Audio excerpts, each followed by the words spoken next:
Prelude, an angler's wish in town, when tulips bloom in Union Square, and timid breaths of vernal air are wandering down the dusty town, like children lost in Vanity Fair, when every long, unlovely row of westward houses stands aglow, and leads the eyes toward sunset skies, beyond the hills where green trees grow.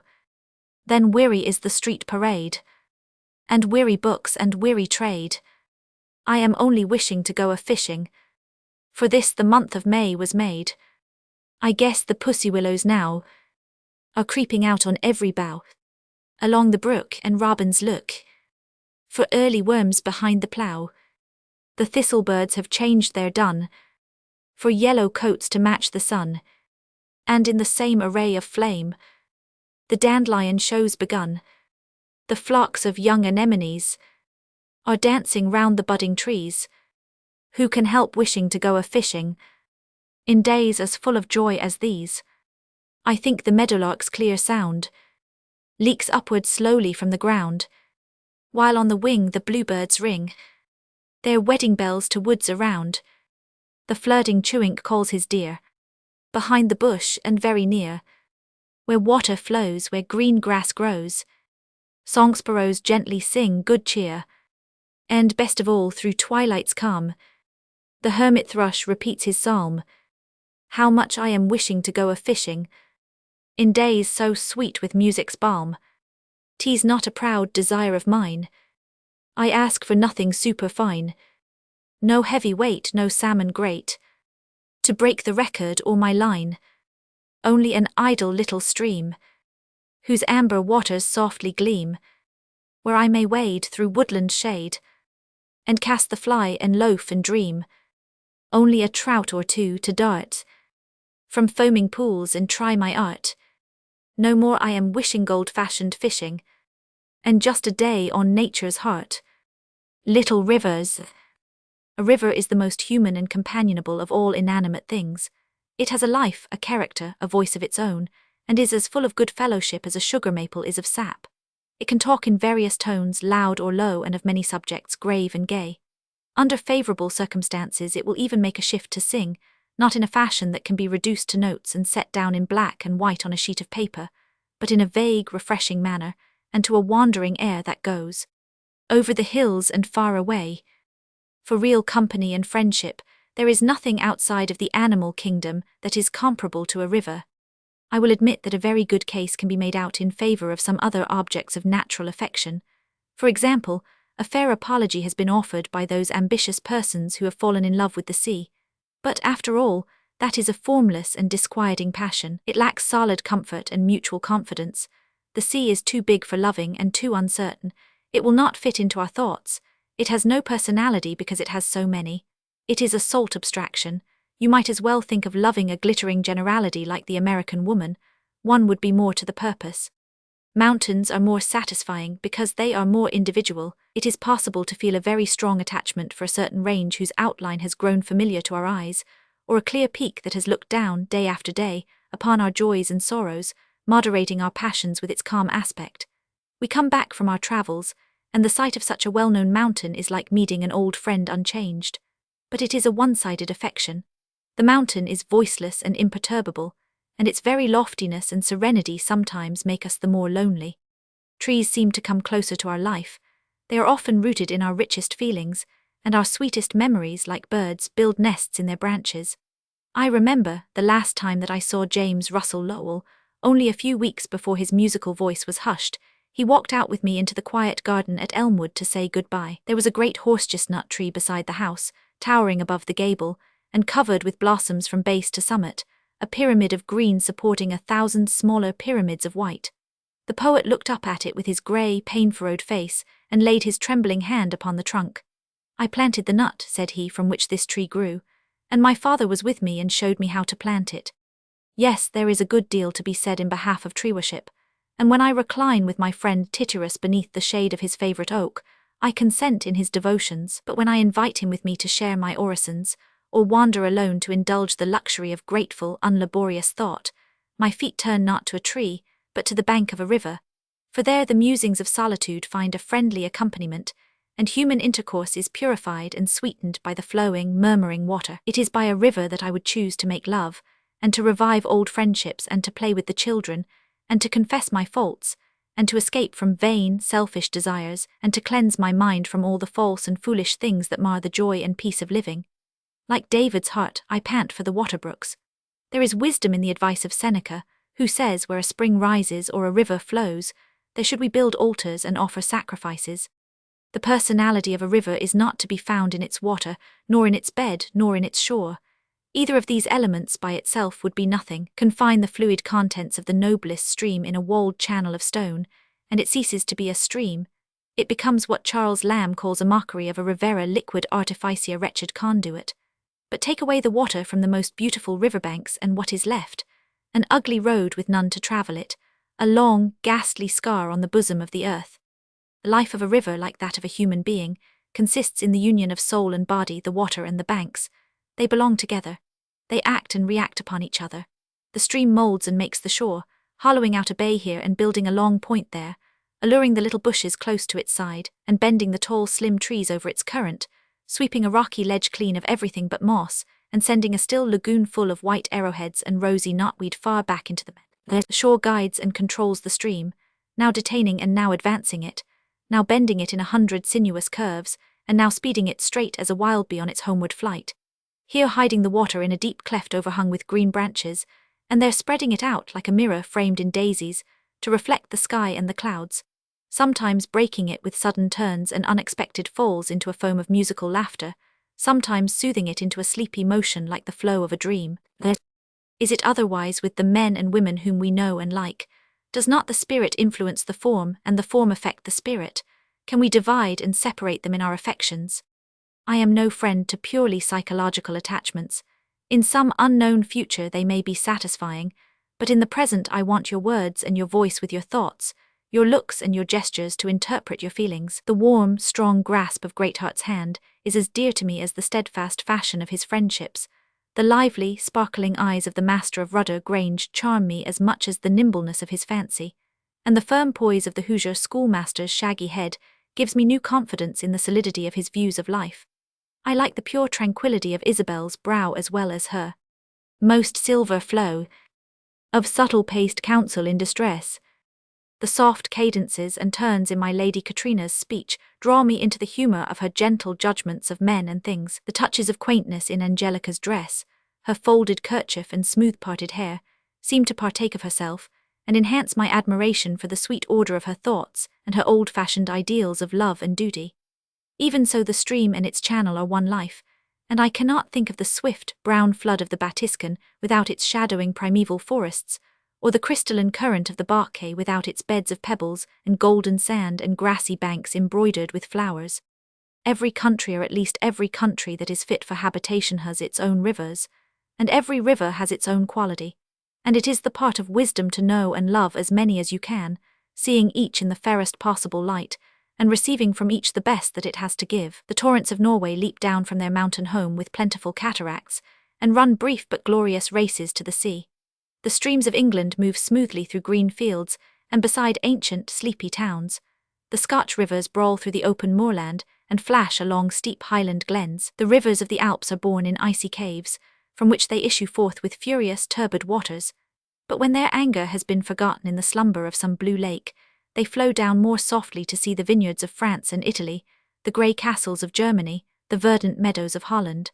The mighty rivers of the West roll their yellow floods through broad valleys, or plunge down dark canyons. The rivers of the South creep under dim arboreal archways, hung with banners of waving moss. The Delaware and the Hudson and the Connecticut are the children of the Catskills and the Adirondacks and the White Mountains, cradled among the forests of spruce and hemlock, playing through a wild woodland youth, gathering strength from numberless tributaries to bear their great burdens of lumber and turn the wheels of many mills, issuing from the hills to water 1,000 farms, and descending at last beside new cities to the ancient sea. Every river that flows is good and has something worthy to be loved, but those that we love most are always the ones that we have known best, the stream that ran before our father's door, the current on which we ventured our first boat or cast our first fly, the brook on whose banks we first picked the twin flower of young love. However far we may travel, we come back to Naaman's state of mind. Are not Abana and Pharpar, rivers of Damascus, better than all the waters of Israel. It is with rivers as it is with people. The greatest are not always the most agreeable, nor the best to live with. Diogenes must have been an uncomfortable bedfellow. Antinous was bored to death in the society of the Emperor Hadrian, and you can imagine much better company for a walking trip than Napoleon Bonaparte. Semiramis was a lofty queen, but I fancy that Ninus had more than one bad quarter-half-an-hour with her. And in the spacious times of great Elizabeth, there was many a milkmaid whom the wise man would have chosen for his friend, before the royal red-haired virgin. I confess, says the poet Cowley, I love littleness almost in all things, a little convenient estate, a little cheerful house, a little company, and a very little feast, and if I were ever to fall in love again, which is a great passion, and therefore I hope I have done with it, it would be, I think, with prettiness rather than with majestical beauty. I would neither wish that my mistress nor my fortune should be a bona roba, as Homer uses to describe his beauties, like a daughter of great Jupiter for the stateliness and largeness of her person, but as Lucretia says, Parvula pumilio, Greek text omitted, tota merum sal. Now in talking about women it is prudent to disguise a prejudice like this, in the security of a dead language, and to entrench it behind a fortress of reputable authority. But in lowlier and less dangerous matters, such as we are now concerned with, one may dare to speak in plain English. I am all for the little rivers, let those who will, chant in heroic verse the renown of Amazon and Mississippi and Niagara, but my prose shall flow or straggle along at such a pace, as the prosaic muse may grant me to attain in praise of Beaverkill and Neversink and Swiftwater, of Saranac and Raquette and Ausable, of Allagash and Aroostook and Moose River. Whene'er I take my walks abroad, it shall be to trace the clear Roma from its rise on the Fjeld to its rest in the fjord, or to follow the Ericht and the Hallidale through the heather. The Ziller and the Soutsack shall be my guides through the Tyrol, the Rother and the Dove shall lead me into the heart of England. My sacrificial flames shall be kindled with birchbark along the wooded still waters of the Penobscot and the Peribanka, and my libations drawn from the pure current of the Ristigouch and the Ampersand, and my altar of remembrance shall rise upon the rocks beside the falls of Sebumark. I will set my affections upon rivers that are not too great for intimacy. And if by chance any of these little ones have also become famous, like the Tweed and the Thames and the Arno, I at least will praise them, because they are still at heart little rivers. If an open fire is, as Charles Dudley Warner says, the eye of a room, then surely a little river may be called the mouth, the most expressive feature of a landscape. It animates and enlivens the whole scene. Even a railway journey becomes tolerable when the track follows the course of a running stream. What charming glimpses you catch from the window, as the train winds along the valley of the French Broad from Asheville, or climbs the southern Catskills beside the Esopus, or slides down the Pusterthal with the Reints, or follows the Glaman and the Gulla from Christiania to Thranjum. Here is a mill with its dripping, lazy wheel, the type of somnolent industry, and there is a white cascade, foaming in silent pantomime as the train clatters by, and here is a long, still pool with the cows standing knee-deep in the water and swinging their tails in calm indifference to the passing world, and there is a lone fisherman sitting upon a rock, wrapped in contemplation of the point of his rod.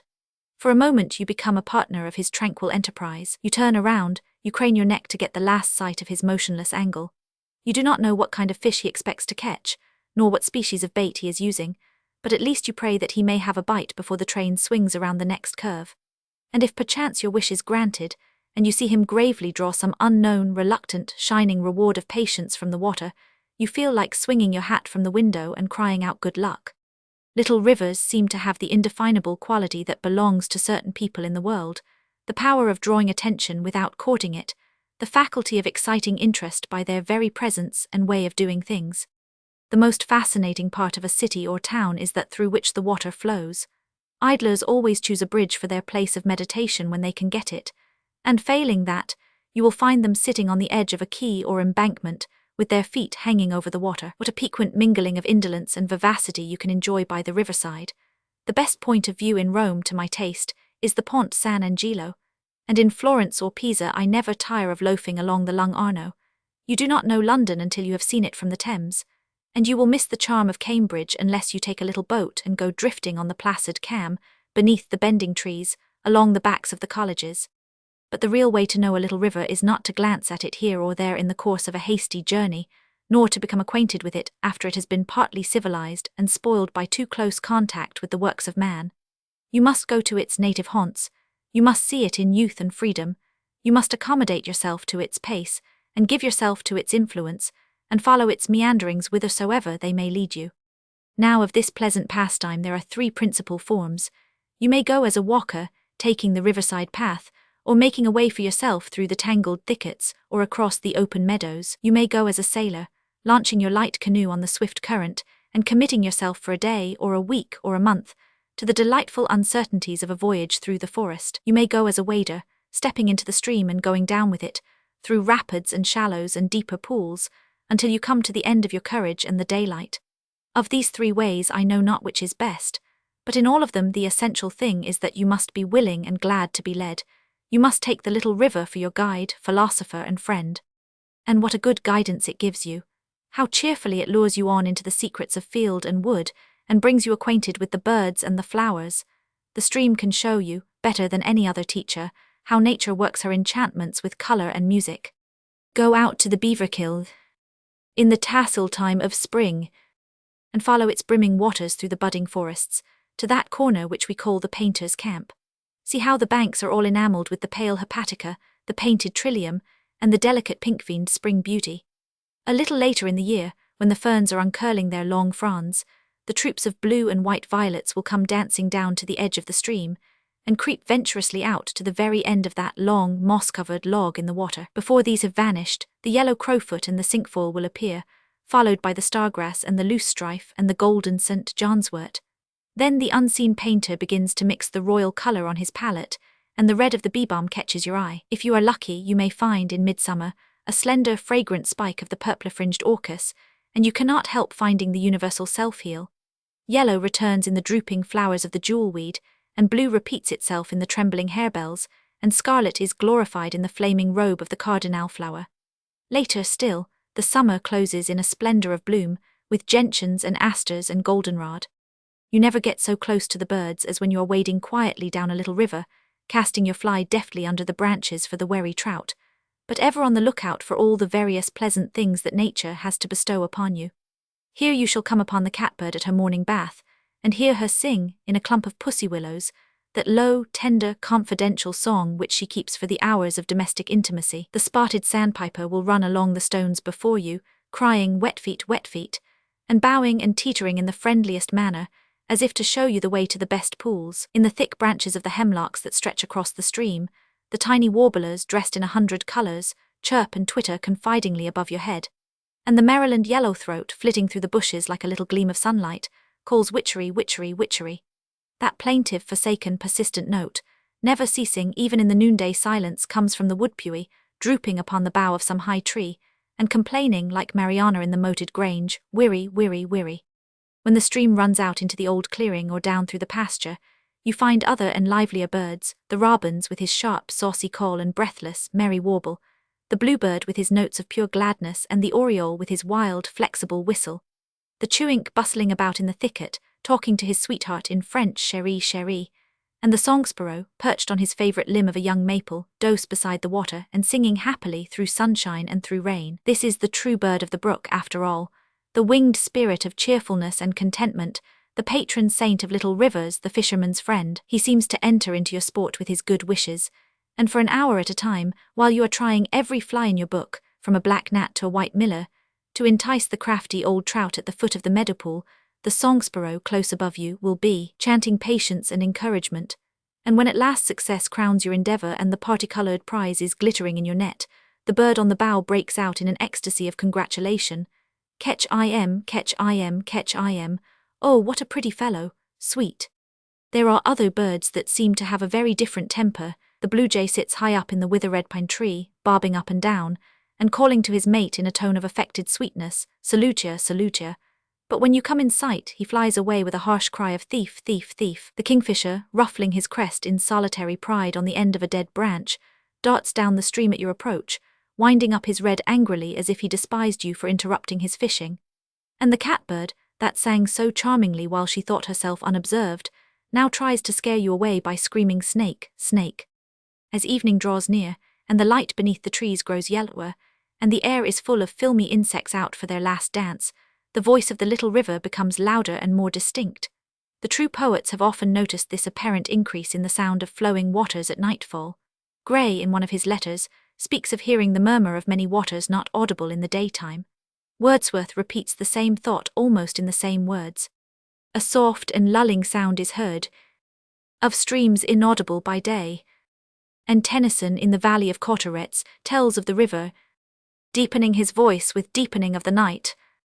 It is in this mystical hour that you will hear the most celestial and entrancing of all bird notes, the songs of the thrushes, the hermit and the wood thrush and the veery. Sometimes, but not often, you will see the singers. I remember once, at the close of a beautiful day's fishing on the Swiftwater, I came out just after sunset, into a little open space in an elbow of the stream. It was still early spring, and the leaves were tiny. On the top of a small sumac, not 30 feet away from me, sat a veery. I could see the pointed spots upon his breast, the swelling of his white throat, and the sparkle of his eyes, as he poured his whole heart into a long liquid chant, the clear notes rising and falling, echoing and interlacing in endless curves of sound. Orb within orb, intricate, wonderful. Other bird songs can be translated into words, but not this. There is no interpretation. It is music as Sidney Lanier defines it. Love in search of a word. But it is not only to the real life of birds and flowers that the little rivers introduce you. They lead you often into familiarity with human nature in undress, rejoicing in the liberty of old clothes, or of none at all. People do not mince along the banks of streams in patent leather shoes or crepitating silks.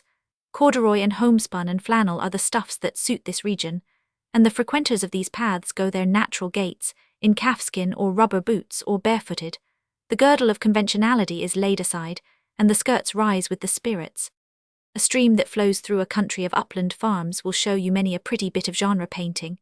Here is the laundry pool at the foot of the kitchen garden, and the tubs are set upon a few planks close to the water, and the farmers' daughters, with bare arms and gowns tucked up, are wringing out the clothes. Do you remember what happened to Ralph Pedden in the lilac sunbonnet when he came on a scene like this? He tumbled at once into love with winsome Charteris, and far over his head. And what a pleasant thing it is to see a little country lad riding one of the plough horses to water, thumping his naked heels against the ribs of his stolid steed, and pulling hard on the halter as if it were the bridle of Bucephalus. Or perhaps it is a riotous company of boys that have come down to the old swimming hole, and are now splashing and gambolling through the water like a drove of white seals very much sunburned. You had hoped to catch a goodly trout in that hole, but what of that? The sight of a harmless hour of mirth is better than a fish, any day. Possibly you will overtake another fisherman on the stream. It may be one of those fabulous countrymen, with long cedar poles and bedcord lines, who are commonly reported to catch such enormous strings of fish, but who rarely, so far as my observation goes, do anything more than fill their pockets with fingerlings. The trained angler who uses the finest tackle, and drops his fly on the water as accurately as Henry James places a word in a story, is the man who takes the most and the largest fish in the long run. Perhaps the fisherman ahead of you is such an one, a man whom you have known in town as a lawyer or a doctor, a merchant or a preacher, going about his business in the hideous respectability of a high silk hat and a long black coat. How good it is to see him now in the freedom of a flannel shirt, and a broad-brimmed grey felt with flies stuck around the band. In Professor John Wilson's essays Critical and Imaginative, there is a brilliant description of a bishop fishing, which I am sure is drawn from the life. Thus a bishop, sans wig and petticoat, in a hairy cap, black jacket, corduroy breeches and leathern leggins, creel on back and rod in hand, sallying from his palace, impatient to reach a famous salmon cast ere the sun. His cloud appears not only a pillar of his church but of his kind, and in such a costume is manifestly on the high road to Canterbury and the kingdom come. I have had the good luck to see quite a number of bishops, parochial and diocesan, in that style, and the vision has always dissolved my doubts in regard to the validity of their claim to the true apostolic succession. Men's little ways are usually more interesting, and often more instructive than their grand manners. When they are off guard, they frequently show to better advantage than when they are on parade. I get more pleasure out of Boswell's Johnson than I do out of Rasselas or the Rambler. The little flowers of St. Francis appear to me far more precious than the most learned German and French analyses of his character. There is a passage in Jonathan Edwards' personal narrative about a certain walk that he took in the fields near his father's house, and the blossoming of the flowers in the spring, which I would not exchange for the whole of his dissertation on the freedom of the will. And the very best thing of Charles Darwin's that I know is a bit from a letter to his wife. At last I fell asleep, says he, on the grass, and awoke with a chorus of birds singing around me, and squirrels running up the tree, and some woodpeckers laughing, and it was as pleasant and rural a scene as ever I saw. and I did not care one penny how any of the birds or beasts had been formed. Little rivers have small responsibilities. They are not expected to bear huge navies on their breast or supply 100,000 horsepower to the factories of a monstrous town. Neither do you come to them hoping to draw out Leviathan with a hook. It is enough if they run a harmless, amiable course, and keep the groves and fields green and fresh along their banks, and offer a happy alternation of nimble rapids and quiet pools, with here and there a lusty trout, and here and there a grayling.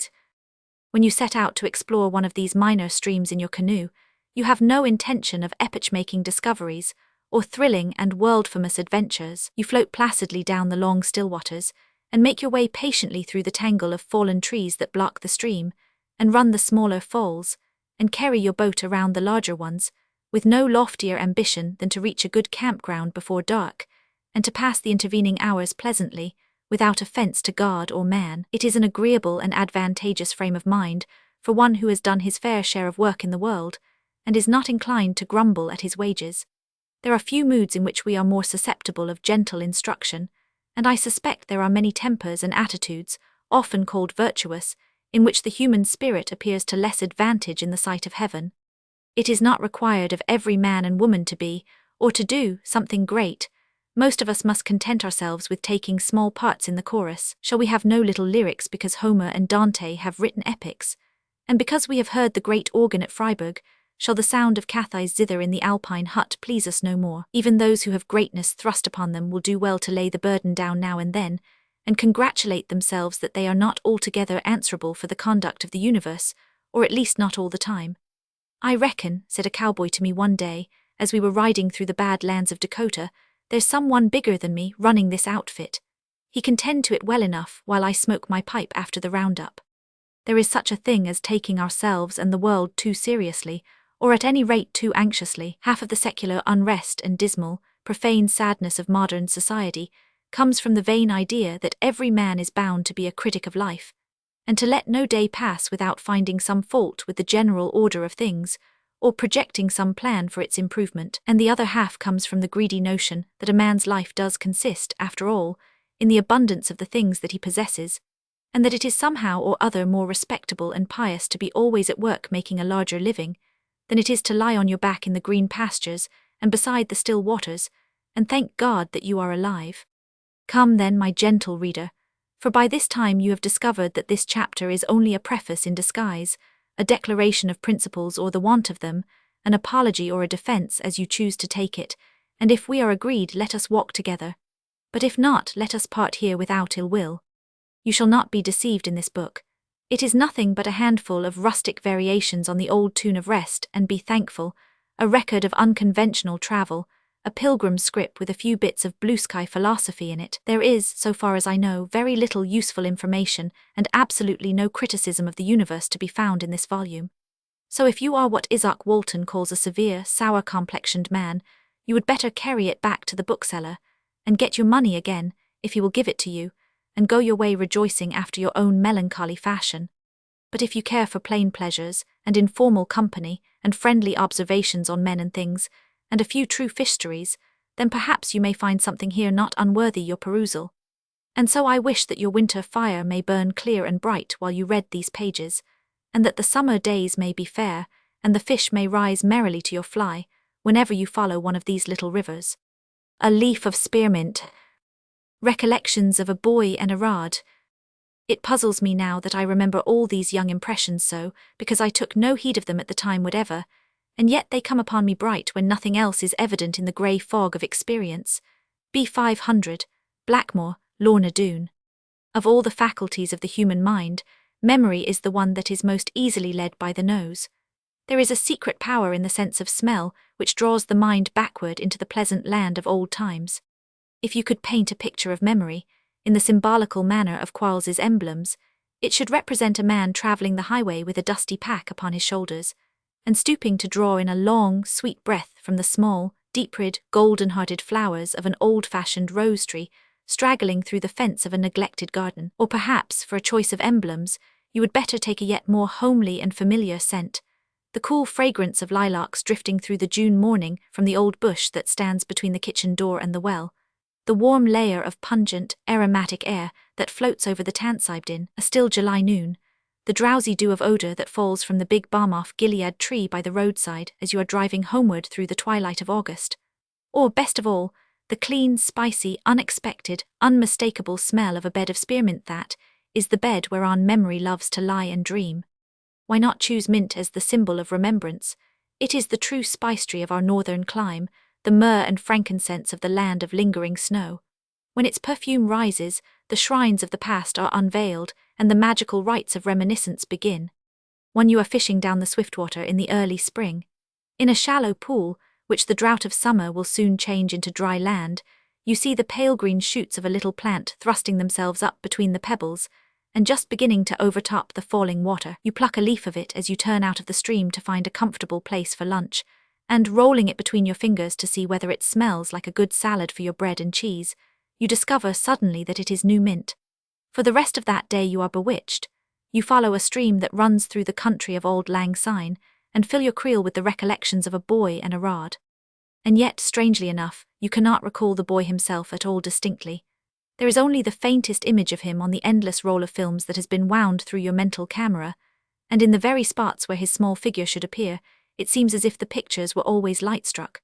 Just a blur, and the dim outline of a new cap, or a well-beloved jacket with extra pockets, or a much-hated pair of copper-toed shoes, that is all you can see.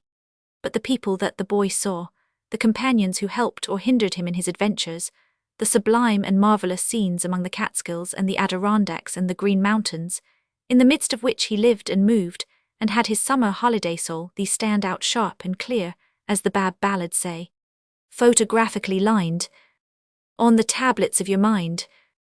And most vivid do these scenes and people become when the vague and irrecoverable boy who walks among them carries a rod over his shoulder, and you detect the soft bulginess of wet fish about his clothing, and perhaps the tail of a big one emerging from his pocket. Then it seems almost as if these were things that had really happened, and of which you yourself were a great part. The rod was a reward, yet not exactly of merit.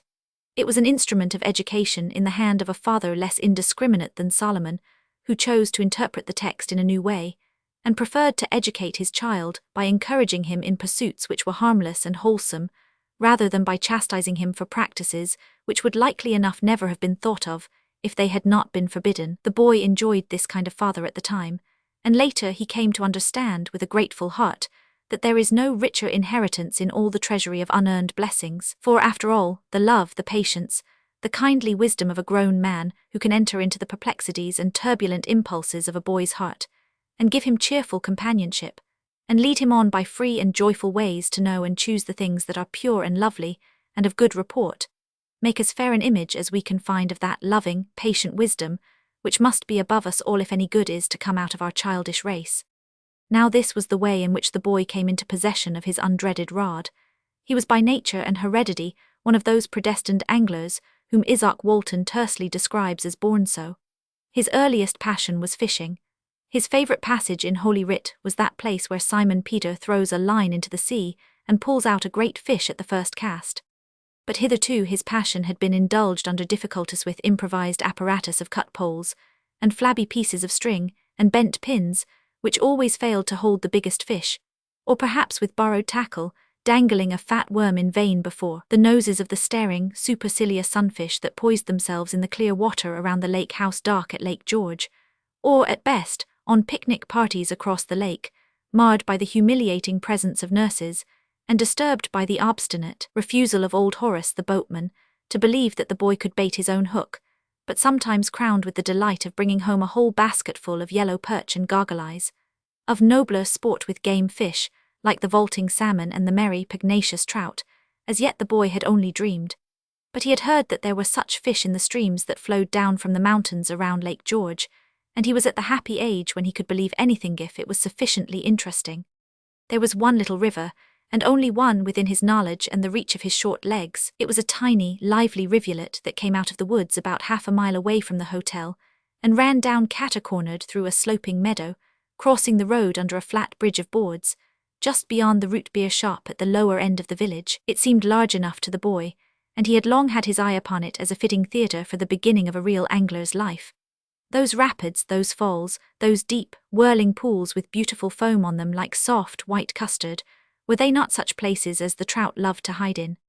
You can see the long hotel piazza, with the gossipy groups of wooden chairs standing vacant in the early afternoon, for the grown-up people are dallying with the ultimate nuts and raisins of their midday dinner.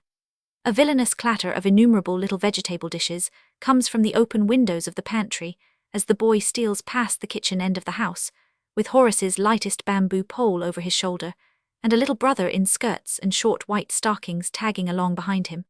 When they come to the 5-rail fence where the brook runs out of the field, the question is over or under. The lowlier method seems safer for the little brother, as well as less conspicuous for persons who desire to avoid publicity until their enterprise has achieved success. So they crawl beneath a bend in the lowest rail, only tearing one tiny 3-cornered hole in a jacket, and making some juicy green stains on the white stockings, and emerge with suppressed excitement in the field of the cloth of buttercups and daisies. What an afternoon, how endless, and yet how swift! What perilous efforts to leap across the foaming stream at its narrowest points! What escapes from quagmires and possible quicksands! What stealthy creeping through the grass to the edge of a likely pool, and cautious dropping of the line into an unseen depth, and patient waiting for a bite, until the restless little brother, prowling about below, discovers that the hook is not in the water at all, but lying on top of a dry stone, thereby proving that patience is not the only virtue, at least, that it does a better business when it has a small vice of impatience in partnership with it. How tired the adventurers grow as the day wears away, and as yet they have taken nothing, but their strength and courage return as if by magic when there comes a surprising twitch at the line in a shallow, unpromising rapid, and with a jerk of the pole, a small, wiggling fish is whirled through the air and landed 30 feet back in the meadow. For pity's sake, do not lose him. There he is among the roots of the blue flag. I have got him. How cold he is, so slippery, how pretty, just like a piece of rainbow. Do you see the red spots? Did you notice how gamey he was, little brother, how he played? It is a trout for sure, a real trout, almost as long as your hand. So the two lads tramp along up the stream, chattering as if there were no rubric of silence in the angler's code. Presently another simple-minded troutling falls a victim to their unpremeditated art, and they begin already, being human, to wish for something larger. In the very last pool that they dare attempt a dark hole under a steep bank, where the brook issues from the woods, the boy drags out the hoped-for prize, a splendid trout, longer than a new lead pencil, but he feels sure that there must be another, even larger, in the same place. He swings his line out carefully over the water, and just as he is about to drop it in, the little brother, perched on the sloping brink, slips on the smooth pine needles and goes slithering down into the pool up to his waist. How he weeps with dismay, and how funnily his dress sticks to him as he crawls out. But his grief is soon assuaged by the privilege of carrying the trout strung on an alder twig, and it is a happy, muddy, proud pair of urchins that climb over the fence out of the field of triumph at the close of the day. What does the father say as he meets them in the road? Is he frowning or smiling under that big brown beard? You cannot be quite sure, but one thing is clear. He is as much elated over the capture of the real trout as anyone. He is ready to deal mildly with a little irregularity for the sake of encouraging pluck and perseverance. Before the 3 comrades have reached the hotel, the boy has promised faithfully never to take his little brother off again without asking leave, and the father has promised that the boy shall have a real jointed fishing rod of his own, so that he will not need to borrow old Horace's pole any more. At breakfast the next morning, the family are to have a private dish, not an everyday affair of vulgar, bony fish that nurses can catch, but trout, 3 of them. But the boy looks up from the table and sees the adored of his soul, Annie V., sitting at the other end of the room and faring on the common food of mortals. Shall she eat the ordinary breakfast while he feasts on dainties? Do not other sportsmen send their spoils to the ladies whom they admire? The waiter must bring a hot plate, and take this largest trout to Miss V. Miss Annie, not her sister, make no mistake about it. The face of Augustus is as solemn as an ebony idol while he plays his part of Cupid's messenger. The fair Annie affects surprise. She accepts the offering rather indifferently. Her curls drop down over her cheeks to cover some small confusion, but for an instant the corner of her eye catches the boy's sidelong glance, and she nods perceptibly, whereupon his mother very inconsiderately calls attention to the fact that yesterday's escapade has sunburned his face dreadfully. Beautiful Annie V., who, among all the unripened nymphs that played at hide-and-seek among the maples on the hotel lawn, or waded with white feet along the yellow beach beyond the point of pines, flying with merry shrieks into the woods, when a boatload of boys appeared suddenly around the corner. or dance the lancers in the big, bare parlours before the grown-up ball began. Who in all that joyous, innocent bevy could be compared with you, for charm or daring? How your dark eyes sparkled, and how the long brown ringlets tossed around your small head, when you stood up that evening, slim and straight and taller by half a head than your companions, in the lamplit room where the children were playing forfeits, and said, "There is not one boy here that dares to kiss me." Then you ran out on the dark porch, where the honeysuckle vines grew up the tall, inane Corinthian pillars. Did you blame the boy for following? And were you very angry indeed about what happened, until you broke out laughing at his cravat, which had slipped around behind his ear? That was the first time he ever noticed how much sweeter the honeysuckle smells at night than in the day. It was his entrance examination in the school of Naturehuman and otherwise. He felt that there was a whole continent of newly discovered poetry within him, and worshipped his Columbus disguised in curls. Your boy is your true idealist, after all, although or perhaps because he is still uncivilized. 2. The arrival of the rod in 4 joints with an extra tip, a brass reel, and the other luxuries for which a true angler would willingly exchange the necessaries of life, marked a new epoch in the boy's career. At the uplifting of that wand, as if it had been in the hand of another Moses, the waters of infancy rolled back, and the way was opened into the promised land, whither the tyrant nurses, with all their proud array of baby chariots, could not follow.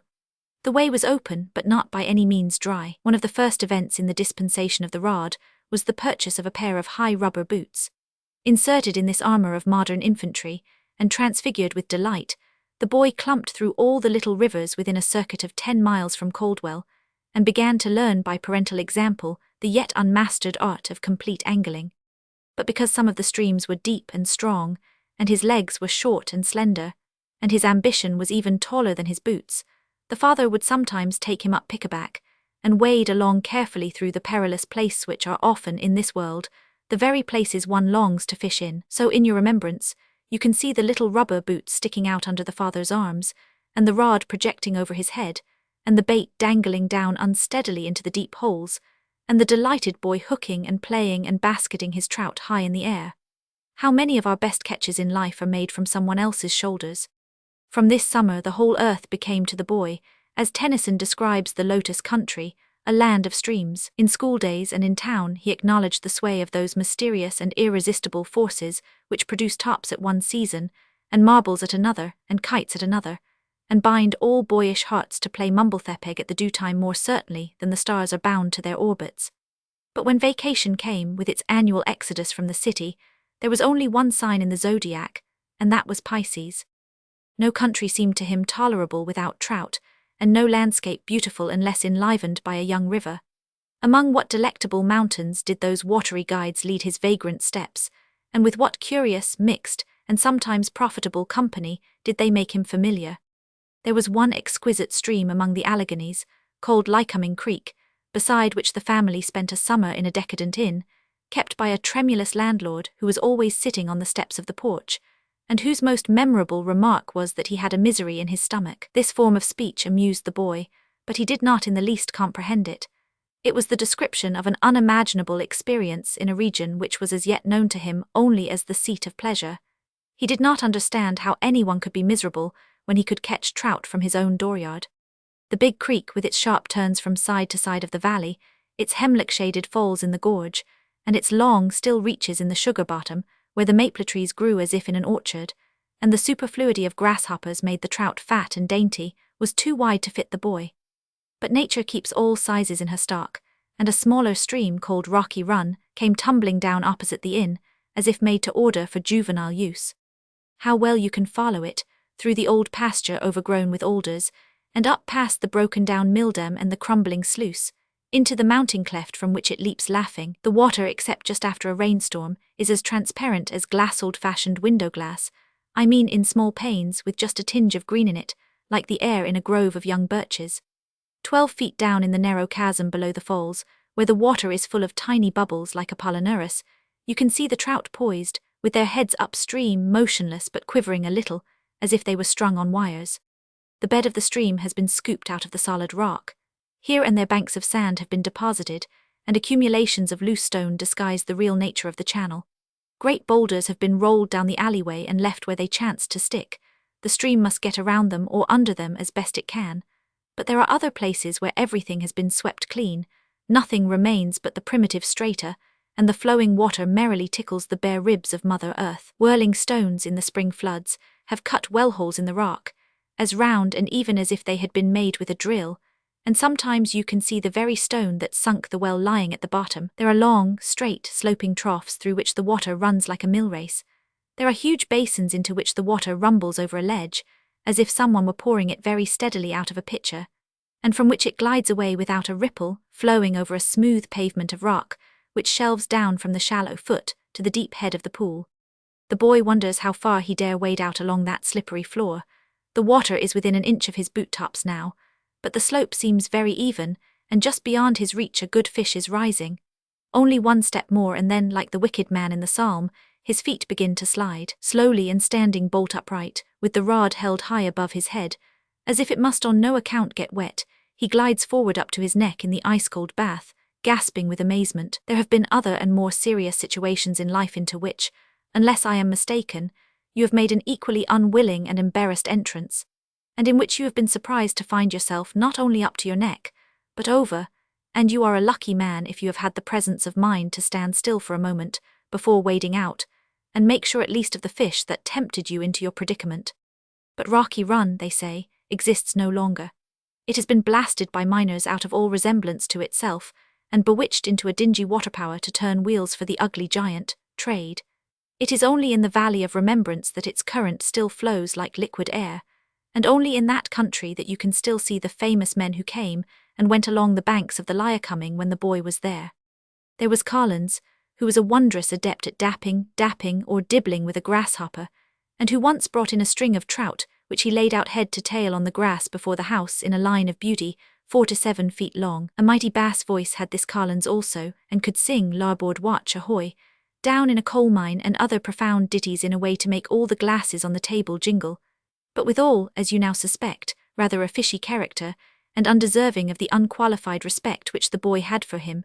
And there was Dr. Rompson, lean, satirical, kindly, a skilful though reluctant physician, who regarded it as a personal injury if anyone in the party fell sick in summer time, and a passionately unsuccessful hunter, who would sit all night in the crotch of a tree beside an alleged deerlick, and come home perfectly satisfied if he had heard a hedgehog grunt. It was he who called attention to the discrepancy between the boy's appetite and his size by saying loudly at a picnic, "I would not grudge you what you eat, my boy, if I could only see that it did you any good," which remark was not forgiven until the doctor redeemed his reputation by pronouncing a serious medical opinion, before a council of mothers, to the effect that it did not really hurt a boy to get his feet wet.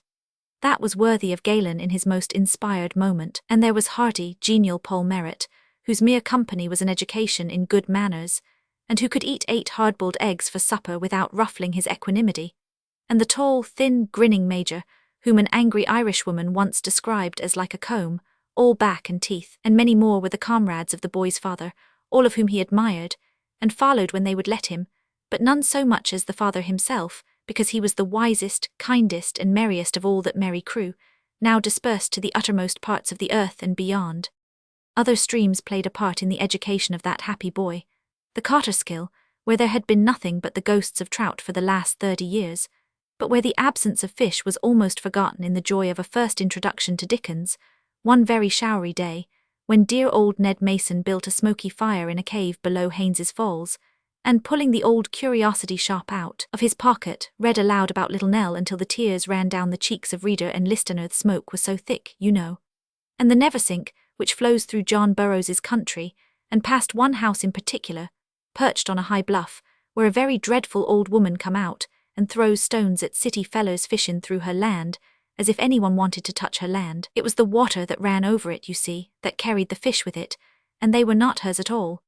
And the stream at Healing Springs in the Virginia mountains, where the medicinal waters flow down into a lovely wild brook without injuring the health of the trout in the least, and where the only drawback to the angler's happiness is the abundance of rattlesnakes. But a boy does not mind such things as that. He feels as if he were immortal.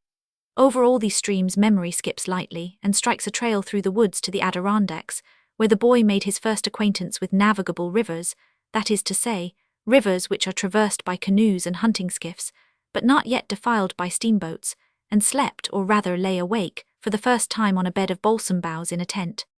3. The promotion from all-day picnics to a 2 weeks camping trip is like going from school to college. By this time, a natural process of evolution has raised the first rod to something lighter and more flexible, a fly rod, so to speak, but not a bigoted one, just a serviceable, unprejudiced article, not above using any kind of bait that may be necessary to catch the fish. The father has received the new title of governor, indicating not less but more authority, and has called in new instructors to carry on the boy's education. Real Adirondack guide-souled Sam Dunning and Juanid Enos, the last and laziest of the Saranac Indians. Better men will be discovered for later trips, but none more amusing, and none whose woodcraft seems more wonderful than that of this queerly matched team, as they make the first camp in a pelting rainstorm on the shore of Big Clear Pond. The pitching of the tents is a lesson in architecture, the building of the campfire a victory over damp nature, and the supper of potatoes and bacon and fried trout a veritable triumph of culinary art. At midnight the rain is pattering persistently on the canvas, the front's flaps are closed and tied together, the lingering fire shines through them and sends vague shadows wavering up and down. The governor is rolled up in his blankets, sound asleep. It is a very long night for the boy. What is that rustling noise outside the tent? Probably some small creature, a squirrel or a rabbit. Rabbit stew would be good for breakfast. But it sounds louder now, almost loud enough to be a fox. There are no wolves left in the Adirondacks, or at least only a very few. That is certainly quite a heavy footstep prowling around the provision box. Could it be a panther? They step very softly for their size, or a bear perhaps. Sam Dunning told about catching one in a trap just below here. Ah, my boy, you will soon learn that there is no spot in all the forests created by a bountiful providence so poor as to be without its bear story. Where was the rifle put? There it is at the foot of the tent pole. Wonder if it is loaded. What? The boy springs from his blankets like a cat and peeps out between the tent flaps. There sits Enos in the shelter of a leaning tree by the fire, with his head thrown back and a bottle poised at his mouth. His lonely eye is cocked up at a great horned owl on the branch above him. Again the sudden voice breaks out. Woo cooks for you all. Enos puts the bottle down with a grunt and creeps off to his tent. De debbil in dat owl, he mutters. How he know I cook for dis camp, how he know bout dat bottle, ugh. There are hundreds of pictures that flash into light as the boy goes on his course, year after year through the woods. There is the luxurious camp on Tupper's Lake, with its log cabins in the spruce grove, and its regiment of hungry men who ate almost a deer a day. And there is the little bark shelter on the side of Mount Marcy, where the governor and the boy, with baskets full of trout from the opalescent river, are spending the night, with nothing but a fire to keep them warm. There is the North Bay at Moosehead, with Joe Lacroix, one more Frenchman who thinks he looks like Napoleon posing on the rocks beside his canoe, and only reconciled by his vanity to the wasteful pastime of taking photographs, while the big fish are rising gloriously out at the end of the point. There is the small spring hole beside the Saranac River, where Pliny Robbins and the boy caught 23 noble trout, weighing from 1 to 3 pounds apiece, in the middle of a hot August afternoon, and hid themselves in the bushes whenever they heard a party coming down the river, because they did not care to attract company. And there are the Middle Falls, where the governor stood on a long spruce log, taking 2-pound fish with the fly, and stepping out at every cast a little nearer to the end of the log, until it slowly tipped with him, and he settled down into the river. Among such scenes as these the boy pursued his education, learning many things that are not taught in colleges, learning to take the weather as it comes, wet or dry, and fortune as it falls, good or bad, learning that a meal which is scanty fare for one becomes a banquet for two provided the other is the right person, learning that there is some skill in everything, even in digging bait, and that what is called luck consists chiefly in having your tackle in good order, learning that a man can be just as happy in a log shanty as in a brownstone mansion, and that the very best pleasures are those that do not leave a bad taste in the mouth. And in all this, the governor was his best teacher and his closest comrade. Dear governor, you have gone out of the wilderness now, and your steps will be no more beside these remembered little rivers no more, forever and forever. You will not come in sight around any bend of this clear Swiftwater stream where you made your last cast. Your cheery voice will never again ring out through the deepening twilight where you are lingering for your disciple to catch up with you. He will never again hear you call, "Hallo, my boy, what luck, time to go home." But there is a river in the country where you have gone, is there not? A river with trees growing all along evergreen trees, and somewhere by those shady banks within sound of clear running waters, I think you will be dreaming and waiting for your boy, if he follows the trail that you have shown him even to the end.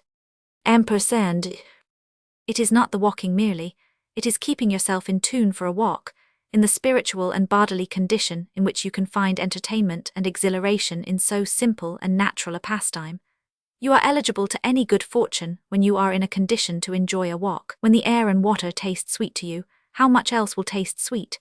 When the exercise of your limbs affords you pleasure, and the play of your senses upon the various objects and shows of nature quickens and stimulates your spirit, your relation to the world and to yourself is what it should be, simple and direct, and wholesome. John Burroughs.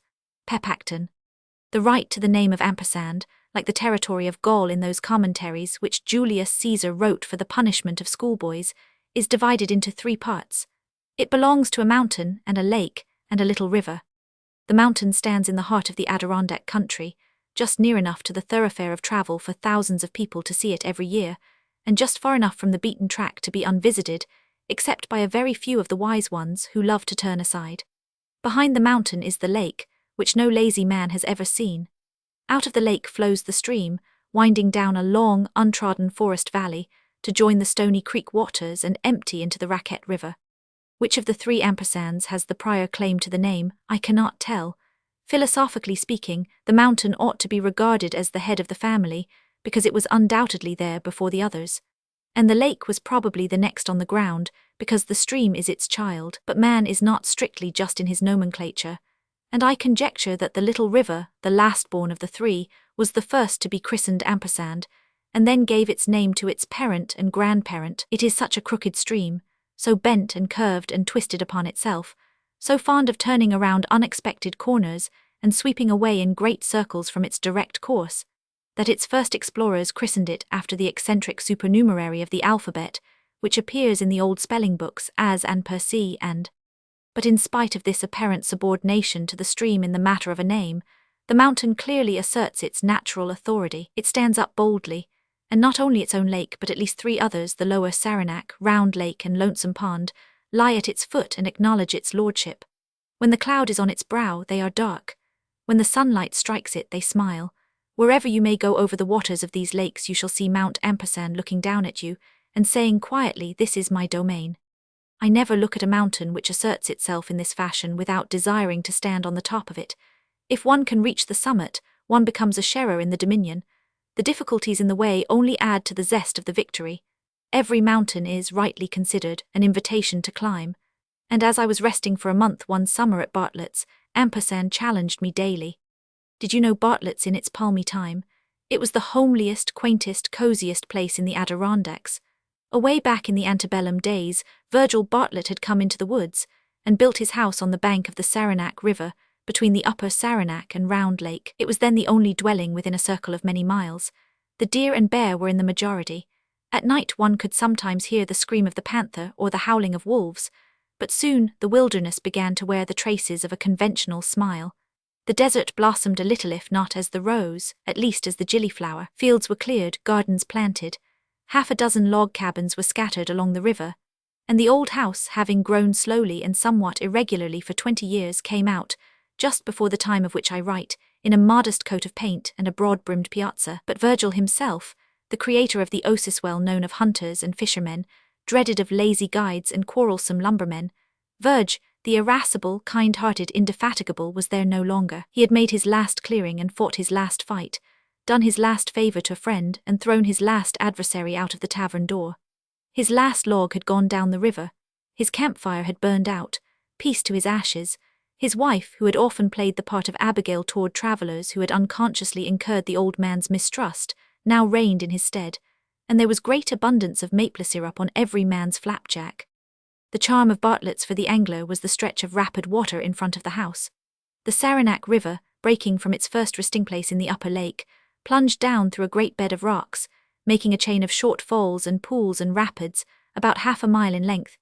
Here, in the spring and early summer, the speckled trout, brightest and daintiest of all fish that swim, used to be found in great numbers. As the season advanced, they moved away into the deep water of the lakes, but there were always a few stragglers left, and I have taken them in the rapids at the very end of August. What could be more delightful than to spend an hour or 2 in the early morning or evening of a hot day in wading this rushing stream and casting the fly on its clear waters?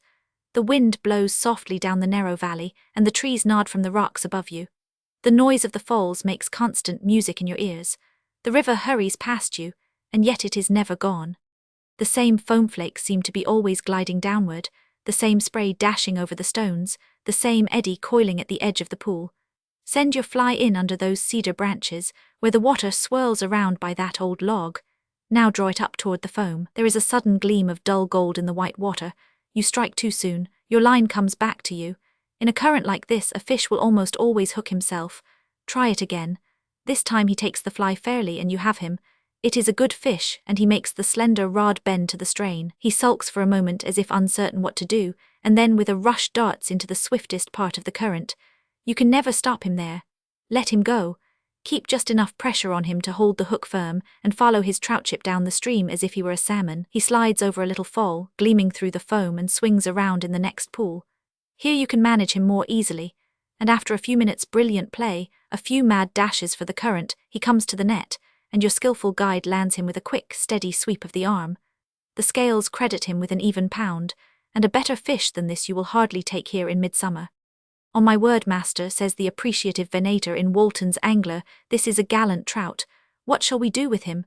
And honest Piscator replies, Mary, e'en eat him to supper. We will go to my hostess from whence we came.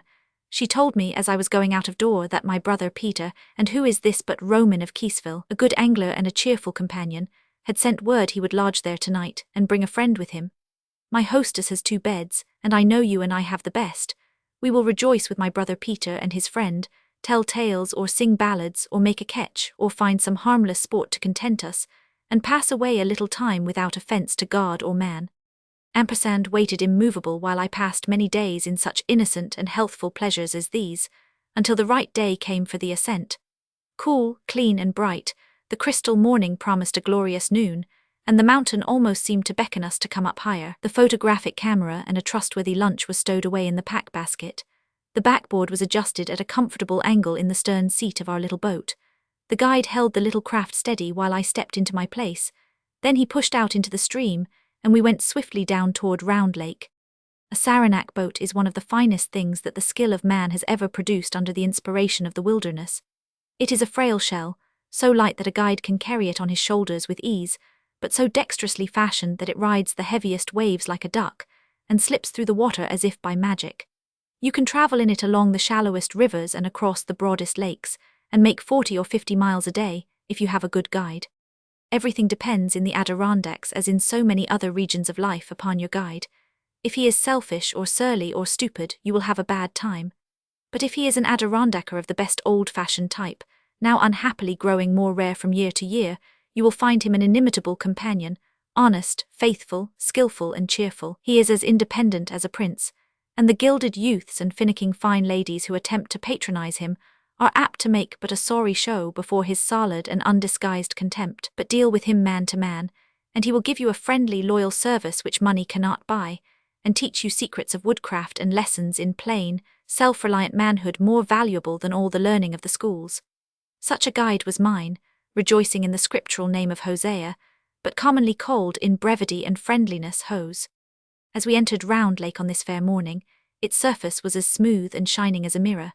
It was too early yet for the tide of travel, which sends a score of boats up and down this thoroughfare every day, and from shore to shore the water was unruffled, except by a flock of sheldrakes which had been feeding near Plymouth Rock, and now went skittering off into Weller Bay with a motion between flying and swimming, leaving a long wake of foam behind them.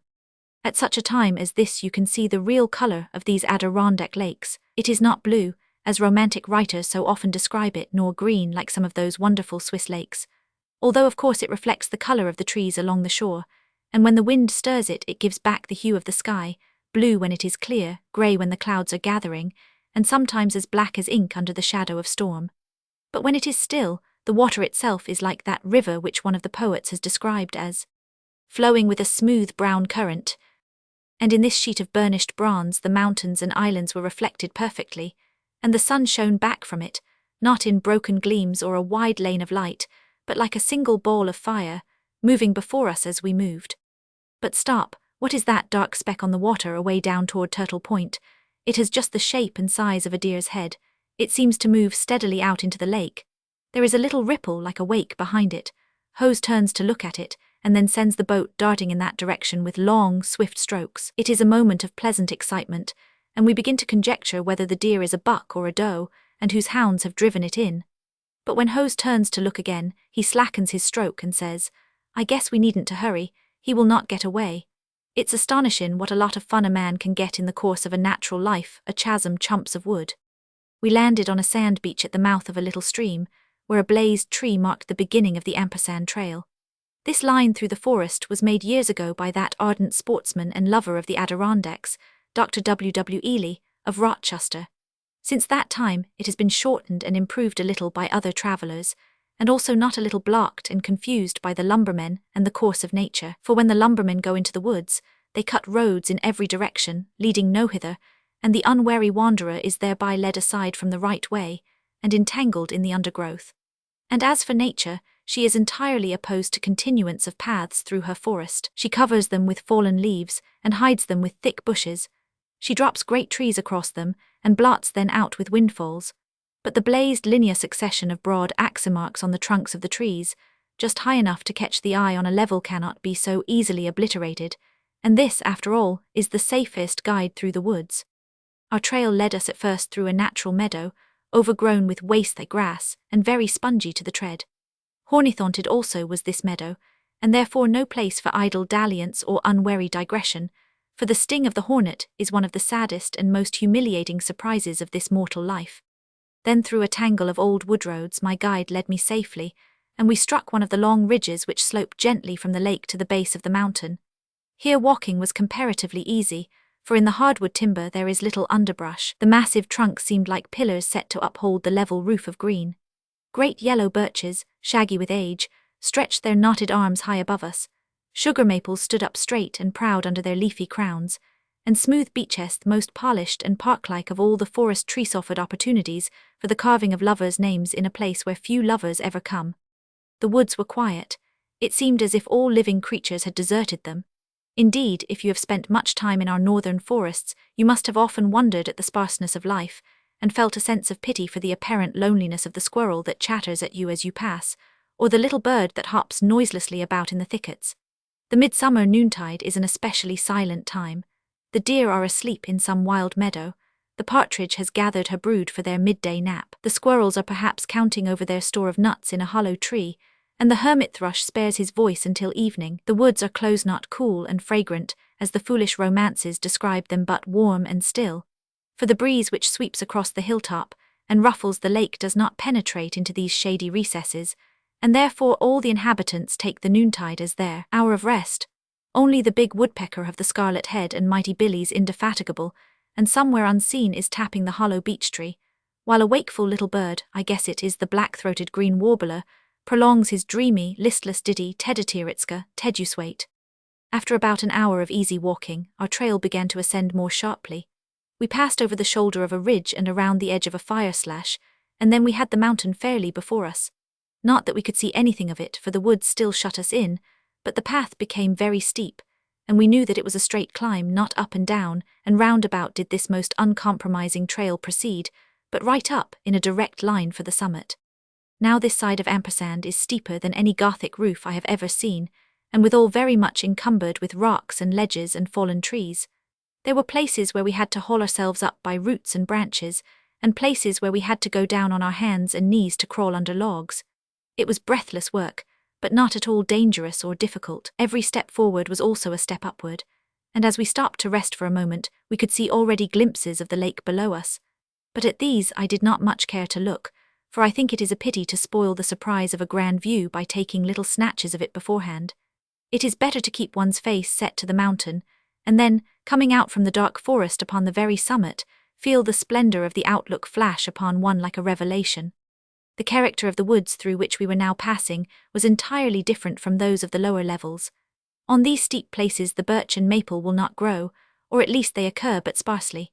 The higher slopes and sharp ridges of the mountains are always covered with softwood timber. Spruce and hemlock and balsam strike their roots among the rocks and find a hidden nourishment. They stand close together. Thickets of small trees spring up among the large ones. From year to year the great trunks are falling one across another, and the undergrowth is thickening around them, until a spruce forest seems to be almost impassable. The constant rain of needles and the crumbling of the fallen trees form a rich, brown mold into which the foot sinks noiselessly. Wonderful beds of moss, many feet in thickness and softer than feathers, cover the rocks and roots. There are shadows never broken by the sun, and dark, cool springs of icy water hidden away in the crevices. You feel a sense of antiquity here which you can never feel among the maples and birches. Longfellow was right when he filled his forest primeval with murmuring pines and hemlocks. The higher one climbs, the darker and gloomier and more rugged the vegetation becomes. The pine trees soon cease to follow you, the hemlocks disappear and the balsams can go no farther. Only the hardy spruce keeps on bravely, rough and stunted, with branches matted together and pressed down flat by the weight of the winter's snow, until finally, somewhere about the level of 4,000 feet above the sea, even this bold climber gives out, and the weather-beaten rocks of the summit are clad only with mosses and alpine plants. Thus it is with mountains, as perhaps with men, a mark of superior dignity to be naturally bold. Ampersand, falling short by 1,000 feet of the needful height, cannot claim this distinction. But what nature has denied, human labor has supplied.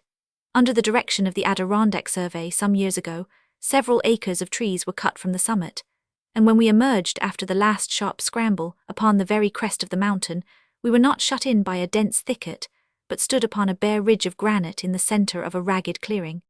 I shut my eyes for a moment, drew a few long breaths of the glorious breeze, and then looked out upon a wonder and a delight beyond description. A soft, dazzling splendor filled the air. Snowy banks and drifts of cloud were floating slowly over a wide and wondrous land. Vast sweeps of forest, shining waters, mountains near and far, the deepest green and the palest blue, changing colors and glancing lights, and all so silent, so strange, so far away, that it seemed like the landscape of a dream. One almost feared to speak, lest it should vanish. Right below us the lower Saranac and Lonesome Pond, Round Lake and the Weller Ponds were spread out like a map. Every point and island was clearly marked. We could follow the course of the Saranac River in all its curves and windings, and see the white tents of the haymakers on the wild meadows. Far away to the northeast stretched the level fields of Bloomingdale, but westward all was unbroken wilderness, a great sea of woods as far as the eye could reach. And how far it can reach from a height like this! What a revelation of the power of sight! That faint blue outline far in the north was Lion Mountain, nearly 30 miles away as the crow flies. Those silver gleams a little nearer were the waters of St. Regis. The upper Saranac was displayed in all its length and breadth, and beyond it the innumerable waters of Fish Creek were tangled among the dark woods. The long ranges of the hills about the Jordan bounded the western horizon, and on the southwest Big Tupper Lake was sleeping at the base of Mount Morris. Looking past the peak of Stony Creek Mountain, which rose sharp and distinct in a line with Ampersand, we could trace the path of the Raquette River from the distant waters of Long Lake down through its far-stretched valley, and catch here and there a silvery link of its current. But when we turned to the south and east, how wonderful and how different was the view! Here was no widespread and smiling landscape with gleams of silver scattered through it, and soft blue haze resting upon its fading verge, but a wild land of mountains, stern, rugged, tumultuous, rising one beyond another like the waves of a stormy ocean, Asa-piled Upinpelion, McIntyre's sharp peak, and the ragged crest of the Gothics, and above all Marcy's dome-like head, raised just far enough above the others to assert his royal right as monarch of the Adirondacks. But grandest of all, as seen from this height, was Mount Seward, a solemn giant of a mountain, standing apart from the others, and looking us full in the face. He was clothed from base to summit in a dark, unbroken robe of forest. Aucola, the Indians called him the Great Eye, and he seemed almost to frown upon us in defiance. At his feet, so straight below us that it seemed almost as if we could cast a stone into it, lay the wildest and most beautiful of all the Adirondack waters, Ampersand Lake. On its shore, some 25 years ago, the now almost forgotten Adirondack Club had their shantied successor of the Philosopher's Camp on Farlandsby Pond. Agassiz, Appleton, Norton, Emerson, Lowell, Hoare, Gray, John Holmes, and Stillman were among the company who made their resting place under the shadow of Mount Seward. They had bought a tract of forest land completely encircling the pond, cut a rough road to it through the woods, and built a comfortable log cabin, to which they purposed to return summer after summer. But the Civil War broke out, with all its terrible excitement and confusion of hurrying hosts. The club existed but for 2 years, and the little house in the wilderness was abandoned. In 1878, when I spent 3 weeks at Ampersand, the cabin was in ruins and surrounded by an almost impenetrable growth of bushes. The only philosophers to be seen were a family of what the guides quaintly call quill pigs. The roof had fallen to the ground. Raspberry bushes thrust themselves through the yawning crevices between the logs, and in front of the sunken doorsill lay a rusty, broken iron stove, like a dismantled altar on which the fire had gone out forever. After we had feasted upon the view as long as we dared, counted the lakes and streams, and found that we could see without a glass more than 30, and recalled the memories of good times which came to us from almost every point of the compass, we unpacked the camera and proceeded to take some pictures. If you are a photographer and have anything of the amateur's passion for your art, you will appreciate my pleasure and my anxiety. Never before, so far as I knew, had a camera been set up on ampersand. I had but 8 plates with me. The views were all very distant and all at a downward angle. The power of the light at this elevation was an unknown quantity, and the wind was sweeping vigorously across the open summit of the mountain. I put in my smallest stop and prepared for short exposures. My instrument was a thing called a tourograph, which differs from most other cameras in having the plate holder on top of the box. The plates are dropped into a groove below, and then moved into focus, after which the cap is removed and the exposure made. I set my instrument for ampersand pond, sighted the picture through the ground glass and measured the focus. Then I waited for a quiet moment, dropped the plate, moved it carefully forward to the proper mark, and went around to take off the cap. I found that I already had it in my hand, and the plate had been exposed for about 30 seconds with a sliding focus. I expostulated with myself. I said, "You are excited, you are stupid, you are unworthy of the name of photographer. Lightwriter, you ought to write with a whitewash brush." The reproof was effectual, and from that moment all went well. The plates dropped smoothly, the camera was steady, the exposure was correct. 6 good pictures were made to recall, so far as black and white could do it, the delights of that day. It has been my good luck to climb many of the peaks of the Adirondack Styx, the Dial, Hurricane, the Giant of the Valley, Marcy, and Whiteface, but I do not think the outlook from any of them is so wonderful and lovely as that from Little Ampersand. And I reckon among my most valuable chattels the plates of glass, on which the sun has traced for me who cannot draw the outlines of that loveliest landscape. The downward journey was swift. We halted for an hour or two beside a trickling spring, a few rods below the summit, to eat our lunch. Then, jumping, running, and sometimes sliding, we made the descent, passed in safety by the dreaded lair of the hornet, and reached Bartlett's as the fragrance of the evening pancake was softly diffused through the twilight. Mark that day, memory, with a double star in your catalogue. A handful of heather. Scotland is the home of romance because it is the home of Scott, Burns, Black, MacDonald, Stevenson, and Barry, and of thousands of men like that old Highlander in kilts on the towpath, who loves what they have written. I would wager he has a copy of Burns in his sparran, and has quoted him 6 times to the grim Celt who is walking with him. Those old boys do not read for excitement or knowledge, but because they love their land and their people and their religion, and their great writers simply express their emotions for them in words they can understand. You and I come over here with thousands of our countrymen to borrow their emotions. Robert Bridges, overheard in Arcady. My friend the triumphant Democrat, fiercest of radicals and kindest of men, expresses his scorn for monarchical institutions and his invincible love for his native Scotland by tenanting, summer after summer, a famous castle among the heathery highlands. There he proclaims the most uncompromising Americanism in a speech that grows more broadly Scotch with every week of his emancipation from the influence of the clipped, commercial accent of New York, and casts contempt on feudalism by playing the part of Lord of the Manor to such a perfection of high-handed beneficence that the people of the glen are all become his clansmen, and his gentle lady would be the patron saint of the district if the Republican theology of Scotland could only admit saints among the elect. Every year he sends trophies of game to his friends across the seabirds that are as toothsome and wild-flavoured as if they had not been hatched under the tyranny of the game laws. He has a pleasant trick of making them grateful to the imagination as well as to the palate by packing them in heather. I will warrant that Aaron's rod bore no bonnier blossoms than these stiff little bushes, and none more magical. For every time I take up a handful of them they transport me to the highlands, and send me tramping once more, with knapsack and fishing grod, over the braes and down the burns. One's bellheather. Some of my happiest meanderings in Scotland have been taken under the lead of a book. Indeed, for travel in a strange country there can be no better courier. Not a guidebook, I mean, but a real book, and by preference a novel. Fiction, like wine, tastes best in the place where it was grown. And the scenery of a foreign land, including architecture, which is artificial landscape, grows less dreamlike and unreal to our perception when we people it with familiar characters from our favourite novels. Even on a first journey we feel ourselves among old friends, thus to read Romola in Florence and Les Miserables in Paris, and Lorna Doone on Exmoor, and The Heart of Midlothian in Edinburgh and David Balfour in the Pass of Glencoe, and The Pirate in the Shetland Isles, is to get a new sense of the possibilities of life. All these things have I done with much inward contentment, and other things of like quality have I yet in store, as, for example, the conjunction of the Barney Briar Bush with Drumtouchty, and the Little Minister with Thrums, and the Raiders with Galloway. But I never expect to pass pleasanter days than those I spent with a Princess of Thule among the Hebrides. For then, to begin with, I was young, which is an unearned increment of delight sure to be confiscated by the envious years, and never regained. But even youth itself was not to be compared with the exquisite felicity of being deeply and desperately in love with Sheila, the clear-eyed heroine of that charming book. In this innocent passion my grey-haired comrades, Howard Crosby, the Chancellor of the University of New York, and my father, an ex-moderator of the Presbyterian General Assembly, were ardent but generous rivals. How great is the joy and how fascinating the pursuit of such an ethereal affection! It enlarges the heart without embarrassing the conscience. It is a cup of pure gladness with no bitterness in its dregs. It spends the present moment with a free hand, and yet leaves no undesirable mortgage upon the future.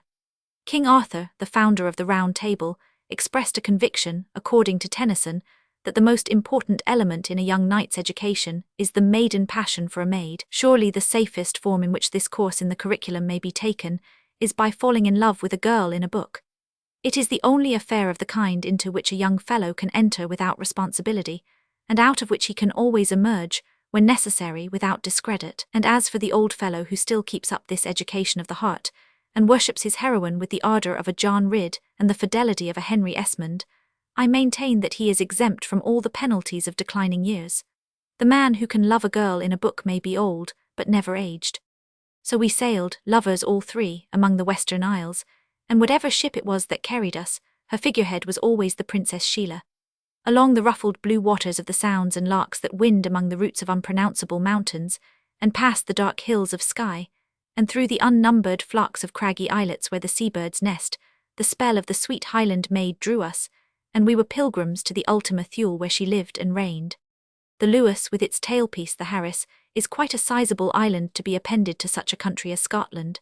It is a number of miles long, and another number of miles wide, and it has a number of thousand inhabitants, I should say as many as 3/4 of an inhabitant to the square, milling the conditions of agriculture, and the fisheries are extremely interesting and quarrelsome. All these I duly studied at the time, and reported in a series of intolerably dull letters to the newspaper which supplied a financial basis for my sentimental journey.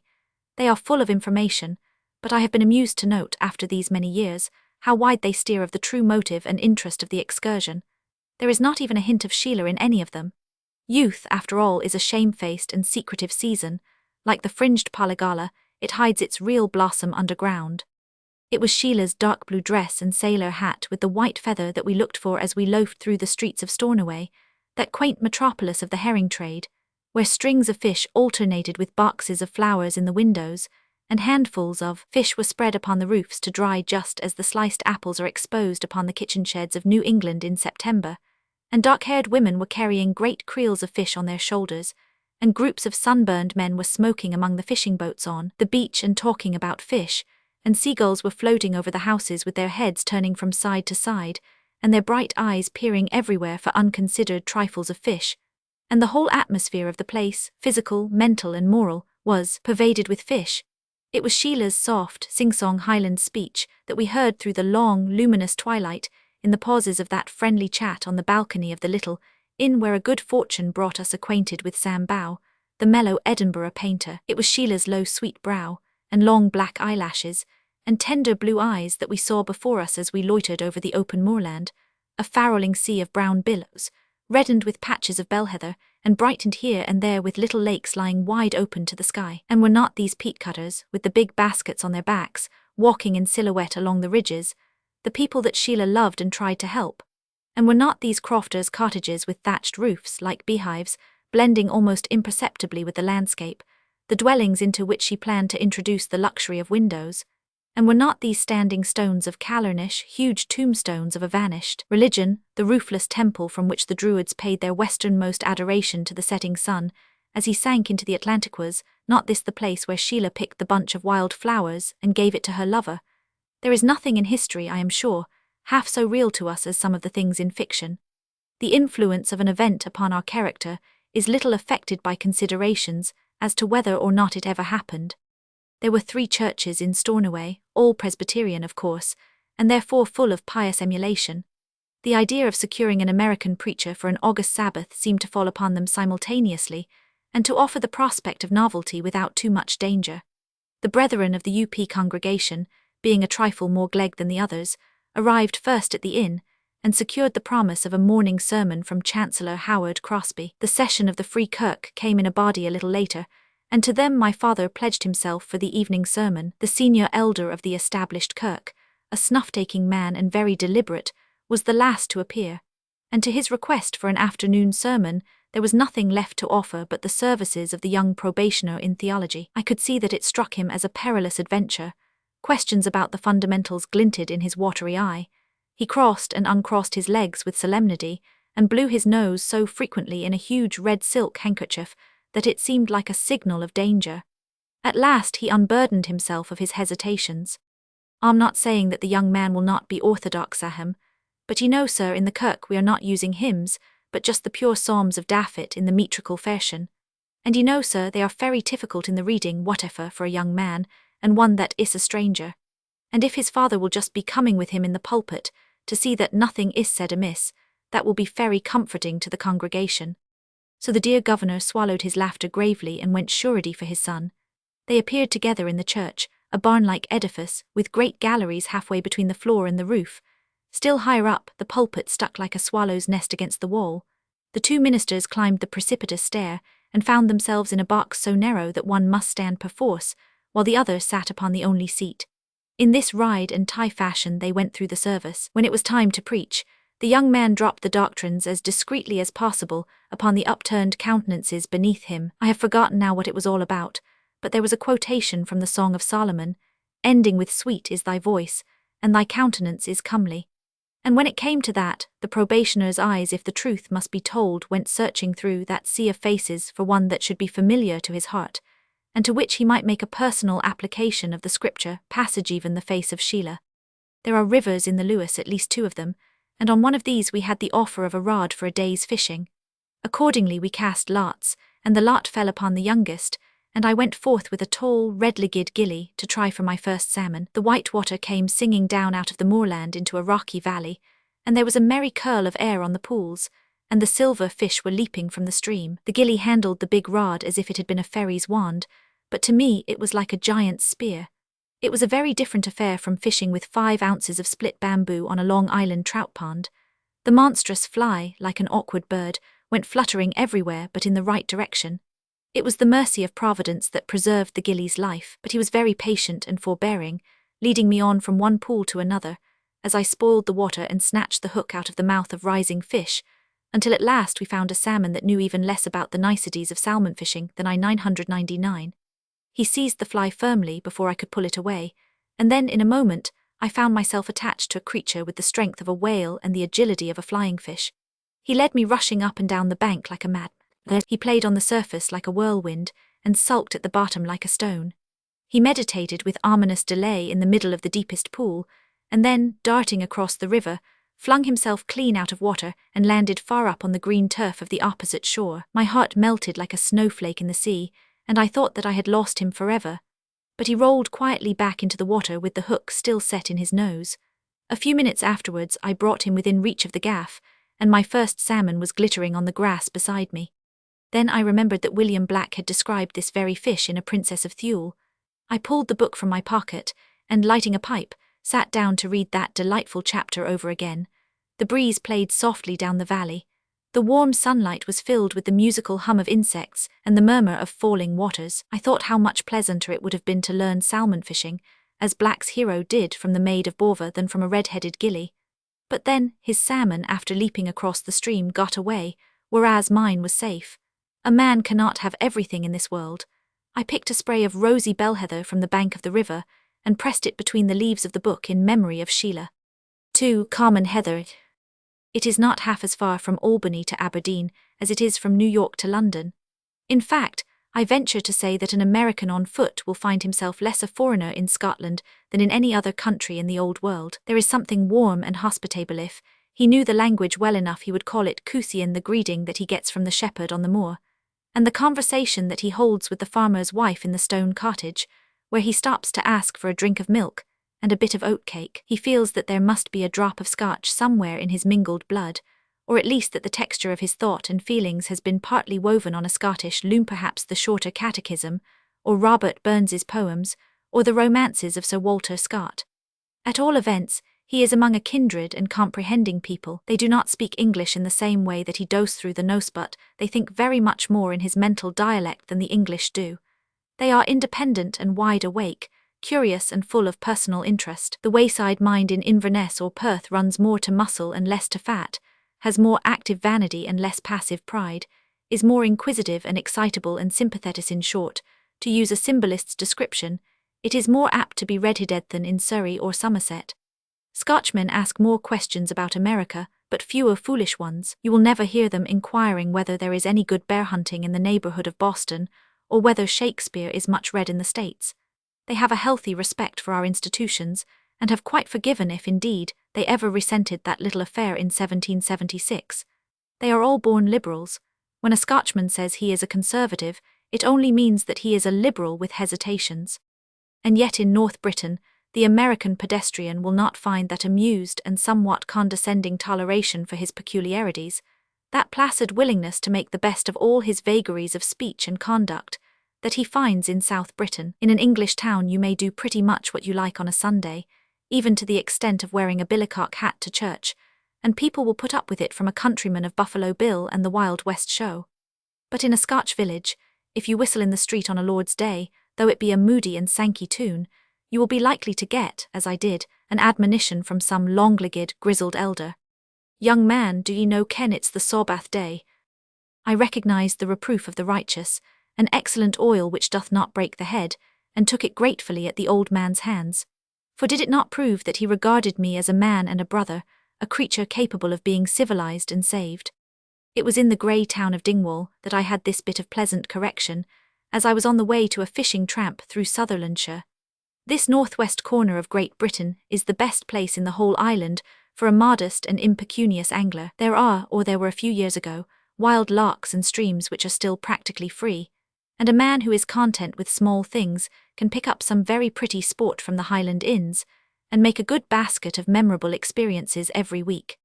The inn at Lairg, overlooking the narrow waters of Loch Shin, was embowered in honeysuckles and full of creature comfort, but there were too many other men with rods there to suit my taste.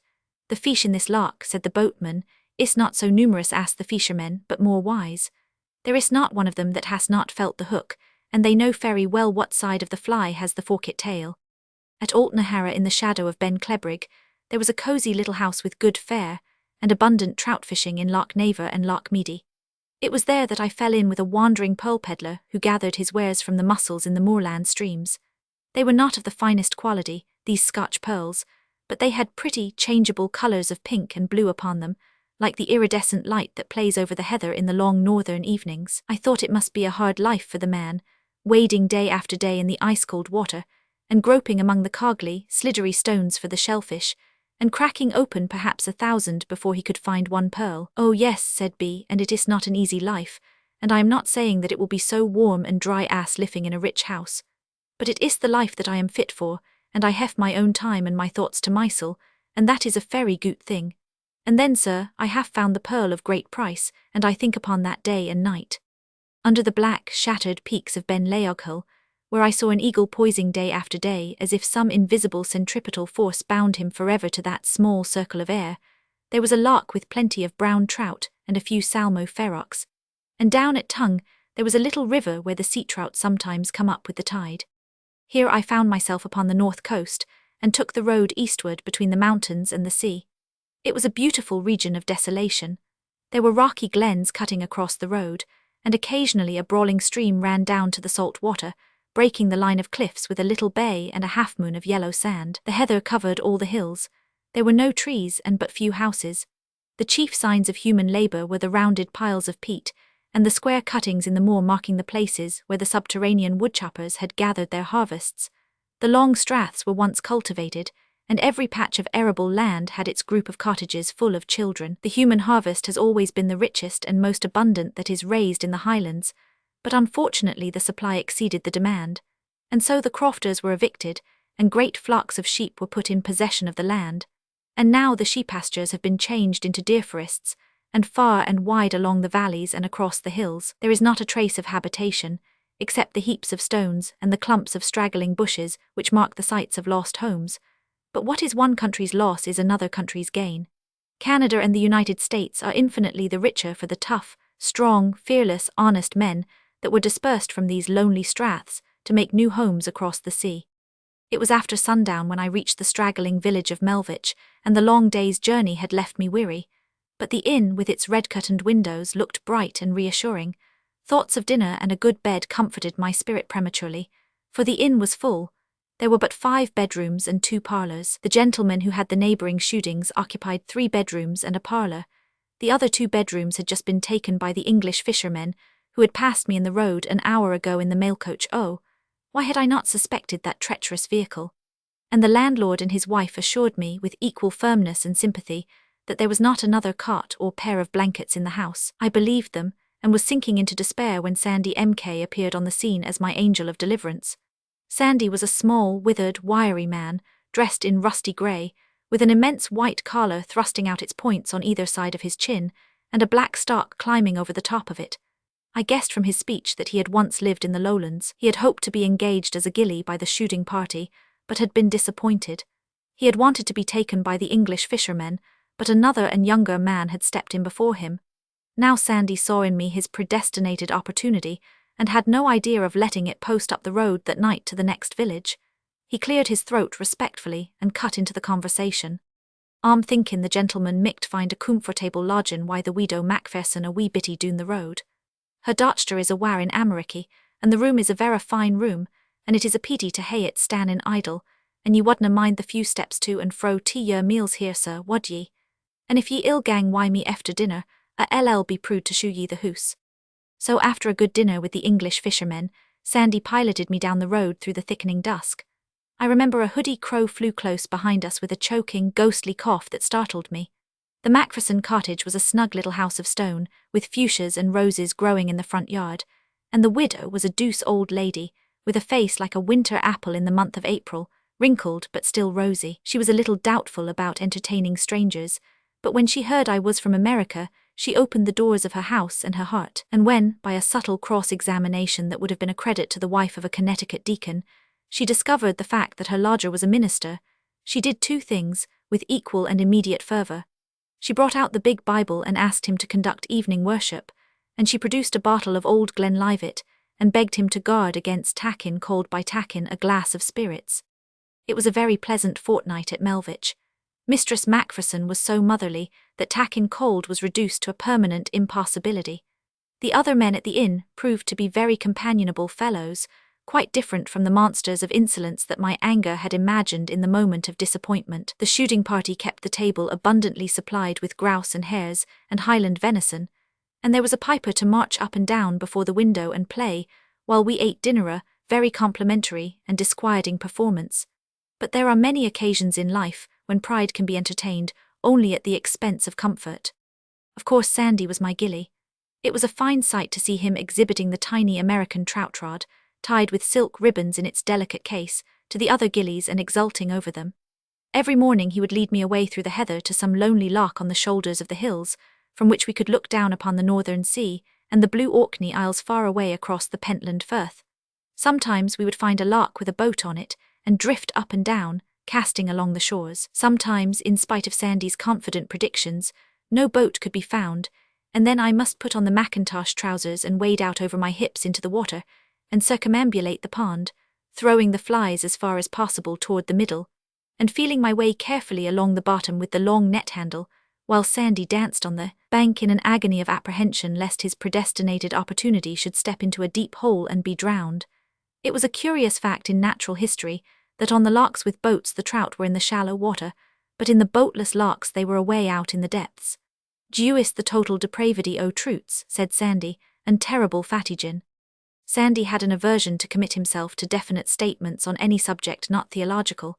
If you asked him how long the morning's tramp would be, it was no vera long, dewist a bit ayant the hull yonner.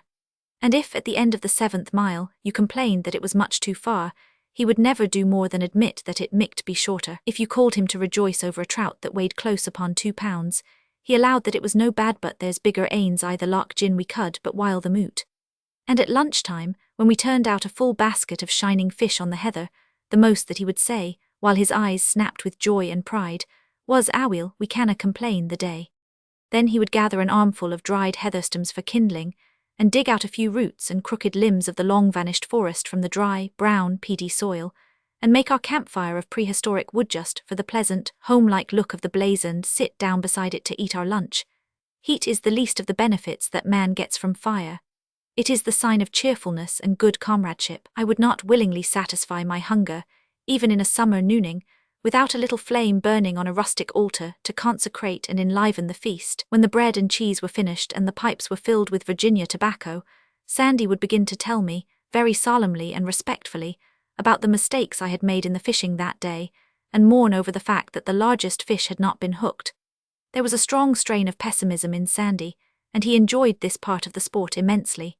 But he was at his best in the walk home through the lingering twilight, when the murmur of the sea trembled through the air, and the incense of burning peat floated up from the cottages, and the stars blossomed one by one in the pale green sky. Then Sandy dandered on at his ease down the hills, and discoursed of things in heaven and earth. He was an unconscious follower of the theology of the Reverend John Jasper, of Richmond, Virginia, and rejected the Copernican theory of the universe as inconsistent with the history of Joshua. "Jin the son dosna move," said he, "what for wad Joshua be tellin' him to stand still? A wad sooner believe there was a mistake in the visible heavens than I fault in the gooid Buick." Whereupon we held long discourse of astronomy and inspiration, but Sandy concluded it with a philosophically word which left little to be said. "Aweel, yon telescope is a wonderful discovery, but I dinna think the less o' the Babel." 3. White heather. Memory is a capricious and arbitrary creature. You never can tell what pebble she will pick up from the shore of life to keep among her treasures, or what inconspicuous flower of the field she will preserve as the symbol of thoughts that do often lie too deep for tears. She has her own scale of values for these mementos, and knows nothing of the market price of precious stones or the costly splendor of rare orchids. The thing that pleases her is the thing that she will hold fast, and yet I do not doubt that the most important things are always the best remembered. Only we must learn that the real importance of what we see and hear in the world is to be measured at last by its meaning, its significance, its intimacy with the heart of our heart, and the life of our life, and when we find a little token of the past very safely and imperishably kept among our recollections, we must believe that memory has made no mistake. It is because that little thing has entered into our experience most deeply, that it stays with us and we cannot lose it. You have half forgotten many a famous scene that you travelled far to look upon. You cannot clearly recall the sublime peak of Mont Blanc, the roaring curve of Niagara, the vast dome of St. Peter's. The music of Patty's crystalline voice has left no distinct echo in your remembrance, and the blossoming of the centuriplant is dimmer than the shadow of a dream. But there is a nameless valley among the hills where you can still trace every curve of the stream, and see the foam bells floating on the pool below the bridge, and the long moss wavering in the current. There is a rustic song of a girl passing through the fields at sunset, that still repeats its far-off cadence in your listening ears. There is a small flower trembling on its stem in some hidden nook beneath the open sky, that never withers through all the changing years.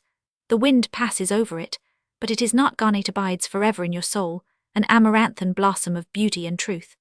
White heather is not an easy flower to find. You may look for it among the highlands for a day without success, and when it is discovered there is little outward charm to commend it. It lacks the grace of the dainty bells that hang so abundantly from the erica tetralix, and the pink glow of the innumerable blossoms of the common heather. But then it is a symbol. It is the Scotch edelweiss. It means sincere affection, and unselfish love, and tender wishes as pure as prayers. I shall always remember the evening when I found the white heather on the moorland above Glen Ericht. Or rather, it was not I that found it, for I have little luck in the discovery of good omens, and have never plucked a four-leaved clover in my life, but my companion, the gentle mistress of the glen, whose hair was as white as the tiny blossoms, and yet whose eyes were far quicker than mine to see and name every flower that bloomed in those lofty, widespread fields. Ericht water is formed by the marriage of two streams, one flowing out of Strath Ardell and the other descending from Cairn Gower through the long, lonely pass of Glenshie. The Ericht begins at the bridge of Corley, and its placid, beautiful glen, unmarred by railway or factory, reaches almost down to Blairgurry. On the southern bank, but far above the water, runs the high road to Bremer and the Linn of Dee. On the other side of the river, nestling among the trees, is the low white manor house. An ancient home of peace. It is a place where one who had been wearied and perchance sore, wounded in the battle of life, might well desire to be carried, as Arthur to the island valley of Avilion, for rest and healing. I have no thought of renewing the conflicts and cares that filled that summer with sorrow. There were fightings without and fears within. There was the surrender of an enterprise that had been cherished since boyhood, and the bitter sense of irremediable weakness that follows such a reverse. There was a touch of that wrath with those we love, which, as Coleridge says, doth work like madness in the brain. Flying across the sea from these troubles, I had found my old comrade of merrier days sentenced to death, and caught but a brief glimpse of his pale, brave face as he went away into exile. At such a time the sun and the light and the moon and the stars are darkened, and the clouds return after rain. But through those clouds the mistress of the glen came to meet me, stranger till then, but an appointed friend, a minister of needed grace, an angel of quiet comfort.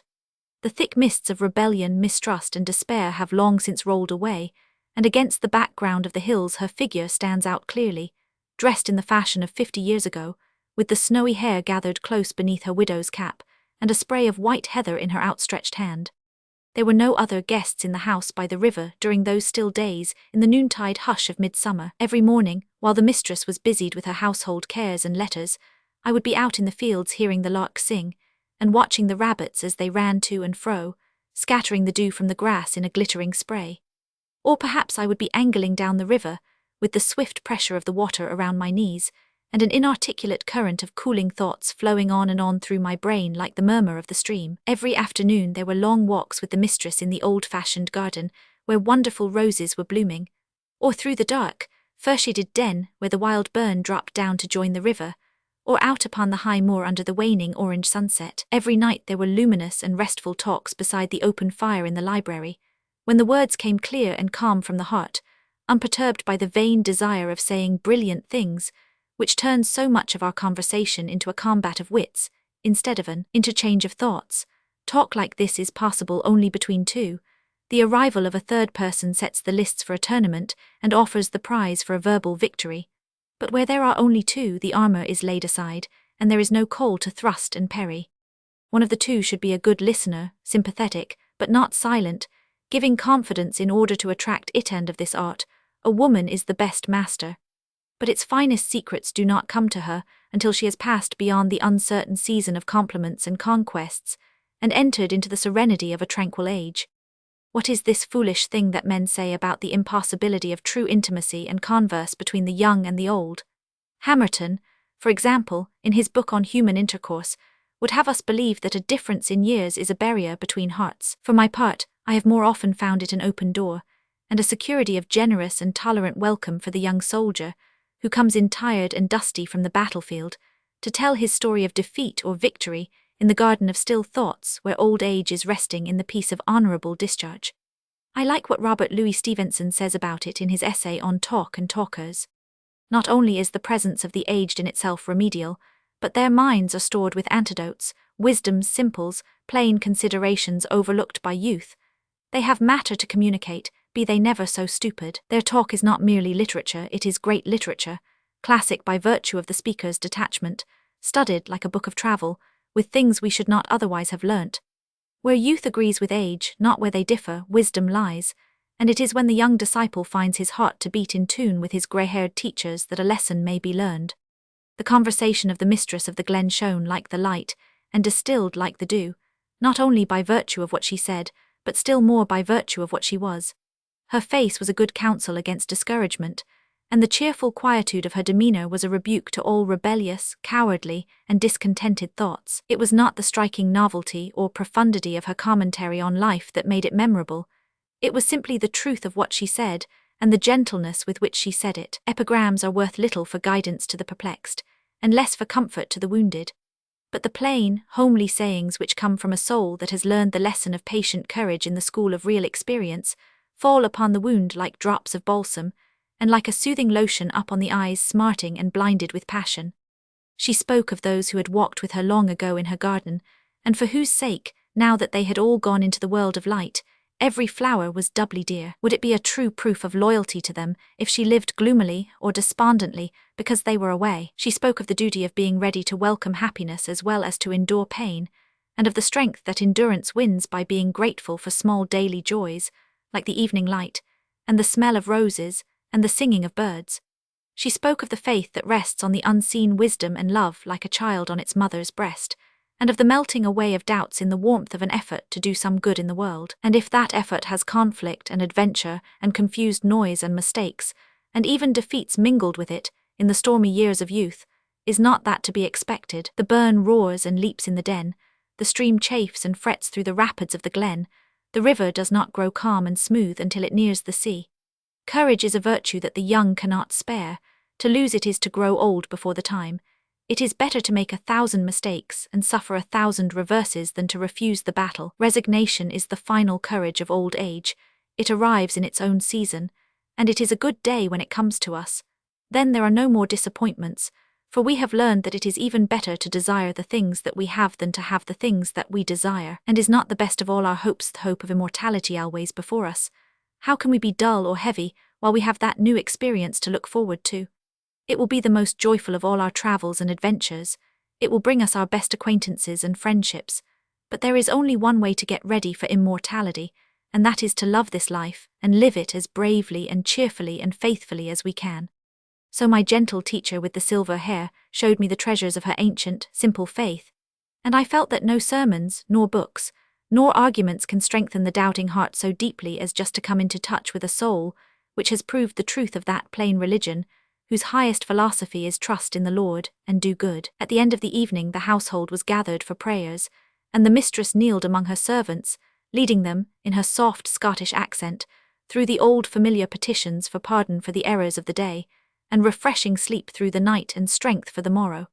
It is good to be in a land where the people are not ashamed to pray. I have shared the blessing of Catholics at their table in lowly huts among the mountains of the Tyrol, and knelt with Covenanters at their household altar in the glens of Scotland.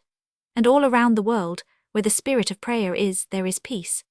The genius of the Scotch has made many contributions to literature, but none, I think, more precious, and none that comes closer to the heart, than the prayer which Robert Louis Stevenson wrote for his family in distant Samoa, the night before he died.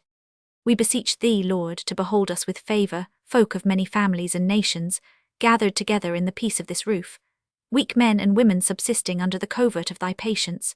Be patient still. Suffer us yet a while longer with our broken promises of good, with our idle endeavours against evil. Suffer us a while longer to endure, and if it may be, help us to do better. Bless to us our extraordinary mercies. If the day come when these must be taken, have us play the man under affliction. Be with our friends, be with ourselves, go with each of us to rest. If any awake, temper to them the dark hours of watching. And when the day returns to user sun and comforter, call us with morning faces, eager to labour, eager to be happy, if happiness shall be our portion, and if the day be marked to sorrow, strong to endure it. We thank thee and praise thee, and in the words of him to whom this day is sacred, close our oblation. The man who made that kindly human prayer knew the meaning of white heather, and I dare to hope that I too have known something of its meaning, since that evening when the mistress of the glen picked the spray and gave it to me on the lonely moor.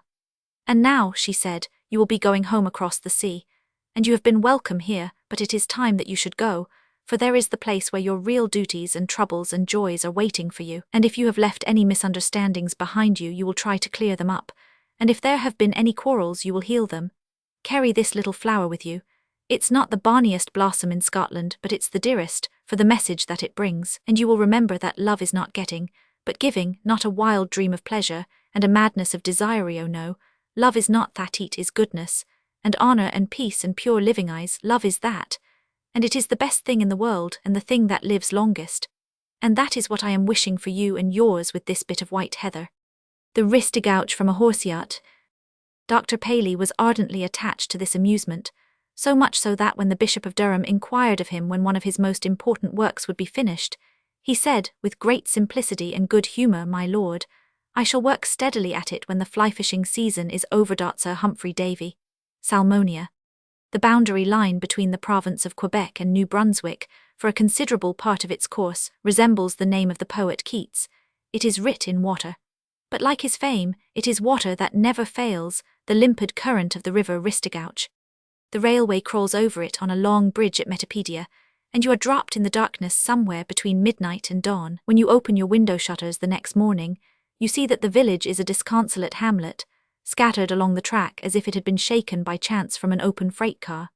It consists of 20 houses, 3 shops, and a discouraged church perched upon a little hillock, like a solitary mourner on the anxious seat. The one comfortable and prosperous feature in the countenance of Metapedia is the house of the Ristigouche Salmon Cluban old-fashioned mansion, with broad white piazza, looking over rich meadowlands.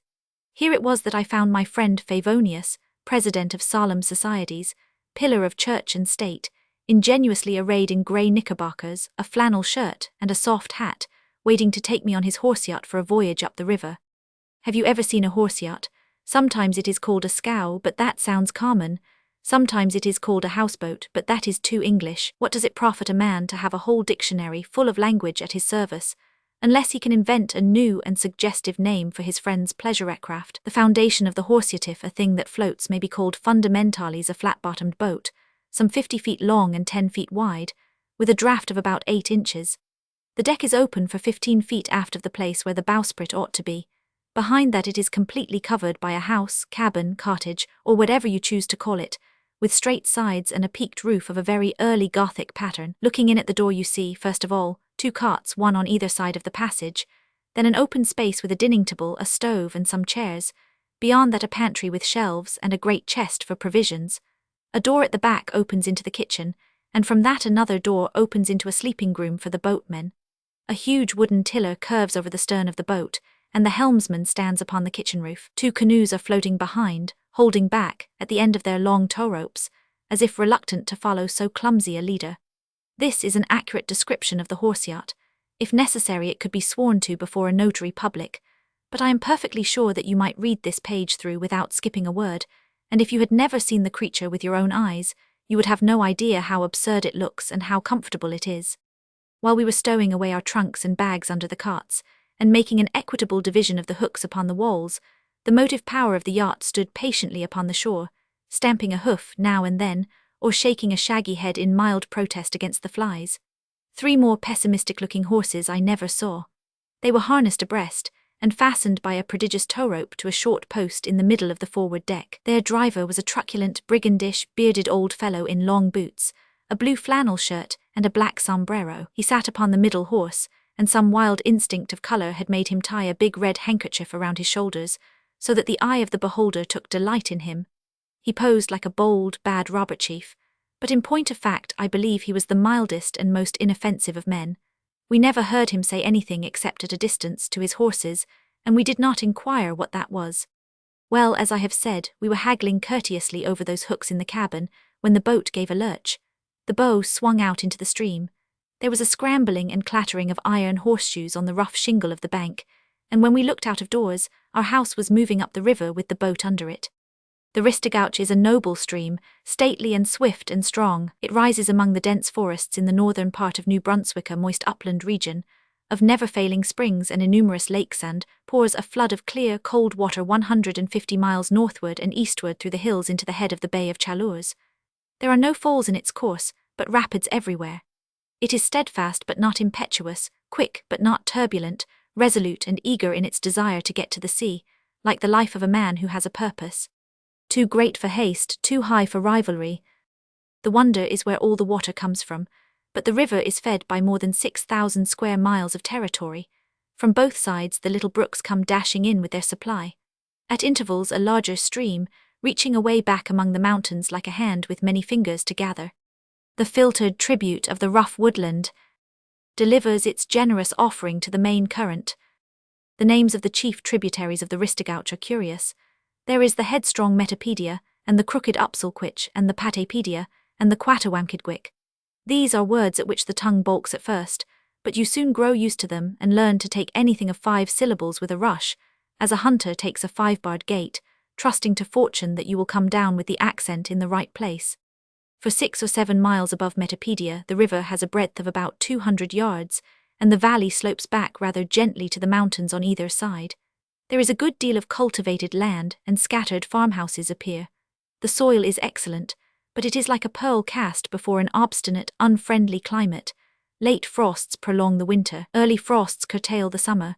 The only safe crops are grass, oats, and potatoes, and for half the year all the cattle must be housed and fed to keep them alive.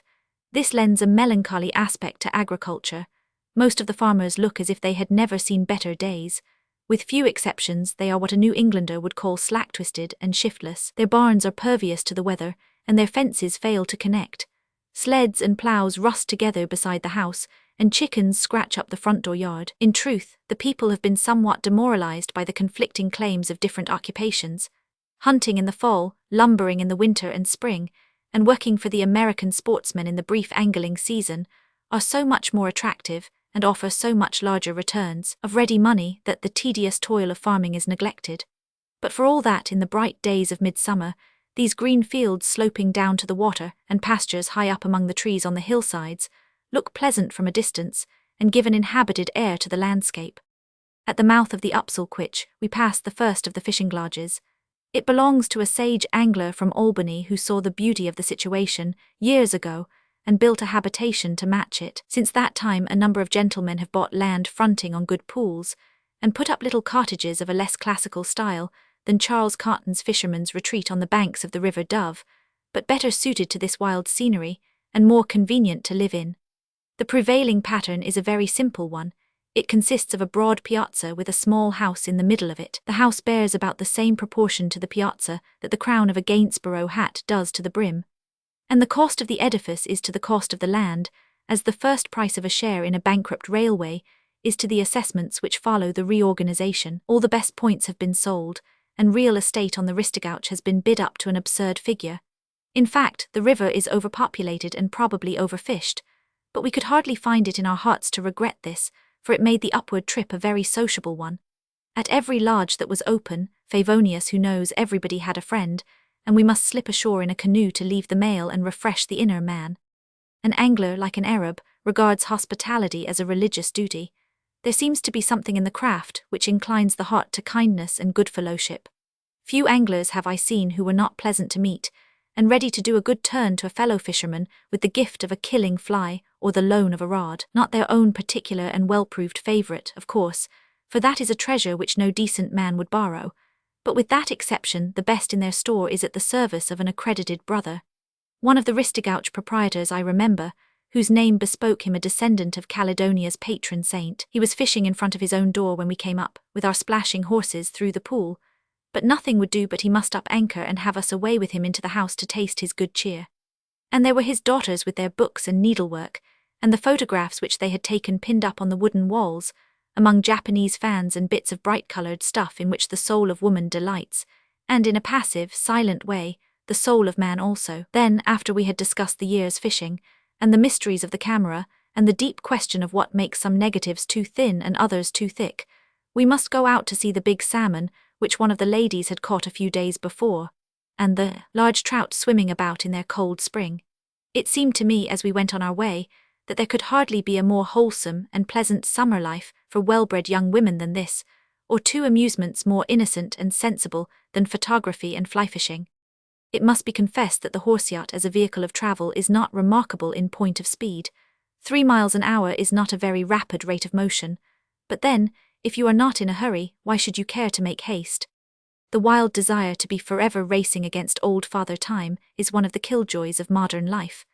That ancient traveller is sure to beat you in the long run, and as long as you are trying to rival him, he will make your life a burden. But if you will only acknowledge his superiority, and profess that you do not approve of racing after all, he will settle down quietly beside you and jog along like the most companionable of creatures. That is a pleasant pilgrimage, in which the journey itself is part of the destination. As soon as one learns to regard the horse-yacht as a sort of moving house, it appears admirable. There is no dust or smoke, no rumble of wheels or shriek of whistles. You are gliding along steadily through an evergreen world, skirting the silent hills, passing from one side of the river to the other when the horses have to swim the current to find a good foothold on the bank. You are on the water but not at its mercy, for your craft is not disturbed by the heaving of rude waves, and the serene inhabitants do not say I am sick. There is room enough to move about without falling overboard. You may sleep or read or write in your cabin, or sit upon the floating piazza in an armchair and smoke the pipe of peace, while the cool breeze blows in your face and the musical waves go singing down to the sea. There was one feature about the boat which commended itself very strongly to my mind. It was possible to stand upon the forward deck and do a little trout fishing in motion. By watching your chance, when the corner of a good pool was within easy reach, you could send out a hasty line and cajole a sea trout from his hiding place. It is true that the towropes and the post made the back cast a little awkward, and the wind sometimes blew the flies up on the roof of the cabin. But then, with patience and a short line, the thing could be done. I remember a pair of good trout that rose together just as we were going through a boiling rapid, and it tried the strength of my split bamboo rod to bring those fish to the net against the current and the motion of the boat. When nightfall approached, we let go the anchor to wit, a rope tied to a large stone on the shore, ate our dinner with gladness and singleness of heart like the early Christians, and slept the sleep of the just, lulled by the murmuring of the waters, and defended from the insidious attacks of the mosquito by the breeze blowing down the river and the impregnable curtains over our beds. At daybreak, long before Favonius and I had finished our dreams, we were under way again, and when the trampling of the horses on some rocky shore wakened us, we could see the steep hills gliding past the windows and hear the rapids dashing against the side of the boat, and it seemed as if we were still dreaming. At Cross Point, where the river makes a long loop around a narrow mountain, thin as a saw and crowned on its jagged edge by a rude wooden cross, we stopped for an hour to try the fishing. It was here that I hooked two mysterious creatures, each of which took the fly when it was below the surface, pulled for a few moments in a sullen way, and then apparently melted into nothingness. It will always be a source of regret to me that the nature of these fish must remain unknown. While they were on the line, it was the general opinion that they were heavy trout. But no sooner had they departed than I became firmly convinced, in accordance with a psychological law which holds good all over the world, that they were both enormous salmon. Even the Turks have a proverb which says, "Every fish that escapes appears larger than it is." No one can alter that conviction, because no one can logically refute it. Our best blessings, like our largest fish, always depart before we have time to measure them. The slide pool is in the wildest and most picturesque part of the river, about 35 miles above Metapedia. The stream, flowing swiftly down a stretch of rapids between forest-clad hills, runs straight toward the base of an eminence so precipitous that the trees can hardly find a foothold upon it, and seem to be climbing up in haste on either side of the long slide, which leads to the summit. The current, barred by the wall of rock, takes a great sweep to the right, dashing up at first in angry waves, then falling away in oily curves and eddies, until at last it sleeps in a black deep, apparently almost motionless at the foot of the hill. It was here, on the upper edge of the stream, opposite to the slide, that we brought our floating camp to anchor for some days. What does one do in such a watering place? Let us take a specimen day. It is early morning, or to be more precise, about 8 o'clock, and the white fog is just beginning to curl and drift away from the surface of the river. Sooner than this it would be idle to go out. The preternaturally early bird in his greedy haste may catch the worm, but the salmon never take the fly until the fog has lifted, and in this the scientific angler sees, with gratitude, a remarkable adaptation of the laws of nature to the tastes of man. The canoes are waiting at the front door. We step into them and push off, Favonius going up the stream a couple of miles to the mouth of the Patepedia, and I down, a little shorter distance, to the famous Indian house pool. The slim boat glides easily on the current, with a smooth, buoyant motion, quickened by the strokes of the paddles in the bow and the stern. We pass around 2 curves in the river and find ourselves at the head of the pool. Here the man in the stern drops the anchor, just on the edge of the bar where the rapid breaks over into the deeper water. The long rod is lifted, the fly unhooked from the reel, a few feet of line pulled through the rings, and the fishing begins. First cast to the right, straight across the stream about 20 feet. The current carries the fly down with a semicircular sweep until it comes in line with the bow of the canoe. Second cast to the left, straight across the stream with the same motion. The semicircle is completed and the fly hangs quivering for a few seconds at the lowest point of the arc. 3 or 4 feet of line are drawn from the reel. Third cast to the right, fourth cast to the left, then a little more line, and so, with widening half-circles, the water is covered, gradually and very carefully, until at length the angler has as much line out as his 2-handed rod can lift and swing. Then the first drop is finished. The man in the stern quietly pulls up the anchor and lets the boat drift down a few yards. The same process is repeated on the second drop, and so on until the end of the run is reached and the fly has passed over all the good water. This seems like a very regular and somewhat mechanical proceeding as one describes it, but in the performance it is rendered intensely interesting by the knowledge that at any moment it is liable to be interrupted. This morning the interruption comes early. At the first cast of the second drop, before the fly has fairly lit, a great flash of silver darts from the waves close by the boat. Usually a salmon takes the fly rather slowly, carrying it under water before he seizes it in his mouth, but this one is in no mood for deliberation. He has hooked himself with a rush, and the line goes whirring madly from the reel as he races down the pool. Keep the point of the rod low. He must have his own way now. Up with the anchor quickly, and send the canoe after him, bowman and sternman paddling with swift strokes. He has reached the deepest water. He stops to think what has happened to him. We have passed around and below him, and now, with the current to help us, we can begin to reel in. Lift the point of the rod with a strong, steady pull. Put the force of both arms into it. The tough wood will stand the strain. The fish must be moved. He must come to the boat if he is ever to be landed. He gives a little and yields slowly to the pressure. Then suddenly he gives too much and runs straight toward us. Reel in now as swiftly as possible, or else he will get a slack on the line and escape. Now he stops, shakes his head from side to side, and darts away again across the pool, leaping high out of water. Do not touch the reel. Drop the point of the rod quickly, for if he falls on the leader he will surely break it. Another leap and another. Truly he is a merry one, and it will go hard with us to hold him. But those great leaps have exhausted his strength, and now he follows the rod more easily. The men push the boat back to the shallow side of the pool until it touches lightly on the shore. The fish comes slowly in, fighting a little and making a few short runs. He is tired and turns slightly on his side. But even yet he is a heavy weight on the line, and it seems a wonder that so slight a thing as the leader can guide and draw him. Now he is close to the boat. The boatman steps out on a rock with his gaff. Steadily now and slowly, lift the rod, bending it backward. A quick sure stroke of the steel, a great splash, and the salmon is lifted upon the shore. How he flounces about on the stones. Give him the coup de grace at once for his own sake as well as for ours. And now look at him as he lies there on the green leaves. Broad back, small head tapering to a point, clean shining sides with a few black spots on them. It is a fish fresh run from the sea in perfect condition, and that is the reason why he has given such good sport. We must try for another before we go back. Again fortune favours us, and at 11 o'clock we pole up the river to the camp with 2 good salmon in the canoe.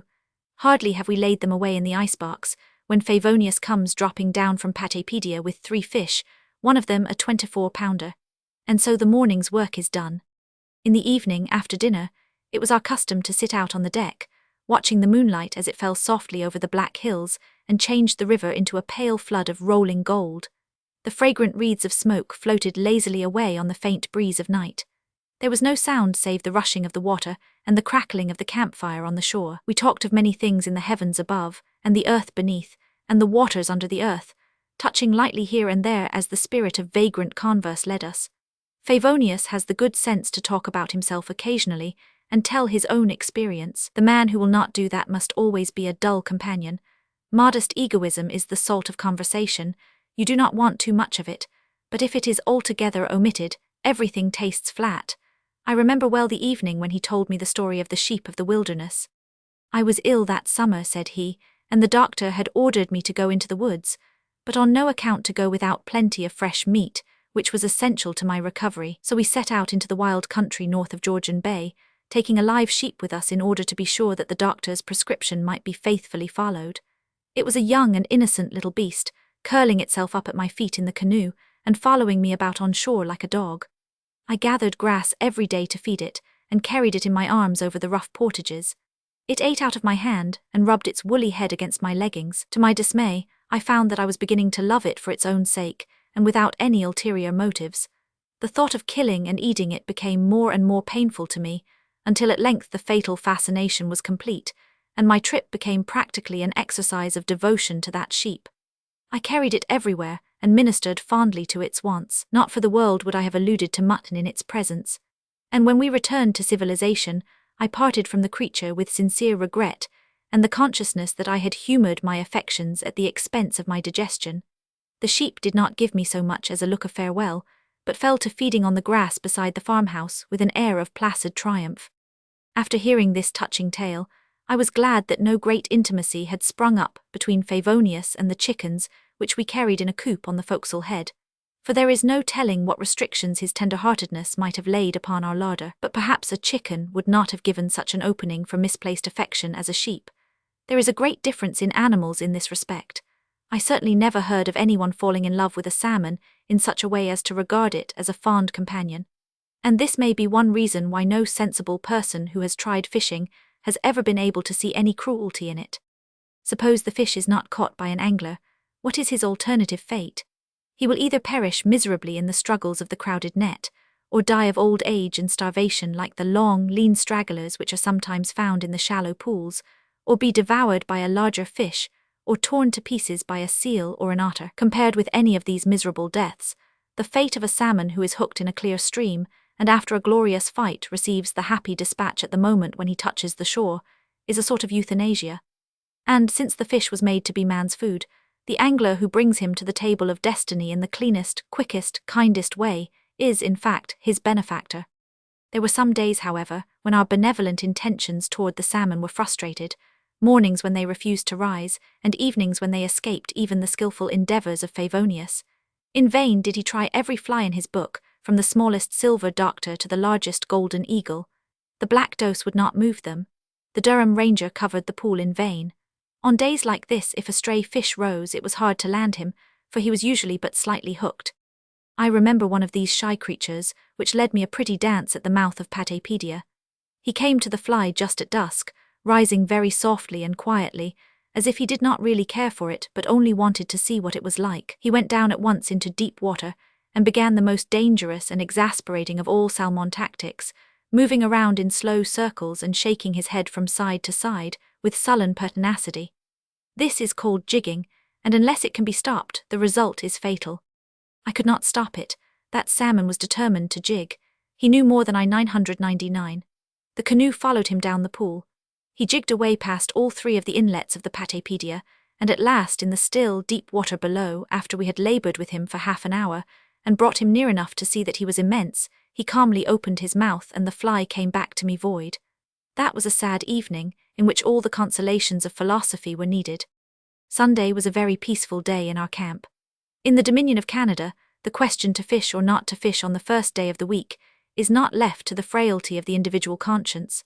The law on the subject is quite explicit, and says that between 6 o'clock on Saturday evening and 6 o'clock on Monday morning, all nets shall be taken up, and no one shall wet a line. The Ristigouche Salmon Club has its guardians stationed all along the river, and they are quite as inflexible in seeing that their employers keep this law as the famous Sentinel was in refusing to let Napoleon pass without the countersign. But I do not think that these keen sportsmen regard it as a hardship.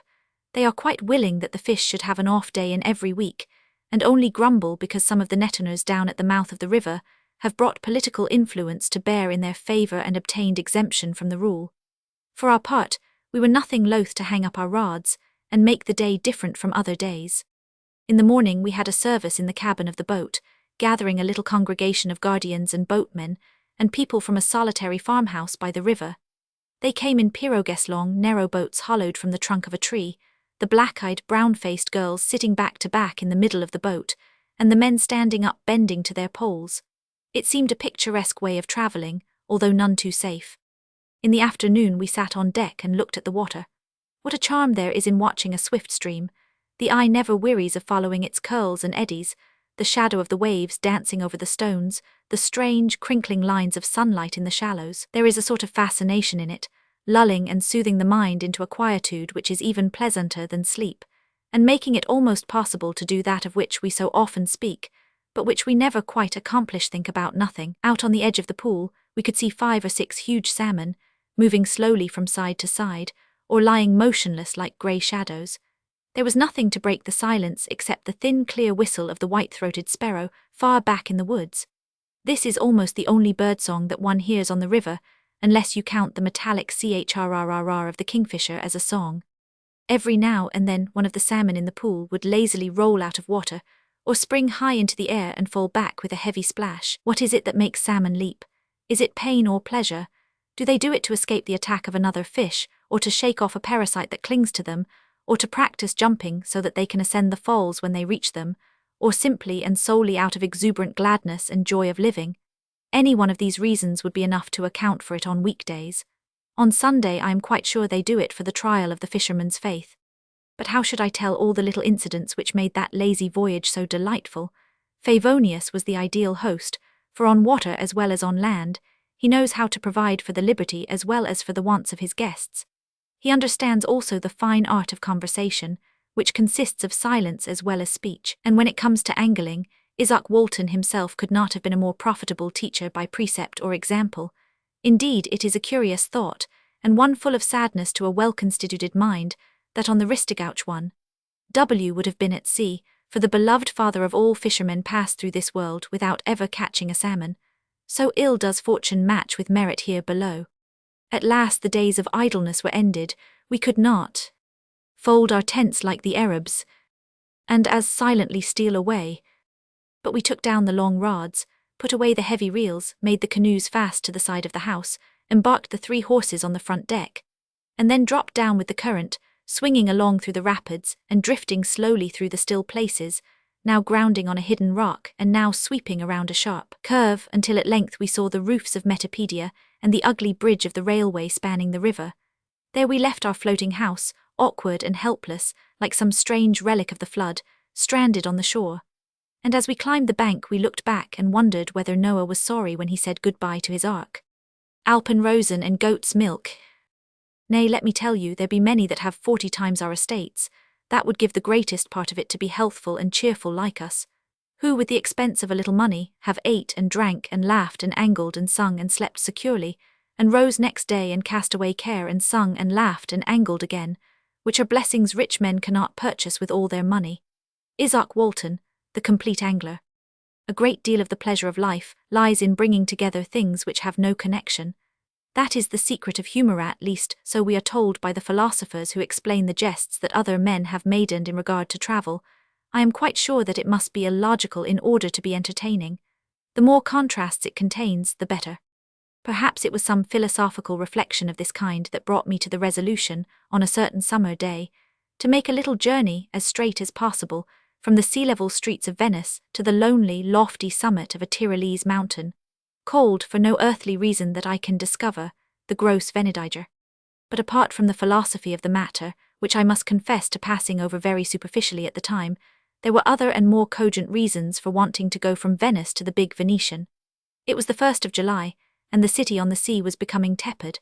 A slumberous haze brooded over canals and palaces and churches. It was difficult to keep one's conscience awake to Baedeker and a sense of moral obligation. Ruskin was impassable, and a picture regularly was a penance. We floated lazily from one place to another, and decided that after all it was too warm to go in. The cries of the gondoliers at the canal corners grew more and more monotonous and dreamy. There was danger of our falling fast asleep, and having to pay by the hour for a day's repose in a gondola. If it grew much warmer, we might be compelled to stay until the following winter in order to recover energy enough to get away. All the signs of the times pointed northward, to the mountains, where we should see glaciers and snowfields, and pick Alpenrosen, and drink goat's milk fresh from the real goat. The first stage on the journey thither was by rail to Belluno, about 4 or 5 hours. It is a sufficient commentary on railway travel that the most important thing about it is to tell how many hours it takes to get from one place to another. We arrived in Belluno at night, and when we awoke the next morning we found ourselves in a picturesque little city of Venetian aspect, with a piazza and a campanile and a Palladian cathedral, surrounded on all sides by lofty hills. We were at the end of the railway and at the beginning of the Dolomites. Although I have a constitutional aversion to scientific information given by unscientific persons, such as clergymen and men of letters, I must go in that direction far enough to make it clear that the word Dolomite does not describe a kind of fossil, nor a sect of heretics, but a formation of mountains lying between the Alps and the Adriatic. Draw a diamond on the map, with Brixen at the northwest corner, Linz at the northeast, Belluno at the southeast, and Trent at the southwest, and you will have included the region of the Dolomites, a country so picturesque, so interesting, so full of sublime and beautiful scenery, that it is equally a wonder and a blessing that it has not been long since completely overrun by tourists and ruined with railways. It is true, the glaciers and snowfields are limited, the waterfalls are comparatively few and slender, and the rivers small. The loftiest peaks are little more than 10,000 feet high. But on the other hand, the mountains are always near, and therefore always imposing. Bold, steep, fantastic masses of naked rock, They rise suddenly from the green and flowery valleys in amazing and endless contrast. They mirror themselves in the tiny mountain lakes like pictures in a dream. I believe the guidebook says that they are formed of carbonate of lime and carbonate of magnesia in chemical composition, but even if this be true, it need not prejudice any candid observer against them, for the simple and fortunate fact is that they are built of such stone that wind and weather, keen frost and melting snow and rushing water have worn and cut, and carved them into 1,000 shapes of wonder and beauty. It needs but little fancy to see in them walls and towers, cathedrals and campaniles, fortresses and cities, tinged with many hues from pale grey to deep red, and shining in an air so soft, so pure, so cool, so fragrant, under a sky so deep and blue and a sunshine so genial, that it seems like the happy union of Switzerland and Italy. The great highway through this region from south to north is the Ampezzo Road, which was constructed in 1830, along the valleys of the Piave, the Boit, and the Rheins, the ancient line of travel and commerce between Venice and Innsbruck. The road is superbly built, smooth and level. Our carriage rolled along so easily that we forgot and forgave its venerable appearance and its lack of accommodation for trunks. We had been persuaded to take 4 horses, as our luggage seemed too formidable for a single pair. But in effect our concession to apparent necessity turned out to be a mere display of superfluous luxury, for the 2 white leaders did little more than show their feeble paces, leaving the grey wheelers to do the work. We had the elevating sense of travelling 4 in hand, however a satisfaction, to which I do not believe any human being is altogether insensible. At Longarone we breakfasted for the 2nd time, and entered the narrow gorge of the Piave. The road was cut out of the face of the rock. Below us the long lumber rafts went shooting down the swift river. Above on the right were the jagged crests of Monteferlan and Premagia, which seemed to us very wonderful, because we had not yet learned how jagged the Dolomites can be. At Perarolo, where the Boit joins the Piave, there is a lump of a mountain in the angle between the rivers, and around this we crawled in long curves until we had risen 1,000 feet, and arrived at the same Hotel Venezia, where we were to dine. While dinner was preparing, the deacon and I walked up to Pieve di Cador, the birthplace of Titian. The house in which the great painter first saw the colours of the world is still standing, and tradition points out the very room in which he began to paint. I am not one of those who would inquire too closely into such a legend as this. The cottage may have been rebuilt a dozen times since Titian's day, not a scrap of the original stone or plaster may remain, but beyond a doubt the view that we saw from the window is the same that Titian saw.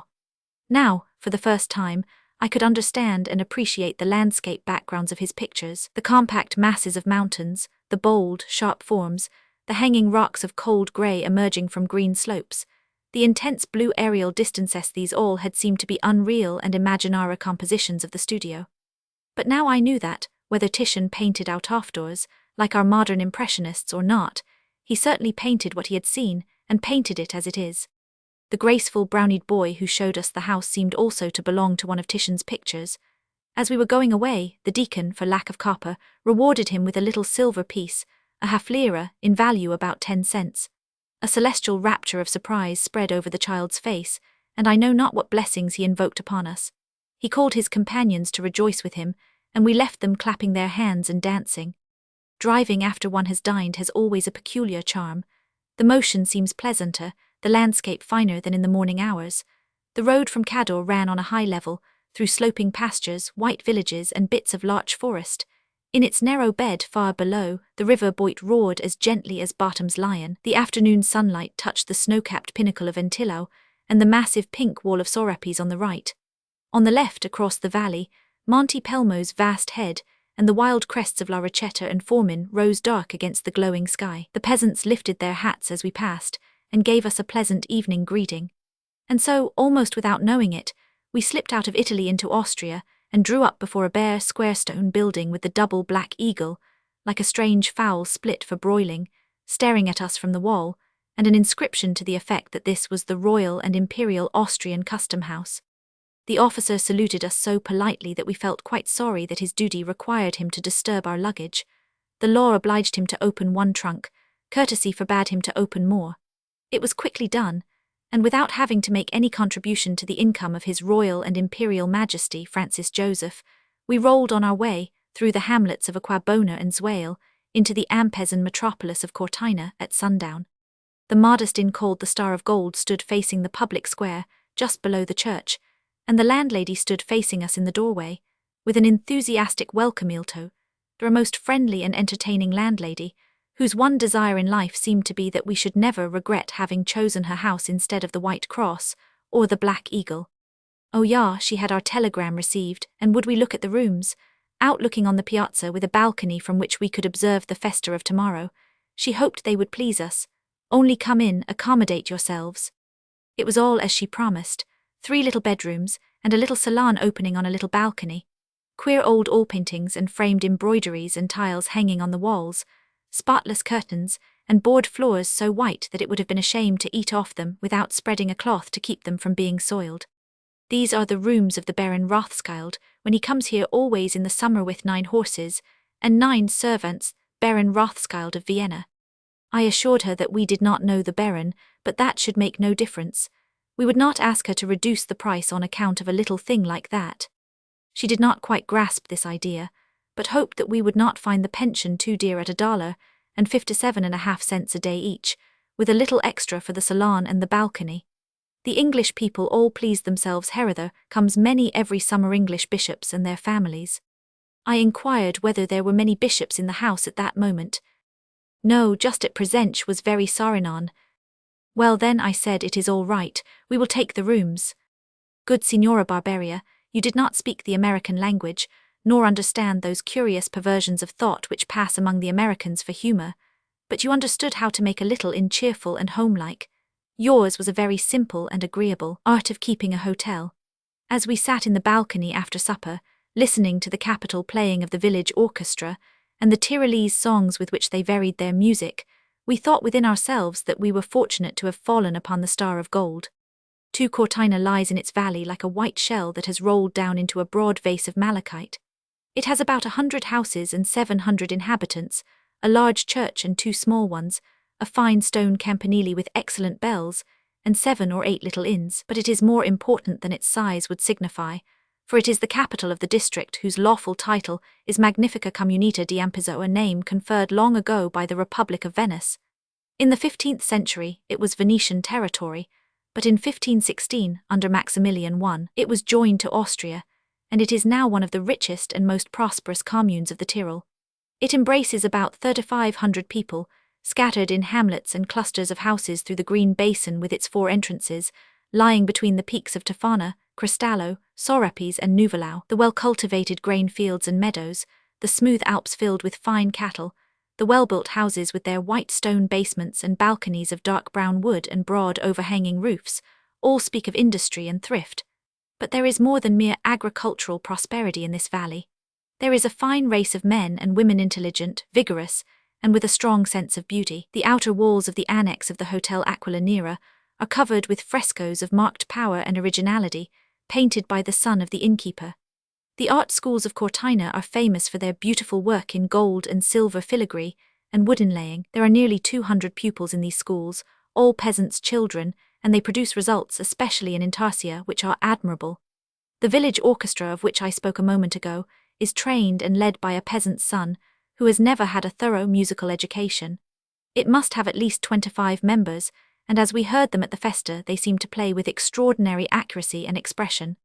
This festa gave us a fine chance to see the people of the Ampezzo all together. It was the annual jubilation of the district, and from all the outlying hamlets and remote side valleys, even from the neighbouring vales of Agordo and Oranzo, across the mountains, and from Cador, the peasants, men and women and children, had come in to the Sagro at Cortina. The Piazorhic is really nothing more than a broadening of the road behind the church was quite thronged. There must have been between 2,000 and 3,000 people. The ceremonies of the day began with general church-going. The people here are honestly and naturally religious. I have seen so many examples of what can only be called sincere and unaffected piety, that I cannot doubt it. The church, on Cortina's feast day, was crowded to the doors with worshippers, who gave every evidence of taking part not only with the voice, but also with the heart in the worship. Then followed the public unveiling of a tablet, on the wall of the little inn of the Anchor, to the memory of Gemaria Ghedini, the founder of the art schools of Cortina. There was music by the band, and an oration by a native Demosthenes who spoke in Italian so fluent that it ran through one's senses like water through a sluice, leaving nothing behind, and an original canto sung by the village choir, with a general chorus, in which they called upon the various mountains to reach the name of the beloved Master John Mary as a model of modesty and true merit, and wound up with, "Hurrah for John Mary, hurrah for his art! Hurrah for all teachers as skillful as he! Hurrah for us all who have now taken part in singing together in Do, Re 1001." It was very primitive, and I do not suppose that the celebration was even mentioned in the newspapers of the great world. But after all, has not the man who wins such a triumph as this in the hearts of his own people, for whom he has made labor beautiful with the charm of art, deserved better of fame than many a crowned monarch or conquering warrior? We should be wiser if we gave less glory to the men who have been successful in forcing their fellow men to die, and more glory to the men who have been successful in teaching their fellow men how to live. But the festa of Cortina did not remain all day on this high moral plane. In the afternoon came what our landlady called allerlei dumhate. There was a grand lottery for the benefit of the volunteer fire department. The high officials sat up in a green wooden booth in the middle of the square, and called out the numbers and distributed the prizes. Then there was a greased pole with various articles of an attractive character tied to a large hoop at the top, silk aprons, and a green jacket and bottles of wine, and half a smoked pig, and a coil of rope and a purse. The gallant firemen voluntarily climbed up the pole as far as they could, one after another, and then involuntarily slid down again exhausted, each one wiping off a little more of the grease, until at last the lucky one came who profited by his forerunner's labors, and struggled to the top to snatch the smoked pig. After that it was easy. Such is success in this unequal world. The man who wipes off the grease seldom gets the prize. Then followed various games with tubs of water, and coins fastened to the bottom of a huge black frying pan, to be plucked off with the lips, and pots of flour to be broken with sticks, so that the young lads of the village were ducked and blackened and powdered to an unlimited extent, amid the hilarious applause of the spectators. In the evening there was more music, and the peasants danced in the square, the women quietly and rather heavily, but the men with amazing agility, slapping the soles of their shoes with their hands, or turning cartwheels in front of their partners. At dark the festivities closed with a display of fireworks. There were rockets and bombs and pinwheels, and the boys had tiny red and blue lights which they held until their fingers were burned, just as boys do in America, and there was a general hush of wonder as a particularly brilliant rocket swished into the dark sky, and when it burst into a rain of serpents, the crowd breathed out its delight in a long-drawn ah, just as the crowd does everywhere. We might easily have imagined ourselves at a 4th of July celebration in Vermont if it had not been for the costumes. The men of the Ampezzo Valley have kept but little that is peculiar in their dress. Men are naturally more progressive than women, and therefore less picturesque. The tide of fashion has swept them into the international monotony of coat and vest and trousers, pretty much the same, and equally ugly, all over the world. Now and then you may see a short jacket with silver buttons, or a pair of knee breeches, and almost all the youths wear a bunch of feathers or a tuft of chamois hair in their soft green hats. But the women of the Ampez are strong, comely, with golden brown complexions, and often noble face, not ashamed to dress as their grandmothers 999. They wear a little round black felt hat with rolled rim and 2 long ribbons hanging down at the back. Their hair is carefully braided and coiled, and stuck through and through with great silver pins. A black bodice, fastened with silver clasps, is covered in front with the ends of a brilliant silk kerchief, laid in many folds around the shoulders. The white shirt sleeves are very full and fastened up above the elbow with coloured ribbon. If the weather is cool, the women wear a short black jacket, with satin yoke and high puffed sleeves. But whatever the weather may be, they make no change in the large, full dark skirts, almost completely covered with immense silk aprons, by preference light blue. It is not a remarkably brilliant dress, compared with that which one may still see in some districts of Norway or Sweden, but upon the whole it suits the women of the Ampezzo wonderfully. For my part, I think that when a woman has found a dress that becomes her, it is a waste of time to send to Paris for a fashion plate. 3. When the excitement of the festa had subsided, we were free to abandon ourselves to the excursions in which the neighbourhood of Cortina abounds, and to which the guidebook earnestly calls every right-minded traveller. A walk through the light green shadows of the larchwoods to the tiny lake of Gedna, where we could see all the 4 dozen trout swimming about in the clear water and catching flies. A drive to the Belvedere, where there are superficial refreshments above and profound grottos below. These were trifles, though we enjoyed them, but the great mountains encircling us on every side, standing out in clear view with that distinctness and completeness of vision which is one charm of the Dolomites, seemed to summon us to more arduous enterprises. Accordingly, the deacon and I selected the easiest one, engaged a guide, and prepared for the ascent. Monte Nuvolau is not a perilous mountain. I am quite sure that at my present time of life I should be unwilling to ascend a perilous mountain, unless there was something extraordinarily desirable at the top, or remarkably disagreeable at the bottom. Mere risk has lost the attractions which it once had. As the father of a family, I felt bound to abstain from going for amusement into any place which a Christian lady might not visit with propriety and safety.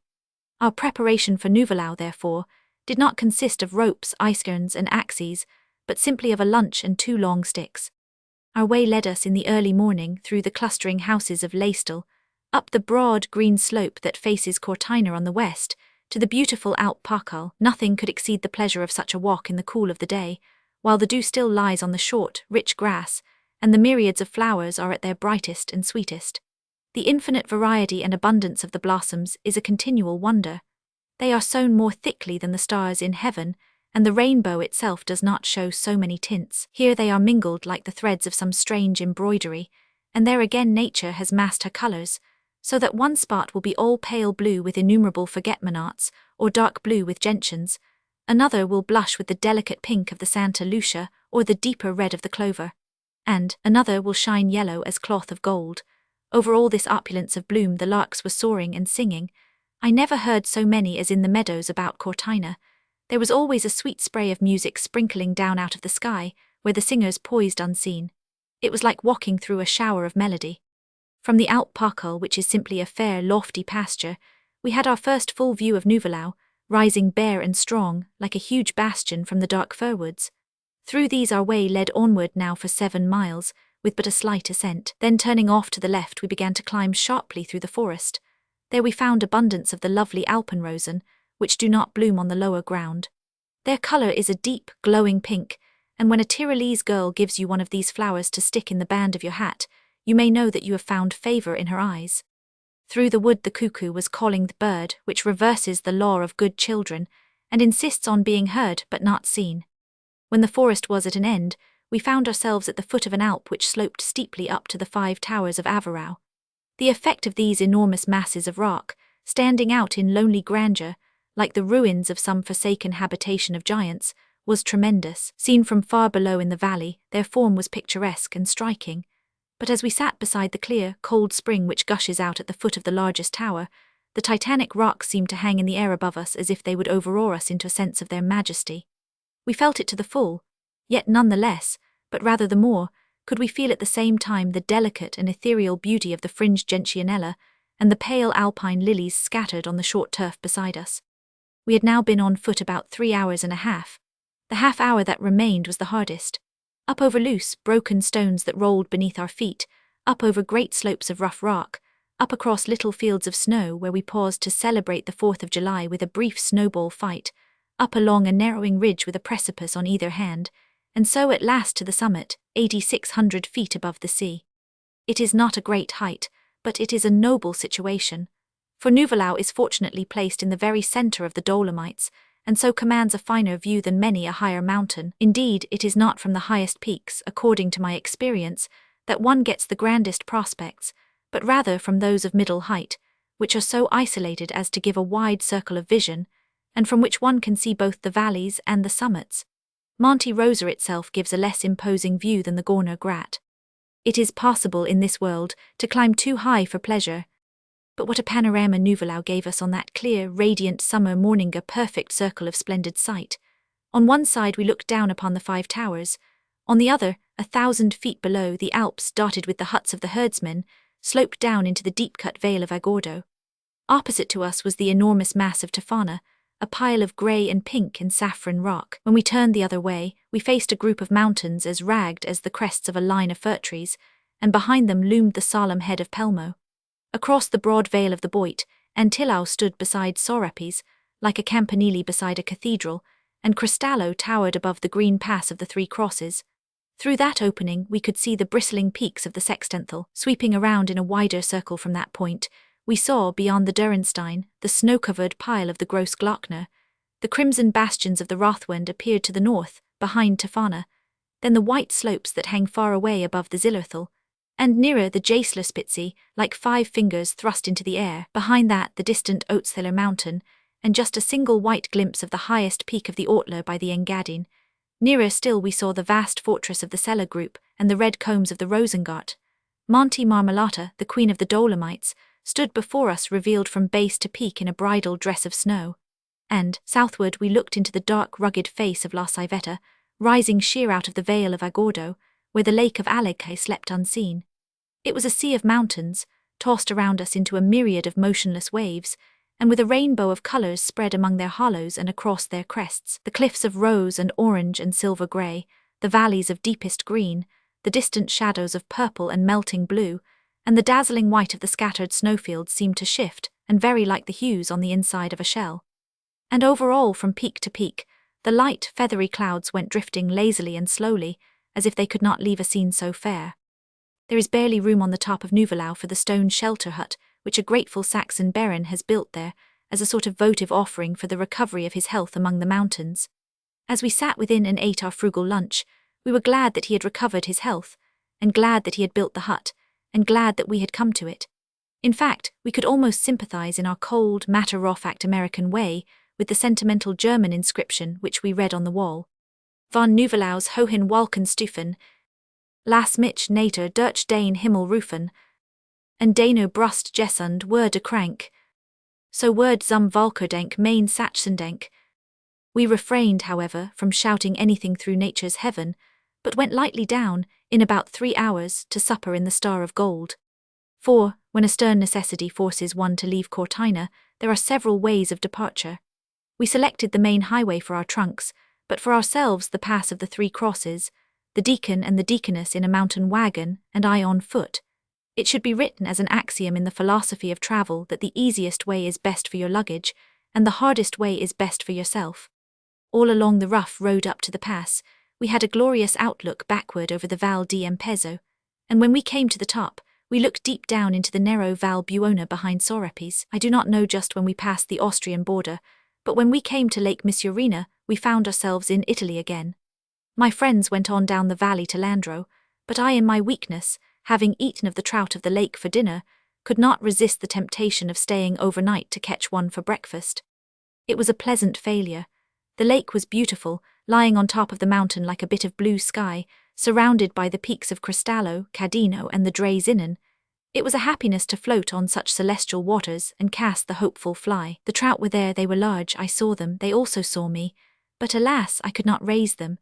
Misurina is, in fact, what the Scotch call a dour lark, one of those places which are outwardly beautiful, but inwardly so demoralized that the trout will not rise. When we came ashore in the evening, the boatman consoled me with the story of a French count who had spent 2 weeks there fishing, and only caught 1 fish. I had some thoughts of staying 13 days longer, to rival the count, but concluded to go on the next morning, over Monte Pion and the Cat's Ladder to Landro. The view from Monte Pion is far less extensive than that from Nuvelau, but it has the advantage of being very near the wild jumble of the Sexton Dolomites. The 3 shoemakers and a lot more of sharp and ragged fellows are close by, on the east.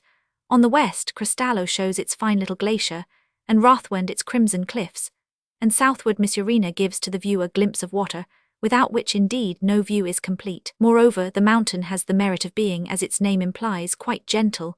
I met the deacon and the deaconess at the top, they having walked up from Landro. And so we crossed the boundary line together again, 7,000 feet above the sea, from Italy into Austria. There was no custom house. The way down by the Cat's Ladder I travelled alone. The path was very steep and little worn, but even on the mountainside there was no danger of losing it, for it had been blazed here and there, on trees and stones, with a dash of blue paint. This is the work of the invaluable Dove, which is, being interpreted, the German-Austrian Alpine Club.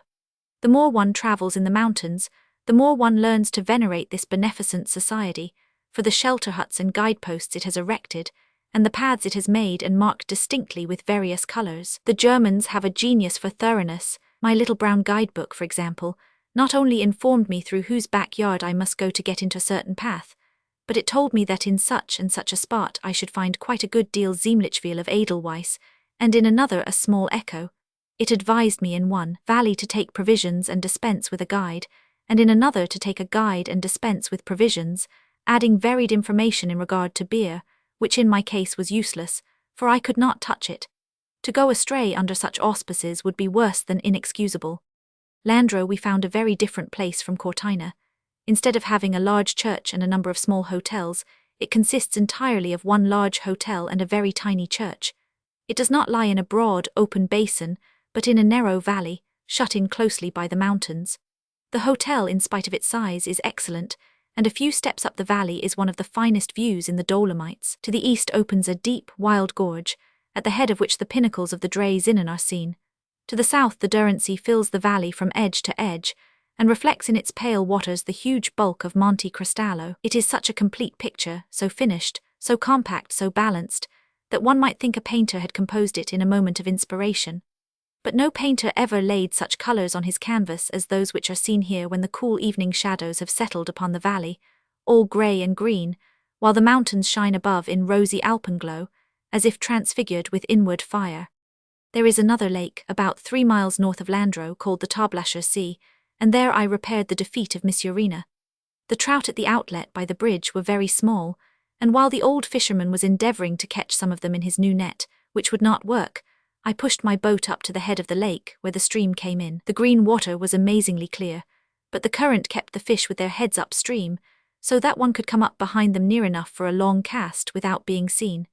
As my fly lighted above them and came gently down with the ripple, I saw the first fish turn and rise and take it. A motion of the wrist hooked him, and he played just as gamely as a trout in my favourite Long Island pond. How different the colour, though, as he came out of the water. This fellow was all silvery, with light pink spots on his sides. I took 7 of his companions, in weight some 4 pounds, and then stopped because the evening light was failing. How pleasant it is to fish in such a place and at such an hour. The novelty of the scene, the grandeur of the landscape, lend a strange charm to the sport, but the sport itself is so familiar that one feels at home with motion of the rod, the feathery swish of the line. The sight of the rising fish, it all brings back 100 woodland memories, and thoughts of good fishing comrades, some far away across the sea, and perhaps even now sitting around the forest campfire in Maine or Canada, and some with whom we shall keep company no more until we cross the greater ocean into that happy country whither they have preceded us.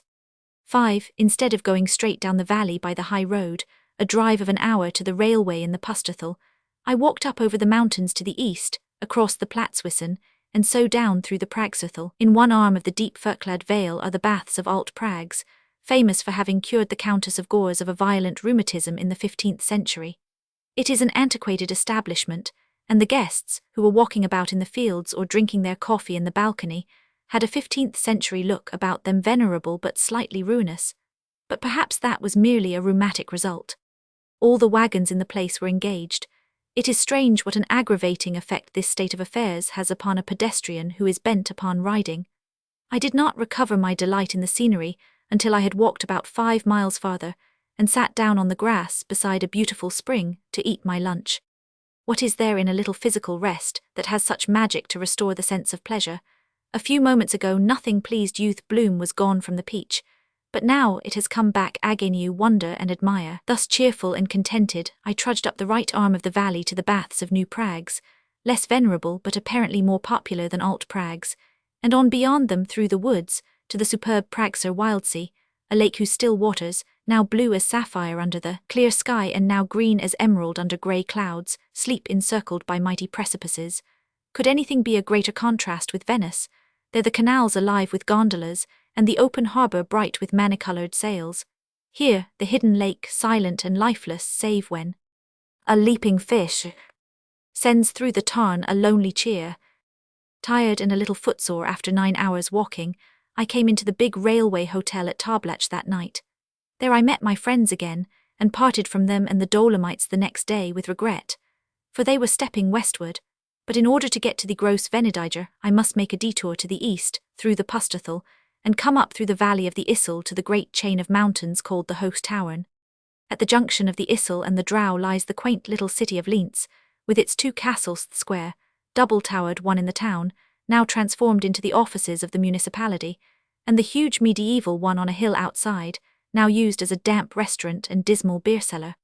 I lingered at Linz for a couple of days, in the ancient hostelry of the post. The hallways were vaulted like a cloister, the walls were 3 feet thick, the kitchen was in the middle of the house on the 2nd floor, so that I looked into it every time I came from my room, and ordered dinner direct from the cook. But so far from being displeased with these peculiarities, I rather liked the flavour of them. And then, in addition, the landlady's daughter who was managing the house was a person of most engaging manners, and there was trout and grayling fishing in a stream nearby, and the neighbouring church of Dulsach contained the beautiful picture of the Holy Family, which Frans de Frege painted for his native village. The peasant women of Linz have one very striking feature in their dresser black felt hat with a broad, stiff brim and a high crown, smaller at the top than at the base. It looks a little like the traditional headgear of the Pilgrim Fathers, exaggerated. There is a solemnity about it which is fatal to feminine beauty.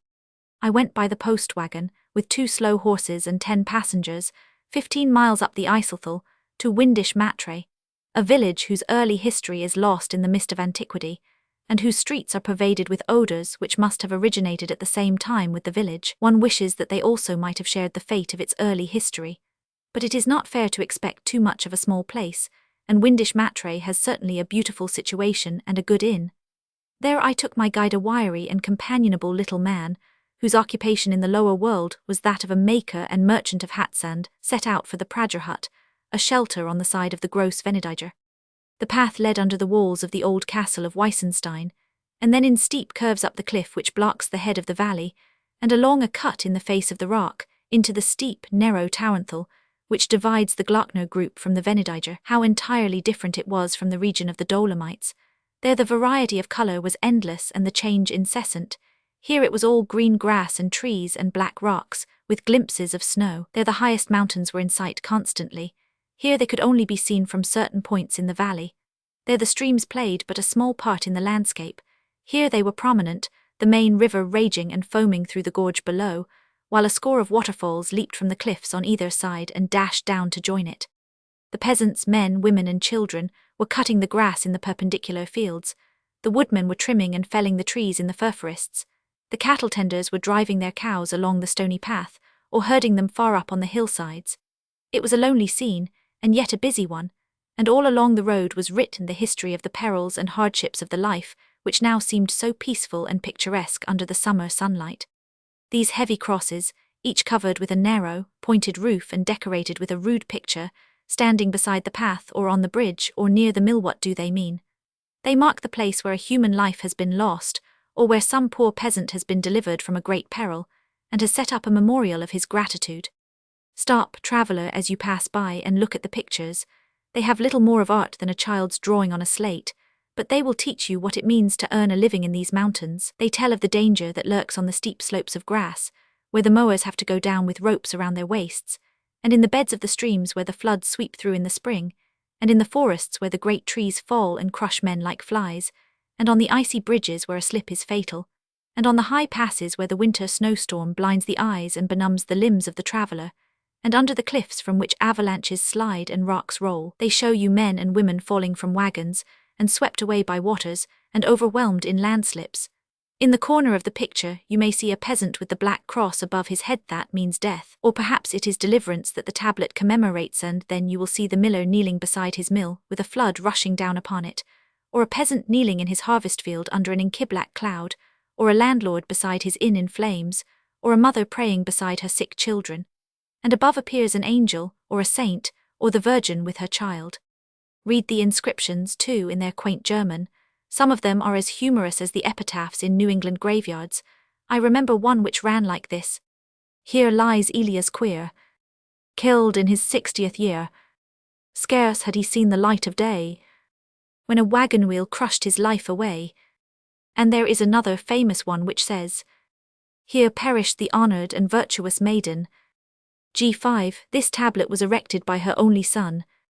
But for the most part a glance at these Martel und Tafel, which are so frequent on all the mountain roads of the Tyrol, will give you a strange sense of the real pathos of human life. If you are a Catholic, you will not refuse their request to say a prayer for the departed. If you are a Protestant, at least it will not hurt you to say one for those who still live and suffer and toil among such dangers. After we had walked for 4 hours up the Tauernthal, we came to the Matrier Tauern House, an inn which is kept open all the year for the shelter of travellers over the high pass that crosses the mountain range at this point, from north to south. There we dined. It was a bare, rude place, but the dish of juicy trout was garnished with flowers, each fish holding a big pansy in its mouth. And as the maid set them down before me, she wished me a good appetite, with the hearty old-fashioned Tyrolese courtesy which still survives in these remote valleys. It is pleasant to travel in a land where the manners are plain and good. If you meet a peasant on the road, he says, "God greet you." If you give a child a couple of cruisers, he folds his hands and says, "God reward you." And the maid who lights you to bed says, "Good night, I hope you will sleep well." 2 hours more of walking brought us through Außergschloss and Innergschloss, 2 groups of herdsmen's huts, tenanted only in summer at the head of the Tauernthal. Midway between them lies a little chapel, cut into the solid rock for shelter from the avalanches. This lofty vale is indeed rightly named, for it is shut off from the rest of the world. The portal is a cliff down which the stream rushes in foam and thunder. On either hand rises a mountain wall. Within, the pasture is fresh and green, sprinkled with alpine roses, and the pale river flows swiftly down between the rows of dark wooden houses. At the head of the vale towers the gross Venediger, with its glaciers and snowfields dazzling white against the deep blue heaven. The murmur of the stream and the tinkle of the cowbells and the jodeling of the herdsmen far up the slopes make the music for the scene. The path from Gschloss leads straight up to the foot of the dark pyramid of the Kesselkopf, and then in steep endless zigzags along the edge of the great glacier. I saw at first the pinnacles of ice far above me, breaking over the face of the rock.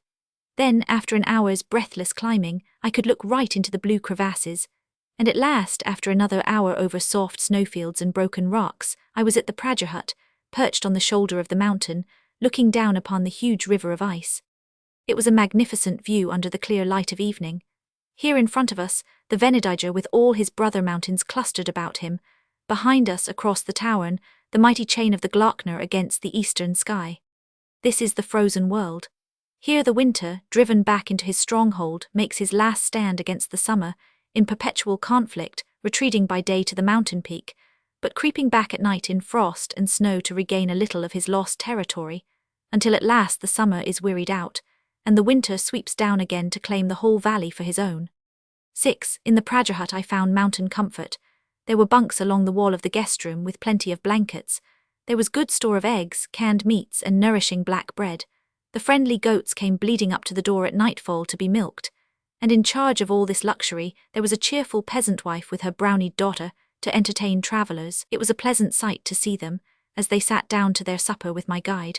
All 3 bowed their heads and said their grace before meat, the guide repeating the longer prayer and the mother and daughter coming in with the responses. I went to bed with a warm and comfortable feeling about my heart. It was a good ending for the day. In the morning, if the weather remained clear, the alarm clock was to wake us at 3 for the ascent to the summit. But can it be 3 o'clock already? The gibbous moon still hangs in the sky and casts a feeble light over the scene, then up and away for the final climb. How rough the path is among the black rocks along the ridge.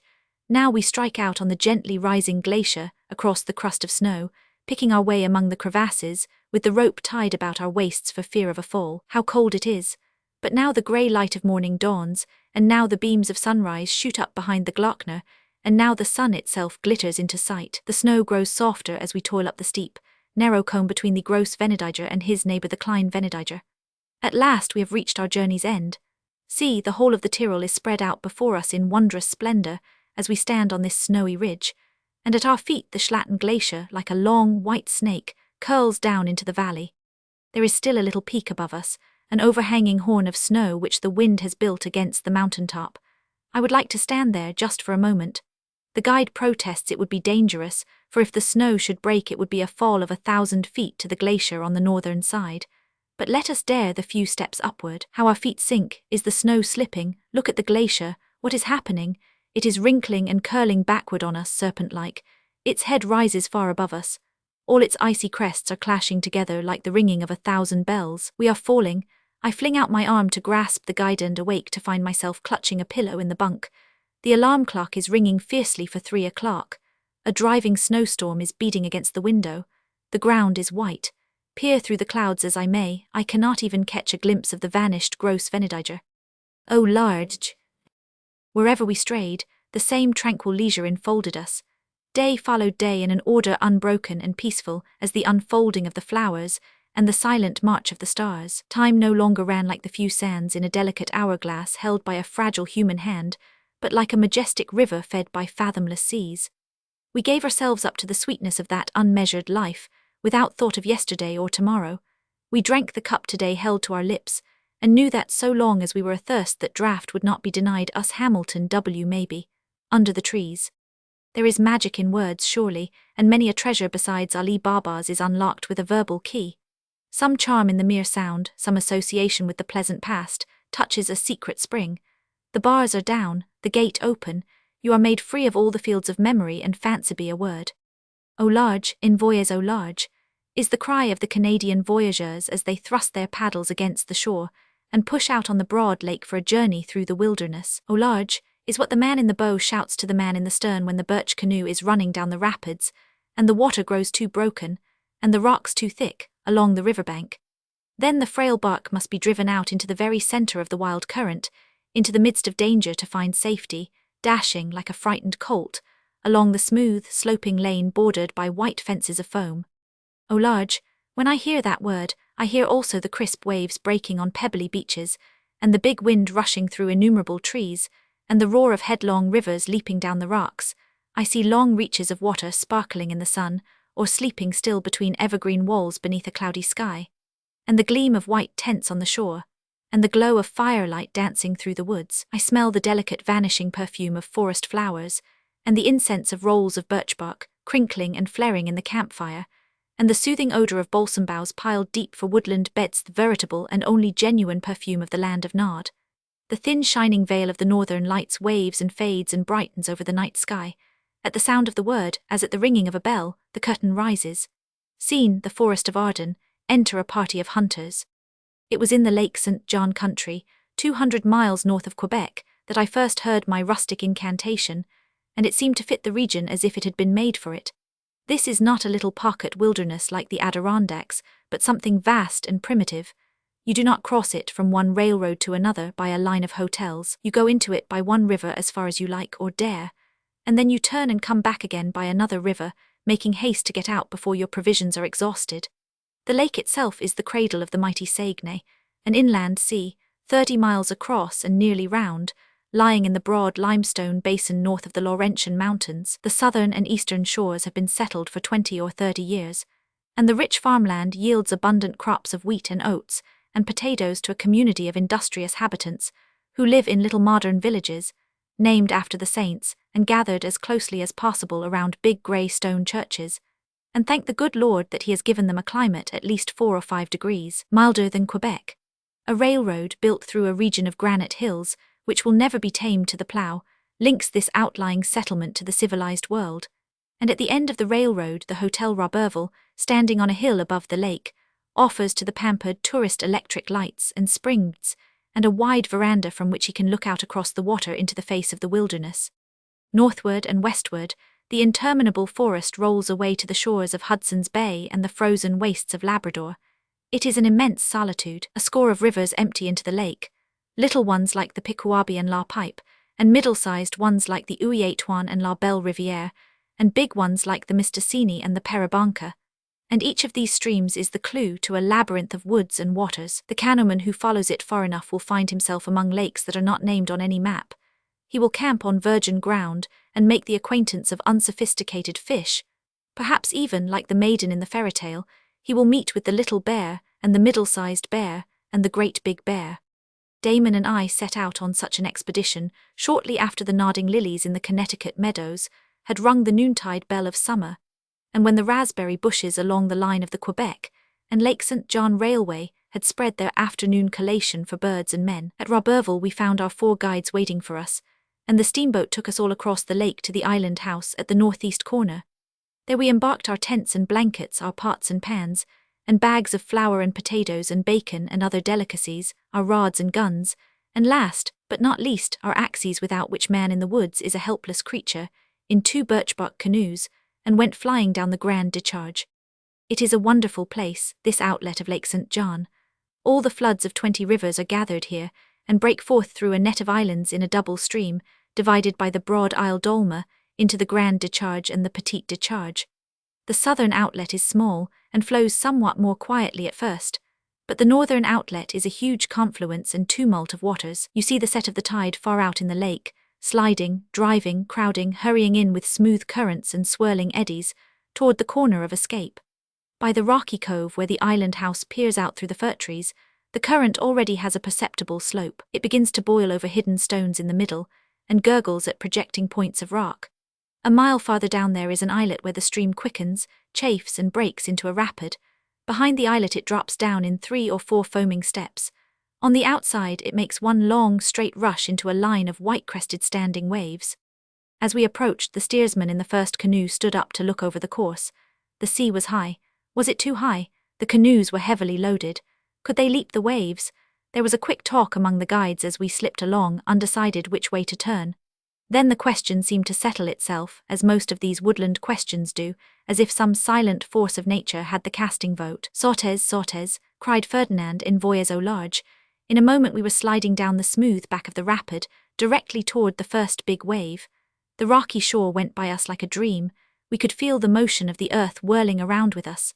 The crest of the billow in front curled above the bow of the canoe. Arrête dousement. A swift stroke of the paddle checked the canoe, quivering and prancing like a horse suddenly reined in. The wave ahead, as if surprised, sank and flattened for a second.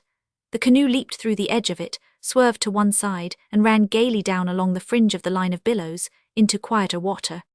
Everyone feels the exhilaration of such a descent. I know a lady who almost cried with fright when she went down her first rapid, but before the voyage was ended she was saying, "Count that day lost whose low, descending sun sees no fall leaped, no foaming rapid run.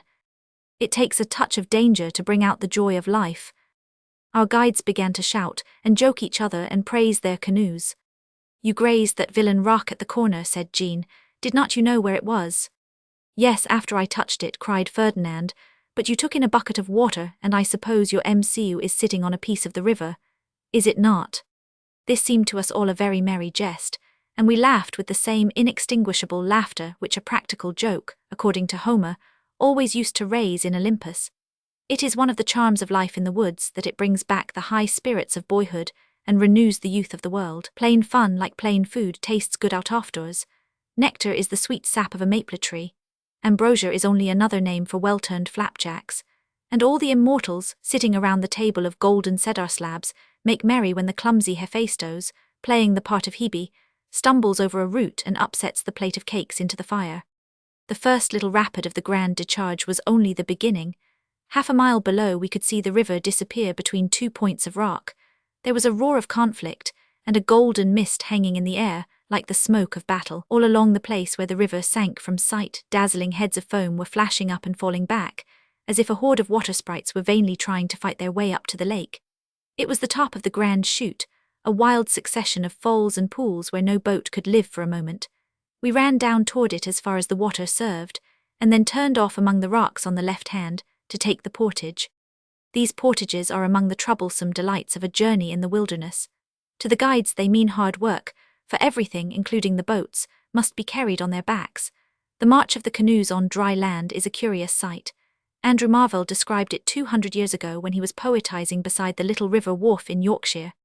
"And now the salmon fishers moist their leathern boats begin to hoist, and like antipodes in shoes, have shod their heads in their canoes. How tortoise-like, but none so slow, these rational amphibii go."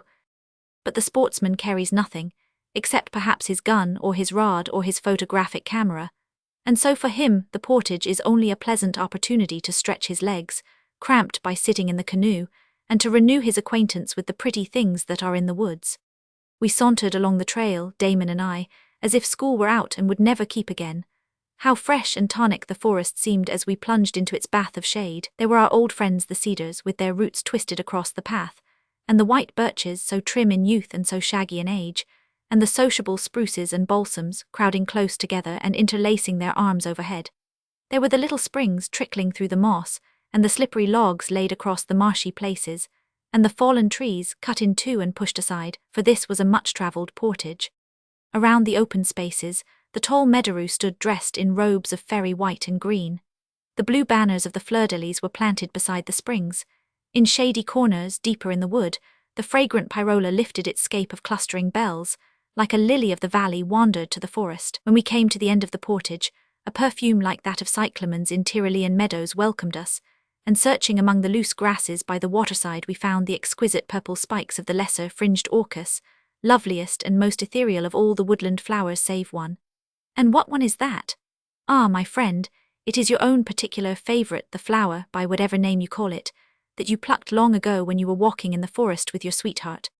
I am wonderskonen marnet my owls alen nospen sprangen. We launched our canoes again on the great pool at the foot of the first fall, a broad sweep of water a mile long and half a mile wide, full of eddies and strong currents, and covered with drifting foam. There was the old campground on the point, where I had tented so often with my Lady Greygown, fishing for Wananiche, the famous landlocked salmon of Lake St. John. And there were the big fish, showing their back fins as they circled lazily around in the eddies as if they were waiting to play with us. But the goal of our day's journey was miles away, and we swept along with the stream, now through a rush of quick water boiling and foaming, now through a still place like a lake, now through fairy crowds of islands that together lie, as quietly as spots of sky, among the evening clouds. The beauty of the shores was infinitely varied, and unspoiled by any sign of the presence of man. We met no company except a few kingfishers, and a pair of gulls who had come up from the sea to spend the summer, and a large flock of wild ducks, which the guides call Betsies, as if they were all of the gentler sex. In such a big family of girls, we supposed that a few would not be missed, and Damon bagged 2 of the tenderest for our supper. In the still water at the mouth of the Rivière Mistook, just above the rapide aux cedars, we went ashore on a level wooded bank to make our first camp and cook our dinner. Let me try to sketch our men as they are busied about the fire.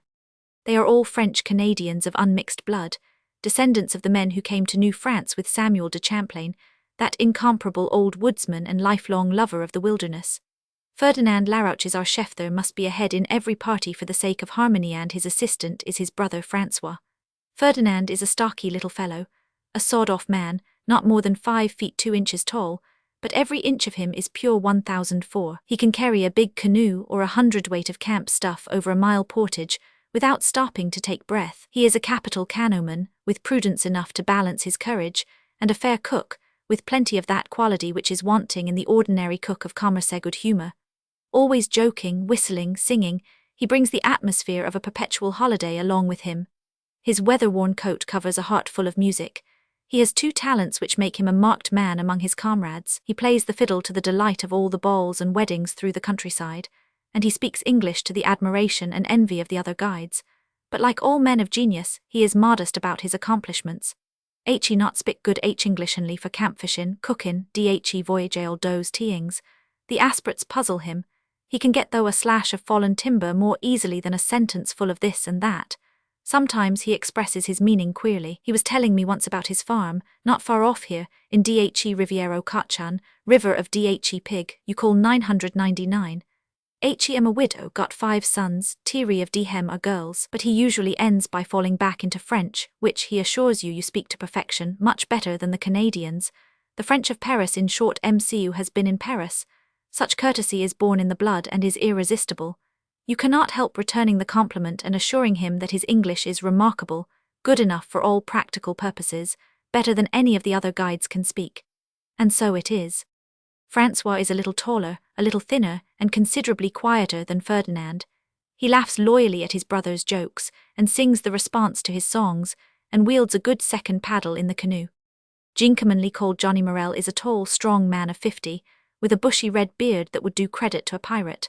But when you look at him more closely, you see that he has a clear, kind blue eye and a most honest, friendly face under his slouch hat. He has travelled these woods and waters for 30 years, so that he knows the way through them by 1,000 familiar signs, as well as the streets of the city. He is our pathfinder. The bow paddle in his canoe is held by his son Joseph, a lad not quite 15 but already as tall and almost as strong as a man. He is yet of the youth, said Johnny, and he knows not the affairs of the camp.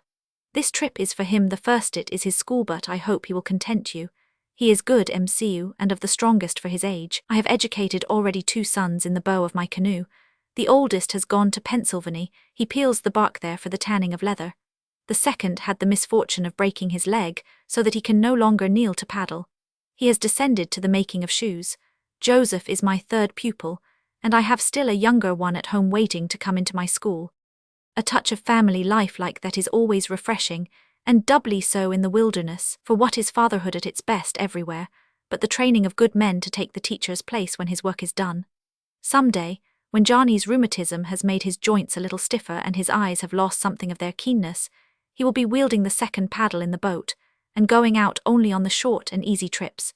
It will be young Joseph that steers the canoe through the dangerous places and carries the heaviest load over the portages and leads the way on the long journeys. It has taken me longer to describe our men than it took them to prepare our frugal meal. A pot of tea, the woodsman's favorite drink. I never knew a good guide that would not go without whiskey rather than without tea, a few slices of toast and juicy rashers of bacon, a kettle of boiled potatoes, and a relish of crackers and cheese. We were in a hurry to be off for an afternoon's fishing, 3 or 4 miles down the river at the Isle Malines. The island is well named, for it is the most perilous place on the river, and has a record of disaster and death. The scattered waters of the discharge are drawn together here into one deep, narrow, powerful stream, flowing between gloomy shores of granite. In mid-channel, the wicked island shows its scarred and bristling head, like a giant ready to dispute the passage. The river rushes straight at the rocky brow, splits into 2 currents, and raves away on both sides of the island in a double chain of furious falls and rapids. In these wild waters we fished with immense delight and fair success, scrambling down among the huge rocks along the shore, and joining the excitement of an alpine climb with the placid pleasures of angling. At nightfall we were at home again in our camp, with half a score of onananish, weighing from 1 to 4 pounds each. Our next day's journey was long and variegated. A portage of a mile or 2 across the Isle d'Olma, with a cart to haul our canoes and stuff, brought us to the little discharge, down which we floated for a little way, and then hauled through the village of St. Joseph to the foot of the Carcajou, or Wildcat Falls. A mile of quick water was soon passed, and we came to the junction of the little discharge with the grand discharge at the point where the picturesque clubhouse stands in a grove of birches beside the big Vache Kale Falls. It is lively work crossing the pool here when the water is high and the canoes are heavy, but we went through the labouring seas safely and landed some distance below at the head of the rapid Gervais to eat our lunch. The water was too rough to run down with loaded boats, so Damon and I had to walk about 3 miles along the riverbank while the men went down with the canoes. On our way beside the rapids, Damon geologized, finding the marks of ancient glaciers and bits of iron ore and pockets of sand full of infinitesimal garnets, and specks of gold washed from the primitive granite. And I fished, picking up a pair of wananish in foam-covered nooks among the rocks. The swift water was almost past when we embarked again and ran down the last slope into a long deadwater. The shores, at first bold and rough, covered with dense thickets of second-growth timber, now became smoother and more fertile. Scattered farms with square, unpainted houses and long, thatched barns began to creep over the hills toward the river. There was a hamlet called St. Charles with a rude little church and a campanile of logs. The curé, robed in decent black and wearing a tall silk hat of the vintage of 1860, sat on the veranda of his trim presbytery, looking down upon us, like an image of propriety smiling at bohemianism. Other craft appeared on the river, a man and his wife paddling an old dugout, with half a dozen children packed in amidships, a crew of lumbermen in a sharp-nosed bateau, picking up stray logs along the banks, a couple of boatloads of young people returning merrily from a holiday visit, a party of berry-pickers in a flat-bottomed skiff. All the life of the countryside was in evidence on the river. We felt quite as if we had been in the swim of society, when at length we reached the point where the Rivière des Ons came tumbling down a 100-foot ladder of broken black rocks. There we pitched our tents in a strip of meadow by the waterside, where we could have the sound of the falls for a slumber song all night, and the whole river for a bath at sunrise. A sparkling draught of crystal weather was poured into our stirrup cup in the morning, as we set out for a drive of 15 miles across country to the Rivière à Elleuse, a tributary of the crooked, unnavigable river of Alders. The canoes and luggage were loaded on a couple of charrettes, or 2-wheeled carts, but for us and the guides there were 2 quatrarows, the typical vehicles of the century, as characteristic of Canada as the carriole is of Norway. It is a 2-seated buckboard, drawn by 1 horse, and the back seat is covered with a hood like an old-fashioned poke bonnet. The road is of clay and always rutty. It runs level for a while, and then jumps up a steep ridge and down again, or into a deep gully and out again. The habitant's idea of good driving is to let his horse slide down the hill and gallop up. This imparts a spasmodic quality to the motion, like Carlyle's style. The native houses are strung along the road. The modern pattern has a convex angle in the roof and dormer windows. It is a rustic adaptation of the mansard. The antique pattern, which is far more picturesque, has a concave curve in the roof, and the eaves project like eyebrows, shading the flatness of the face. Paint is a rarity. The prevailing color is the soft gray of weather-beaten wood. Sometimes, in the better class of houses, a gallery is built across the front and around one side, and a square of garden is fenced in, with dahlias and hollyhocks and marigolds, and perhaps a struggling rose bush, and usually a small patch of tobacco growing in one corner. Once in a long while you may see a balm-off Gilead tree or a clump of sapling poplars planted near the door. How much better it would have been if the farmer had left a few of the noble forest trees to shade his house. But then, when the farmer came into the wilderness, he was not a farmer.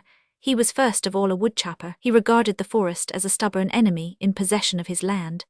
He attacked it with fire and axe and exterminated it, instead of keeping a few captives to hold their green umbrellas over his head when at last his grain fields should be smiling around him, and he should sit down on his doorstep to smoke a pipe of home-grown tobacco. In the time of adversity, one should prepare for prosperity.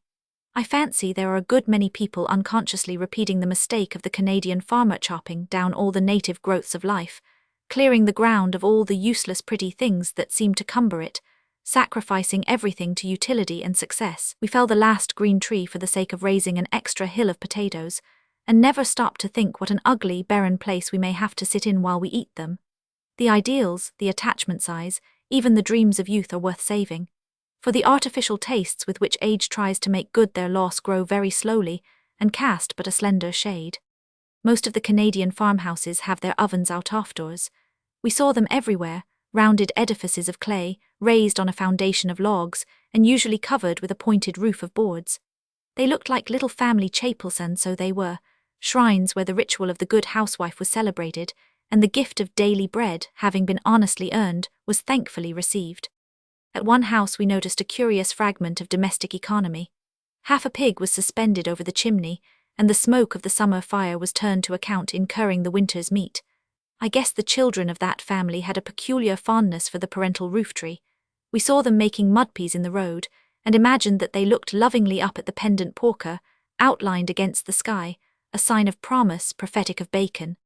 About noon the road passed beyond the region of habitation into a barren land, where blueberries were the only crop, and partridges took the place of chickens.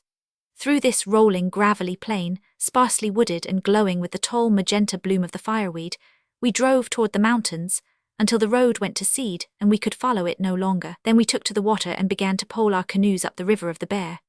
It was a clear, amber-colored stream, not more than 10 or 15 yards wide, running swift and strong, over beds of sand and rounded pebbles. The canoes went wallowing and plunging up the narrow channel, between thick banks of alders, like clumsy sea monsters. All the grace with which they move under the strokes of the paddle, in large waters, was gone. They looked uncouth and predatory, like a pair of seals that I once saw swimming far up the river Ristigouch in chase of fish.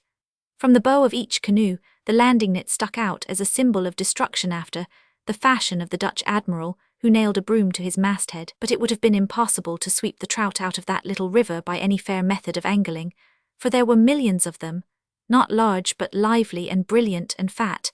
They leaped in every bend of the stream. We trailed our flies, and made quick casts here and there as we went along. It was fishing on the wing. And when we pitched our tents in a hurry at nightfall on the low shore of Lac Sail, among the bushes where firewood was scarce and there were no sapins for the beds, we were comforted for the poorness of the campground by the excellence of the trout supper. It was a bitter cold night for August. There was a skin of ice on the water pail at daybreak. We were glad to be up and away for an early start. The river grew wilder and more difficult. There were rapids and ruined dams built by the lumbermen years ago. At these places the trout were larger, and so plentiful that it was easy to hook two at a cast. It came on to rain furiously while we were eating our lunch, but we did not seem to mind it any more than the fish 999. Here and there the river was completely blocked by fallen trees. The guides called it bouchie, corked, and leaped out gaily into the water with their axes to uncork it. We passed through some pretty lakes, unknown to the map-makers, and arrived before sundown at the Lake of the Bear, where we were to spend a couple of days. The lake was full of floating logs, and the water, raised by the heavy rains and the operations of the lumbermen, was several feet above its usual level. Nature's landing places were all blotted out, and we had to explore halfway around the shore before we could get out comfortably. We raised the tents on a small shoulder of a hill, a few rods above the water, and a glorious campfire of birch logs soon made us forget our misery as though it had not been. The name of the Lake of the Beautiful Trout made us desire to visit it. The portage was said to be only 50 acres long. The arpent is the popular measure of distance here, but it passed over a ridge of newly burned land, and was so entangled with ruined woods and desolate of birds and flowers that it seemed to us at least 5 miles. The lake was charming, a sheet of singularly clear water, of a pale green tinge, surrounded by wooded hills. In the translucent depths trout and pike live together, but whether in peace or not I cannot tell. Both of them grow to an enormous size, but the pike are larger and have more capacious jaws. One of them broke my tackle and went off with a silver spoon in his mouth, as if he had been born to it. Of course the guides vowed that they saw him as he passed under the canoe, and declared that he must weigh 30 or 40 pounds. The spectacles of regret always magnify. The trout were coy. We took only 5 of them, perfect specimens of the true Salvelinus fontinalis, with square tails and carmine spots on their dark mottled sides. The largest weighed 3 pounds and 3/4, and the others were almost as heavy. On our way back to the camp, we found the portage beset by innumerable and bloodthirsty foes. There are 4 grades of insect malignity in the woods. The mildest is represented by the winged idiot that John Burr's little boy called a blunderhead. He dances stupidly before your face, as if lost in admiration, and finishes his pointless tale by getting in your eye or down your throat. The next grade is represented by the midges. Bite no cm is the Indian name for these invisible atoms of animated pepper which settle upon you in the twilight and make your skin burn like fire. But their hour is brief, and when they depart they leave not a bump behind. 1 step lower in the scale we find the mosquito, or rather he finds us, and makes his poisoned mark upon our skin. But after all he has his good qualities. The mosquito is a gentlemanly pirate. He carries his weapon openly and gives notice of an attack. He respects the decencies of life and does not strike below the belt or creep down the back of your neck. But the black fly is at the bottom of the moral scale. He is an unmitigated ruffian, the plug ugly of the woods. He looks like a tiny immature housefly with white legs as if he must be innocent, but in fact he crawls like a serpent and bites like a dog. No portion of the human frame is sacred from his greed. He takes his pound of flesh anywhere, and does not scruple to take the blood with it. As a rule you can defend yourself to some degree against him, by wearing a headnet, tying your sleeves around your wrists and your trousers around your ankles, and anointing yourself with grease flavoured with pennyroyal, for which cleanly and honest scent he has a coarse aversion. But sometimes, especially on burned land, about the middle of a warm afternoon, when a rain is threatening, the horde of black flies descend in force and fury, knowing that their time is short. Then there is no escape. Suits of chain armour, Nubian ointments of far-smelling potency would not save you. You must do as our guides did on the portage, submit to fate and walk along in heroic silence, like Marco Bozzaris bleeding at every pore, or do as Damon and I did, break into ejaculations and a run, until you reach a place where you can light a smudge and hold your head over it.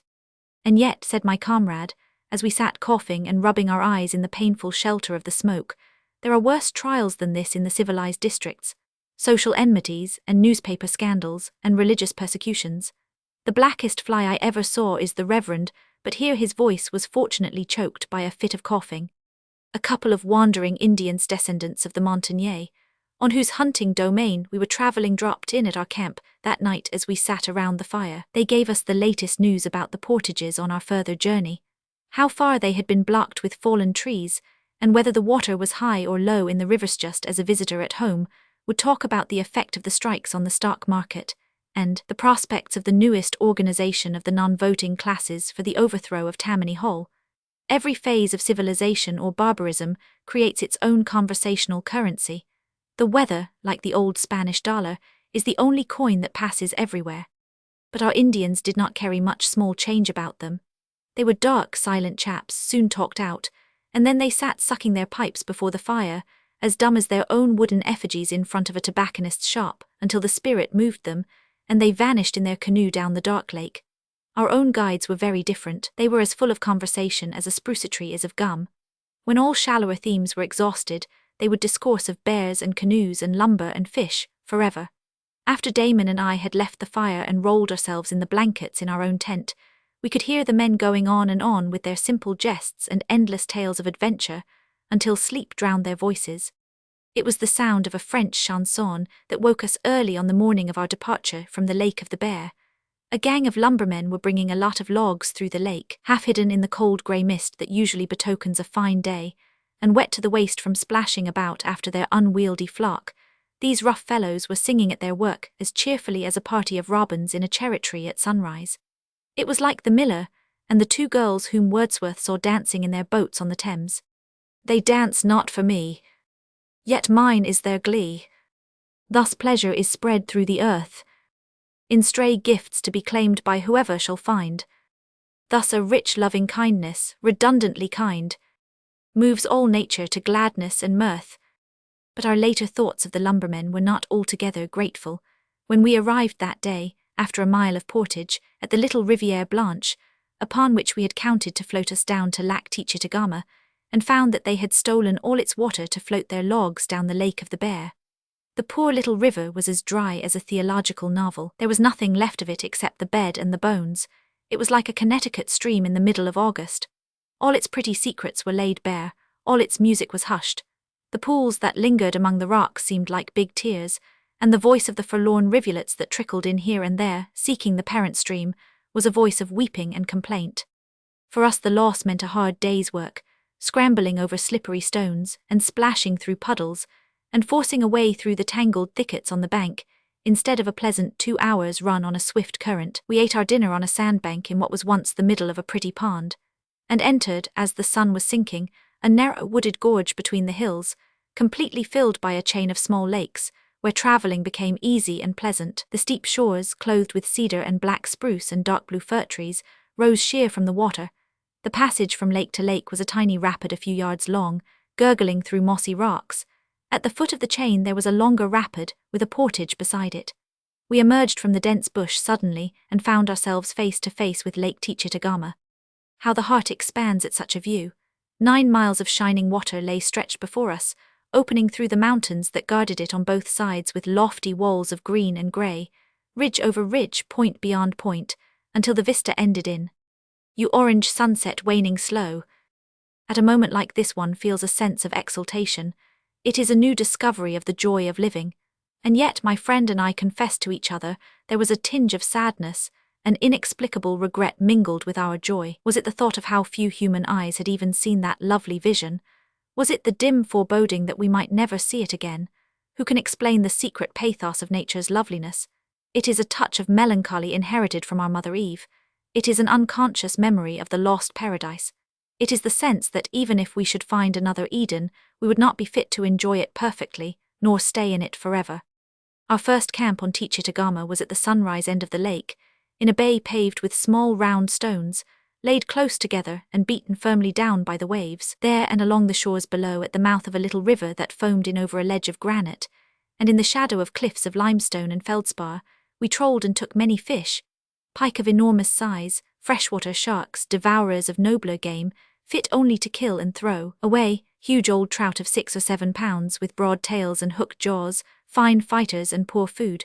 Stupid wide-mouthed tubewitach, the Indians call them, biting at hooks that were not baited for them. And best of all, high-bred anananish, pleasant to capture and delicate to eat. Our second camp was on a sandy point at the sunset end of the lake, a fine place for bathing, and convenient to the wild meadows and blueberry patches, where Damon went to hunt for bears. He did not find any, but once he heard a great noise in the bushes, which he thought was a bear, and he declared that he got quite as much excitement out of it as if it had had 4 legs and a mouthful of teeth. He brought back from one of his expeditions an Indian letter, which he had found in a cleft stick by the river. It was a sheet of birch bark with a picture drawn on it in charcoal, 5 Indians in a canoe paddling up the river, and one in another canoe pointing in another direction. We read it as a message left by a hunting party, telling their companions not to go on up the river because it was already occupied, but to turn off on a side stream. There was a sign of a different kind nailed to an old stump behind our camp. It was the top of a soapbox, with an inscription after this fashion: A500, Mayor B. Levitt. Soap MFRS, NY. Camped here July 18. 1 trout 17-12 pounds, Roman 2-1. Anishes 18-12 pounds, 1. Pike 147-12 pounds. There was a combination of piscatorial pride and mercantile enterprise in this quaint device that took our fancy. It suggested also a curious question of psychology in regard to the inhibitory influence of horses and fish upon the human nerve of veracity. We named the place Point Ananias. And yet, in fact, it was a wild and lonely spot, and not even the Hebrew inscription could spoil the sense of solitude that surrounded us when the night came, and the storm howled across the take, and the darkness encircled us with a wall that only seemed the more dense and impenetrable as the firelight blazed and leaped within the black ring. How far away is the nearest house, Johnny? I do not know, 50 miles, I suppose. And what would you do if the canoes were burned, or if a tree fell and smashed them? Well, I would say a paternoster, and take bread and bacon enough for 4 days, and an axe, and plenty of matches, and make a straight line through the woods. But it would not be a joke, MCU, I can tell you. The river Parabanca, into which Lake Tichitagama flows without a break, is the noblest of all the streams that empty into Lake St. John. It is said to be more than 300 miles long, and at the mouth of the lake it is perhaps 1,000 feet wide, flowing with a deep, still current through the forest. The deadwater lasted for several miles, then the river sloped into a rapid, spread through a net of islands and broke over a ledge in a cataract. Another quiet stretch was followed by another fall, and so on, along the whole course of the river. We passed 3 of these falls in the first day's voyage by portages so steep and rough that an Adirondack guide would have turned grey at the sight of them, and camped at night just below the Chute du Diable, where we found some Wananiche in the foam. Our tents were on an islet, and all around we saw the primeval, savage beauty of a world unmarred by man. The river leaped, shouting, down its double stairway of granite, rejoicing like a strong man to run a race. The afterglow in the western sky deepened from saffron to violet among the tops of the cedars, and over the cliffs rose the moonlight, paling the heavens but glorifying the earth. There was something large and generous and untrammeled in the scene, recalling one of Walt Whitman's rhapsodies. Earth of departed sunsets, earth of the mountains mist-topped, earth of the vitreous pour of the full moon just tinged with blue, earth of shine and dark mottling the tide of the river. All the next day we went down with the current. Regiments of black spruce stood in endless files like grenadiers, each tree capped with a thick tuft of matted cones and branches. Tall white birches leaned out over the stream, Narcissus-like, as if to see their own beauty in the moving mirror. There were touches of colour on the banks, the ragged pink flowers of the Joe Puig, which always reminds me of a happy, good-natured tramp, and the yellow eardrops of the jewelweed, and the intense blue of the closed gentian, that strange flower which, like a reticent heart, never opens to the light. Sometimes the river spread out like a lake, between high bluffs of sand fully a mile apart, and again it divided into many channels, winding cunningly down among the islands, as if it were resolved to slip around the next barrier of rock without a fall. There were 8 of these huge natural dams in the course of that day's journey. Sometimes we followed one of the side canals, and made the portage at a distance from the main cataract, and sometimes we ran with the central current to the very brink of the chute, darting aside just in time to escape going over. At the foot of the last fall, we made our camp on a curving beach of sand, and spent the rest of the afternoon in fishing. It was interesting to see how closely the guides could guess at the weight of the fish by looking at them. The Wananiche are much longer in proportion to their weight than trout, and a novice almost always overestimates them. But the guides were not deceived. This one will weigh 4 pounds and 3/4, and this one 4 pounds, but that one not more than 3 pounds. He is meagre, MCU, but he is meagre. When we went ashore and tried the spring balance which every angler ought to carry with him, as an aid to his conscience, the guide's guess usually proved to be within an ounce or 2 of the fact. Any one of the senses can be educated to do the work of the others. The eyes of these experienced fishermen were as sensitive to weight as if they had been made to use as scales.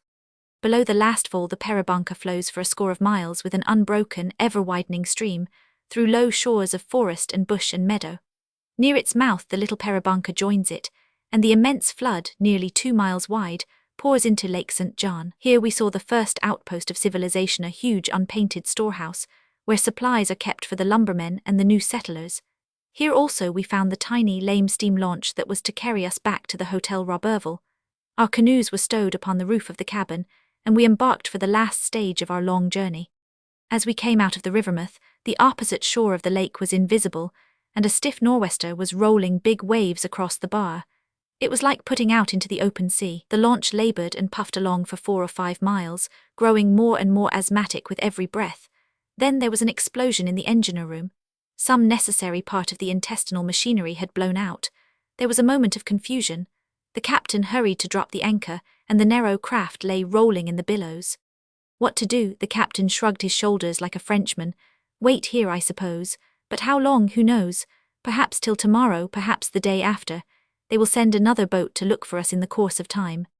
But the quarters were cramped, the weather looked ugly. If the wind should rise, the cranky launch would not be a safe cradle for the night. Damon and I preferred the canoes, for they at least would float if they were capsized, so we stepped into the frail, buoyant shells of bark once more, and danced over the big waves toward the shore. We made a camp on a windswept point of sand, and felt like shipwrecked mariners, but it was a gilt-edged shipwreck. For our larder was still full, and as if to provide us with the luxuries as well as the necessities of life, nature had spread an inexhaustible dessert of the largest and most luscious blueberries around our tents. After supper, strolling along the beach, we debated the best way of escape, whether to send one of our canoes around the eastern shore of the lake that night, to meet the steamer at the island house and bring it to our rescue, or to set out the next morning and paddle both canoes around the western end of the lake, 30 miles, to the Hotel Roberval. While we were talking, we came to a dry old birch tree with ragged, curling bark. "Here is a torch," cried Damon to throw light upon the situation. He touched a match to it, and the flames flashed up the tall trunk until it was transformed into a pillar of fire. But the sudden illumination burned out, and our counsels were wrapped again in darkness and uncertainty, when there came a great uproar of steam whistles from the lake. They must be signaling for us. What could it mean? We fired our guns, leaped into a canoe, leaving 2 of the guides to break camp, and paddled out swiftly into the night. It seemed an endless distance before we found the feeble light where the crippled launch was tossing at anchor. The captain shouted something about a larger steamboat and a raft of logs, out in the lake, a mile or 2 beyond. Presently we saw the lights, and the orange glow of the cabin windows. Was she coming, or going, or standing still? We paddled on as fast as we could, shouting and firing off a revolver until we had no more cartridges. We were resolved not to let that mysterious vessel escape us, and threw ourselves with energy into the novel excitement of chasing a steamboat in the dark. Then the lights began to swing around, the throbbing of paddle wheels grew louder and louder. She was evidently coming straight toward us. At that moment it flashed upon us that, while she had plenty of lights we had none, we were lying invisible right across her track. The character of the steamboat chase was reversed. We turned and fled, as the guides say, a quatter-pats into illimitable space, trying to get out of the way of our too powerful friend. It makes considerable difference in the voyage of life, whether you chase the steamboat, or the steamboat chases you. Meantime our other canoe had approached unseen. The steamer passed safely between the 2 boats, slackening speed as the pilot caught our loud halloo. She loomed up above us like a man-of-war, and as we climbed the ladder to the main deck, we felt that we had indeed gotten out of the wilderness. My old friend, Captain Savard, made us welcome. He had been sent out, much to his disgust, to catch a runaway boom of logs and tow it back to Roberval. It would be an all-night affair. But we must take possession of his stateroom and make ourselves comfortable. He would certainly bring us to the hotel in time for breakfast, so he went off on the upper deck, and we heard him stamping about and yelling to his crew as they struggled to get their unwieldy drove of 6,000 logs in motion. All night long we assisted at the lumbermen's difficult enterprise. We heard the steamer snorting and straining at her clumsy, stubborn convoy. The hoarse shouts of the crew, disguised in a mongrel dialect which made them perhaps fortunately less intelligible and more forcible, mingled with our broken dreams. But it was, in fact, a fitting close of our voyage.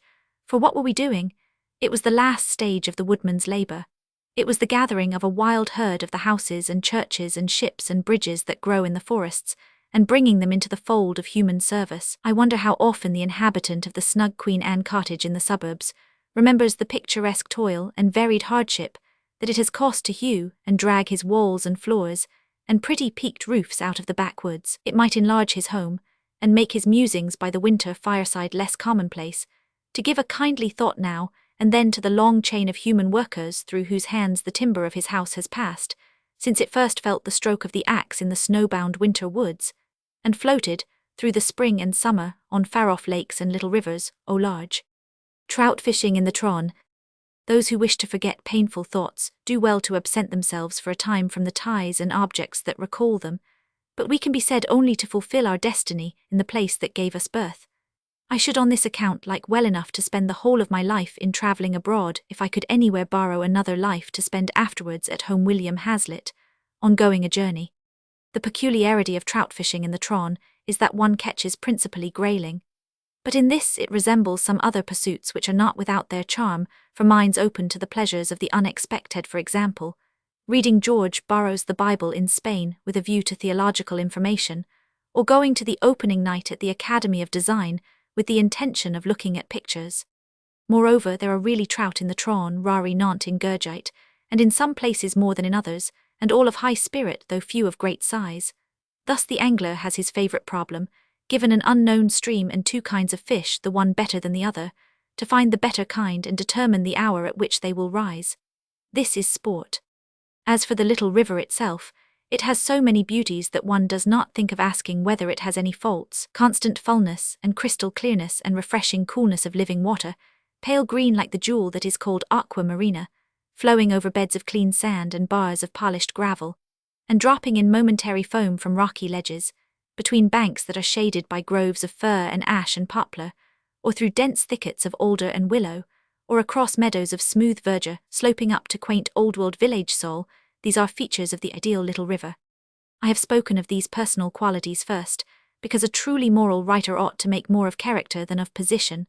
A good river in a bad country would be more worthy of affection than a bad river in a good country. But the Tron has also the advantages of an excellent worldly position, for it rises all over the Salzkammergut, the summer hunting ground of the Austrian emperor, and flows through that most picturesque corner of his domain from end to end. Under the desolate cliffs of the Todtengebirge on the east, and below the shining icefields of the Dachstein on the south, and from the green Alps around St. Wolfgang on the west, the translucent waters are gathered in little tarns, and shot through roaring brooks, and spread into lakes of wondrous beauty, and poured through growing streams, until at last they are all united just below the summer villa of His Kaiserly and Kingly Majesty Francis Joseph, and flow away northward, through the rest of his game preserve, into the Tronsey.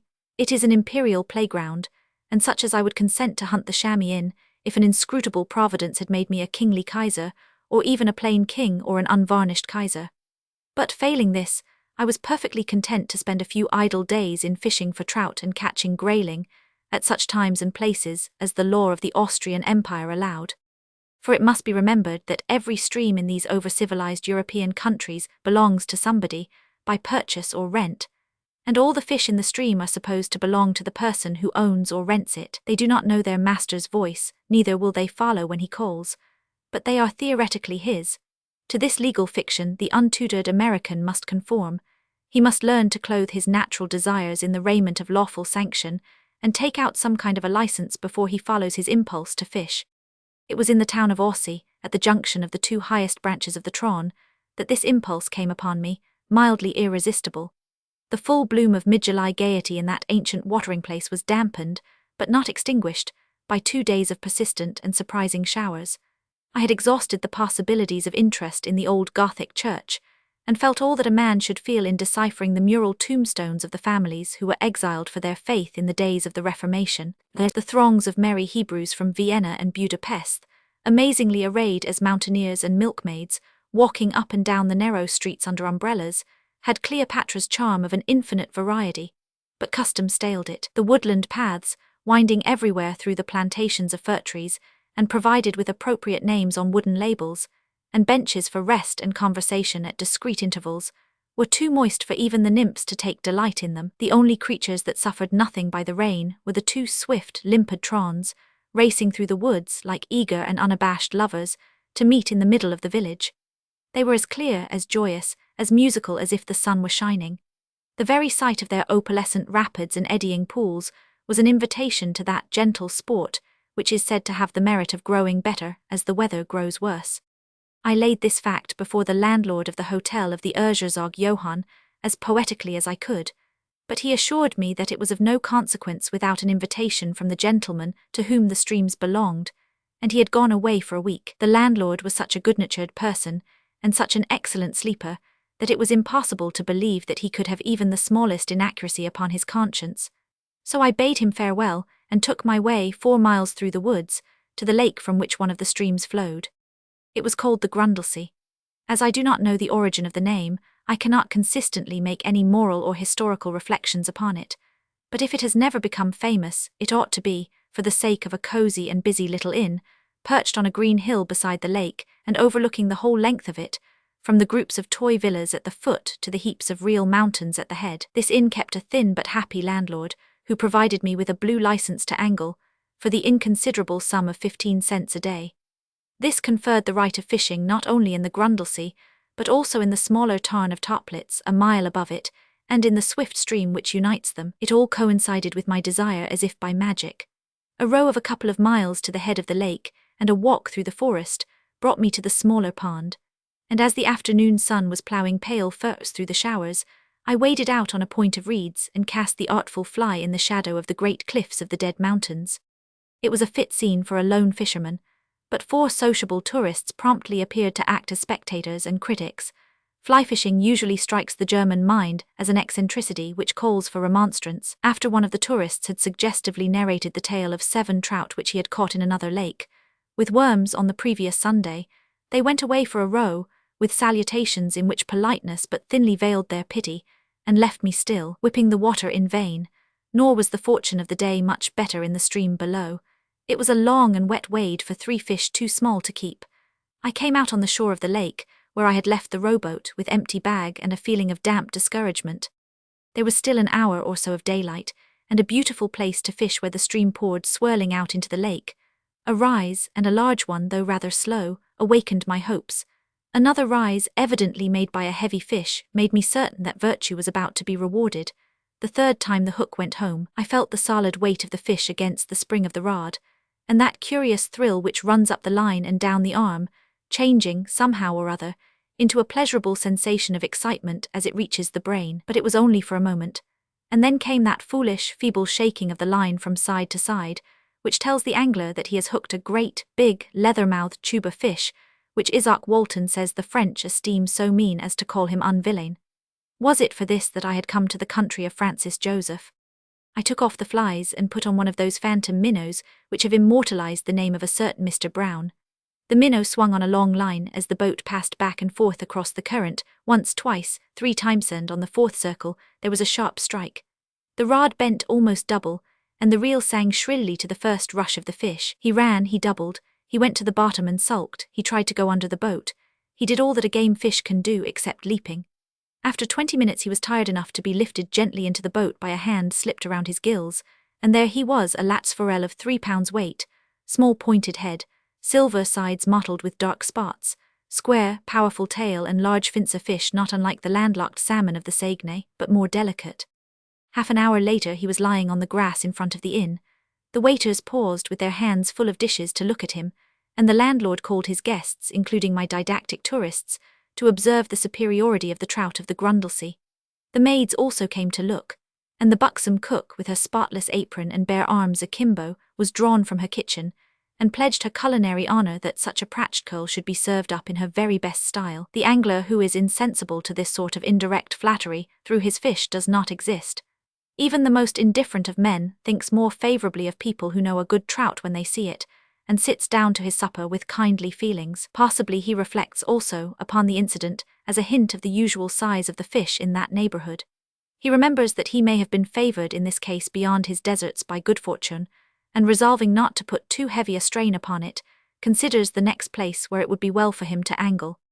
Hallstatt is about 10 miles below Ossie. The Tron here expands into a lake very dark and deep, shut in by steep and lofty mountains. The railway runs along the eastern shore. On the other side, a mile away, you see the old town, its white houses clinging to the cliff like lichens to the face of a rock. The guidebook calls it a highly original situation, but this is one of the cases where a little less originality and a little more reasonableness might be desired, at least by the permanent inhabitants.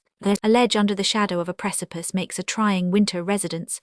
The people of Hallstatt are not a blooming race.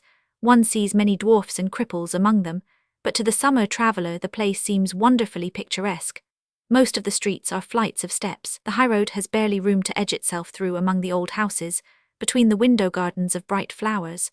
On the hottest July day the afternoon is cool and shady. The gay little skiffs and long, open gondolas are flitting continually along the lake, which is the main street of Hallstatt.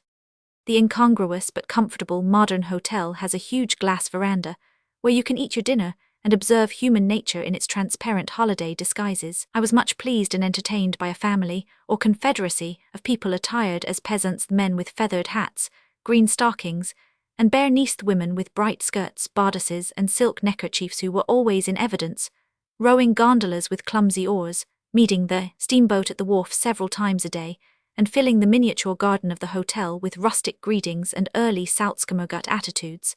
After much conjecture, I learned that they were the family and friends of a newspaper editor from Vienna.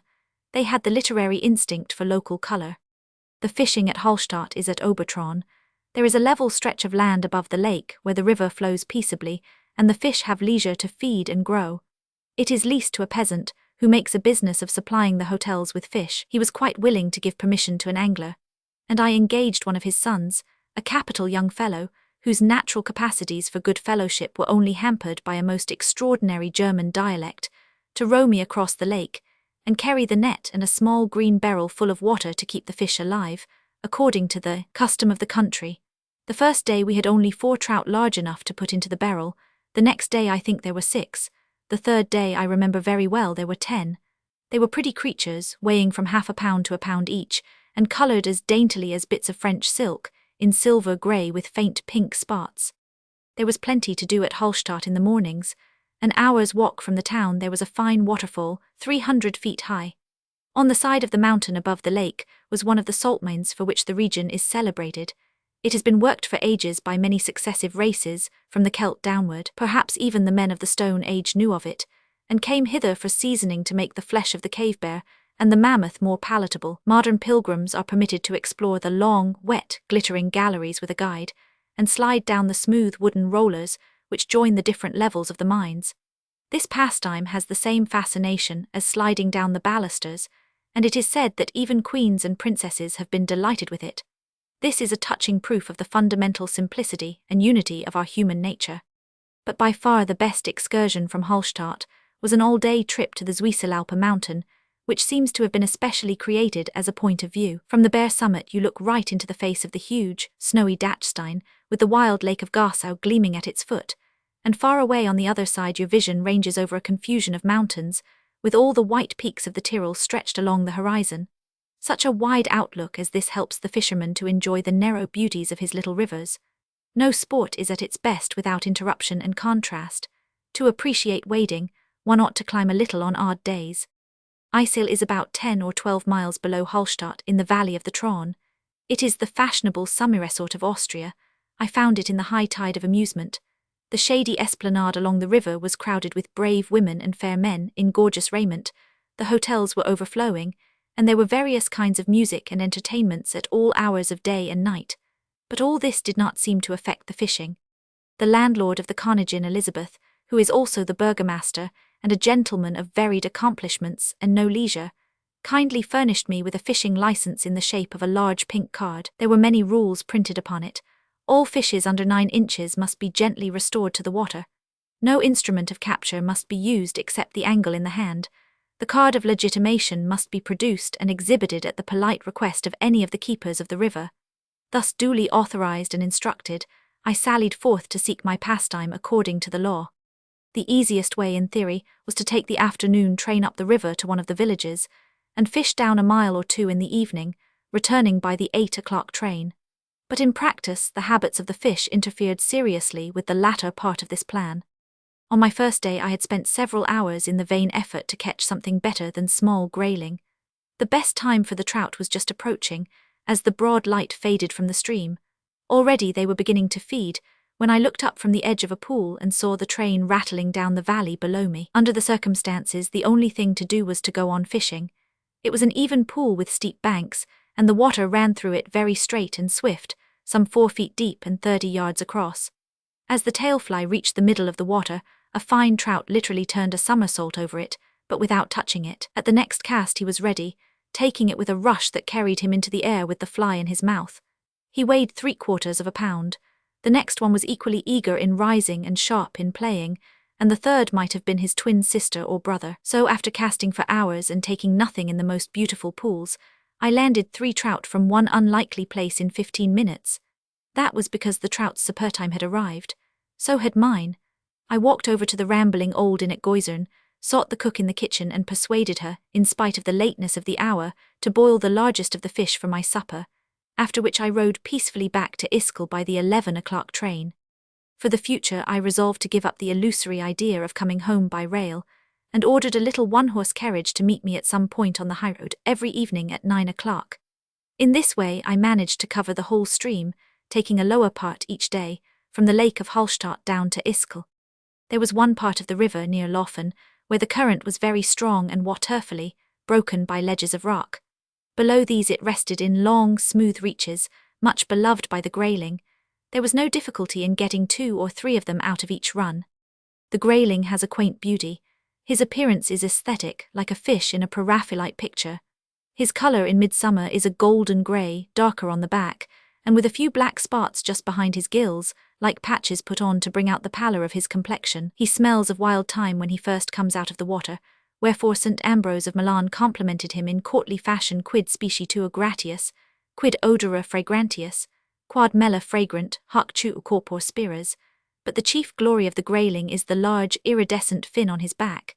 You see it cutting the water as he swims near the surface, and when you have him on the bank it arches over him like a rainbow. His mouth is under his chin, and he takes the fly gently by suction.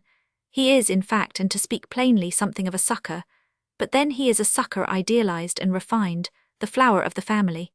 Charles Carton, the ingenious young friend of Walton, was all wrong in calling the grayling one of the deadest-hearted fishes in the world. He fights and leaps and whirls, and brings his big fin to bear across the force of the current with a variety of tactics that would put his more aristocratic fellow-citizen, the trout, to the blush. 12 of these pretty fellows, with a brace of good trout for the top, filled my big creel to the brim. And yet such is the inborn hypocrisy of the human heart that I always pretended to myself to be disappointed because there were not more trout, and made light of the grayling as a thing of naught. The pink fishing license did not seem to be of much use. Its exhibition was demanded only twice. Once a river guardian, who was walking down the stream with a Belgian baron and encouraging him to continue fishing, climbed out to me on the end of a long embankment, and with proper apologies begged to be favoured with a view of my document.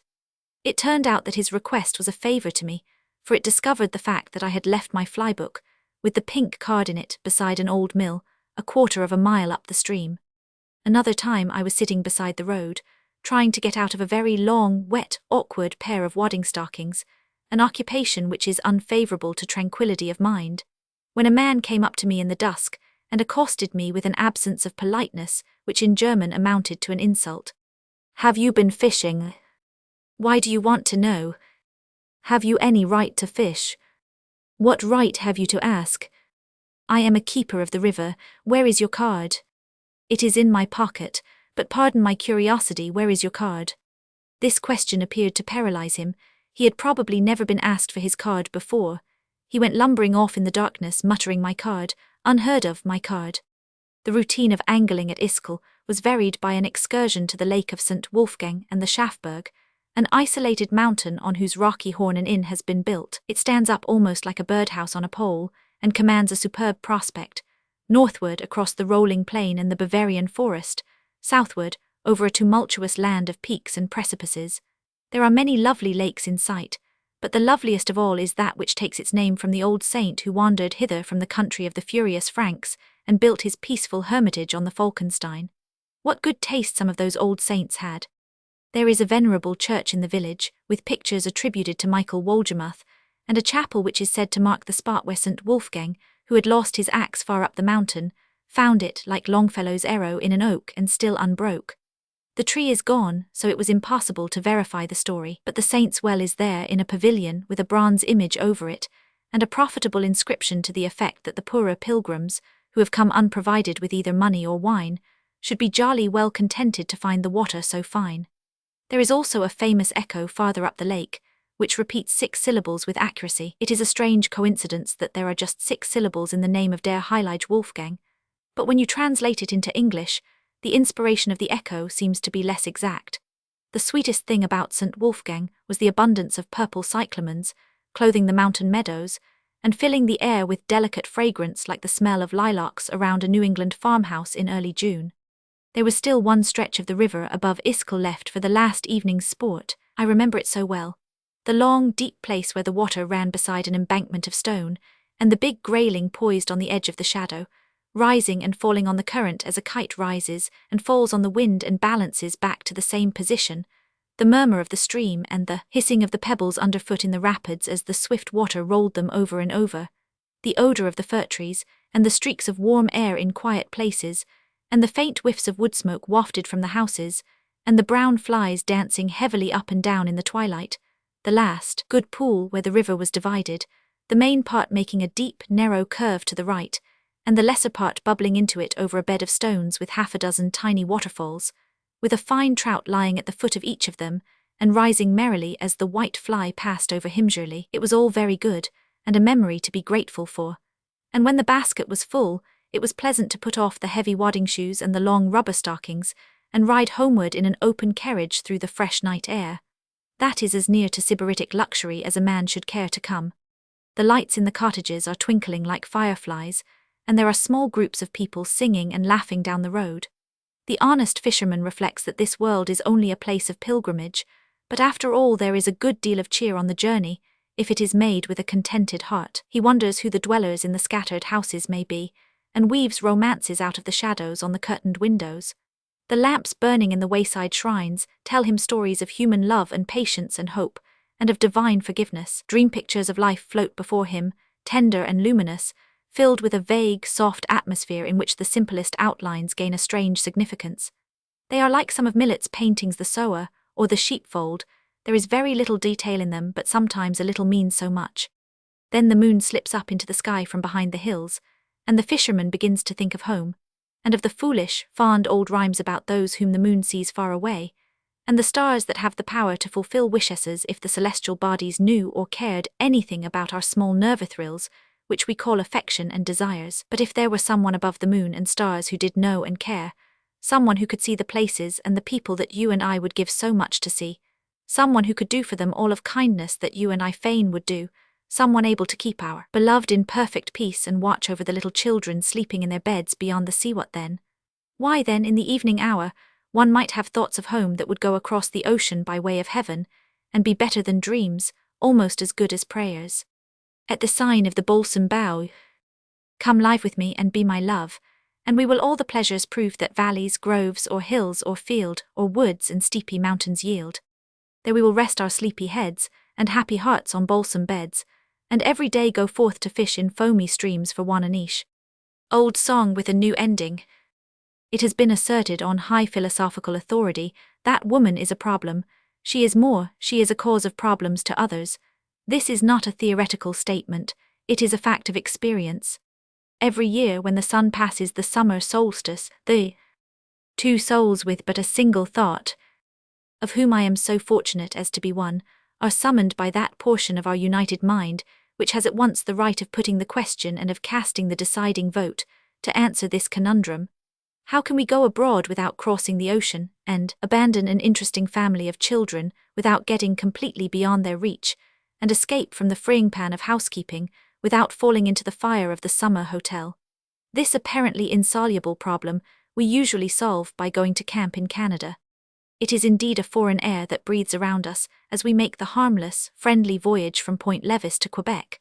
The boy on the ferryboat, who cajoles us into buying a copy of Le Moniteur containing last month's news, has the address of a true though diminutive Frenchman. The landlord of the quiet little inn on the outskirts of the town welcomes us with Gallic effusion as well-known guests, and rubs his hands genially before us, while he escorts us to our apartments, groping secretly in his memory to recall our names. When we walk down the steep, quaint streets to revel in the purchase of moccasins and waterproof coats and camping supplies, we read on a wall the familiar, but transformed legend, l'enfant pleures, il veut son camphoria, and remember with joy that no infant who weeps in French can impose any responsibility upon us in these days of our renewed honeymoon. But the true delight of the expedition begins when the tents have been set up, in the forest back of Lake St. John, and the green branches have been broken for the woodland bed, and the fire has been lit under the open sky, and, the livery of fashion being all discarded, I sit down at a log table to eat supper with my Lady Greygown. Then life seems simple and amiable and well worth living. Then the uproar and confusion of the world die away from us, and we hear only the steady murmur of the river and the low voice of the wind in the treetops. Then time is long, and the only art that is needful for its enjoyment is short and easy. Then we taste true comfort, while we lodge with Mother Green at the sign of the balsam bough. One under the white birches. Men may say what they will in praise of their houses, and grow eloquent upon the merits of various styles of architecture, but for our part, we are agreed that there is nothing to be compared with a tent. It is the most venerable and aristocratic form of human habitation. Abraham and Sarah lived in it and shared its hospitality with angels. It is exempt from the base tyranny of the plumber, the paper hanger, and the gasman. It is not immovably bound to one dull spot of earth by the chains of a cellar and a system of water pipes. It has a noble freedom of locomotion. It follows the wishes of its inhabitants and goes with them, a travelling home, as the spirit moves them to explore the wilderness. At their pleasure, new beds of wild flowers surround it, new plantations of trees overshadow it, and new avenues of shining water lead to its ever-open door. What the tent lacks in luxury it makes up in liberty, or rather let us say that liberty itself is the greatest luxury. Another thing is worth remembering: a family which lives in a tent never can have a skeleton in the closet. But it must not be supposed that every spot in the woods is suitable for a camp, or that a good tenting ground can be chosen without knowledge and forethought. One of the requisites, indeed, is to be found everywhere in the St. John region, for all the lakes and rivers are full of clear, cool water, and the traveller does not need to search for a spring. But it is always necessary to look carefully for a bit of smooth ground on the shore, far enough above the water to be dry, and slightly sloping, so that the head of the bed may be higher than the foot. Above all, it must be free from big stones and serpentine roots of trees. A root that looks no bigger than an inchworm in the daytime assumes the proportions of a boa constrictor at midnight when you find it under your hip bone. There should also be plenty of evergreens near at hand for the beds. Spruce will answer at a pinch. It has an aromatic smell, but it is too stiff and humpy. Hemlock is smoother and more flexible, but the spring soon wears out of it. The balsam fir, with its elastic branches and thick flat needles, is the best of all. A bed of these boughs a foot deep is softer than a mattress and as fragrant as 1,000 Christmas trees. Two things more are needed for the ideal campground: an open situation, where the breeze will drive away the flies and mosquitoes, and an abundance of dry firewood within easy reach. Yes, and a third thing must not be forgotten, for, says my Lady Greygown, I should not feel at home in camp unless I could sit in the door of the tent and look out across flowing water. All these conditions are met in our favourite camping place below the first fall in the Grand Decharge. A rocky point juts out into the rivet and makes a fine landing for the canoes. There is a dismantled fishing cabin a few rods back in the woods, from which we can borrow boards for a table and chairs. A group of cedars on the lower edge of the point opens just wide enough to receive and shelter our tent. At a good distance beyond ours, the guide's tent is pitched, and the big campfire burns between the two dwellings. A pair of white birches lift their leafy crowns far above us, and after them we name the place Le Camp aux Bouleaux. Why not call trees people? Since, if you come to live among them year after year, you will learn to know many of them personally, and an attachment will grow up between you and them individually. So writes that Dr. Amabilis of Woodcraft, W100, prime in his book Among the Northern Hills, and straightway launches forth into eulogy on the white birch. And truly it is an admirable, lovable, and comfortable tree, beautiful to look upon and full of various uses. Its wood is strong to make paddles and axe handles, and glorious to burn, blazing up at first with a flashing flame, and then holding the fire in its glowing heart all through the night. Its bark is the most serviceable of all the products of the wilderness. In Russia, they say, it is used in tanning, and gives its subtle sacerdotal fragrance to Russia leather. But here in the woods, it serves more primitive ends. It can be peeled off in a huge roll from some giant tree, and fashioned into a swift canoe to carry man over the waters. It can be cut into square sheets to roof his shanty in the forest. It is the paper on which he writes his woodland dispatches, and the flexible material which he bends into drinking cups of silver, lined with gold. A thin strip of it wrapped around the end of a candle, and fastened in a cleft stick, makes a practicable chandelier.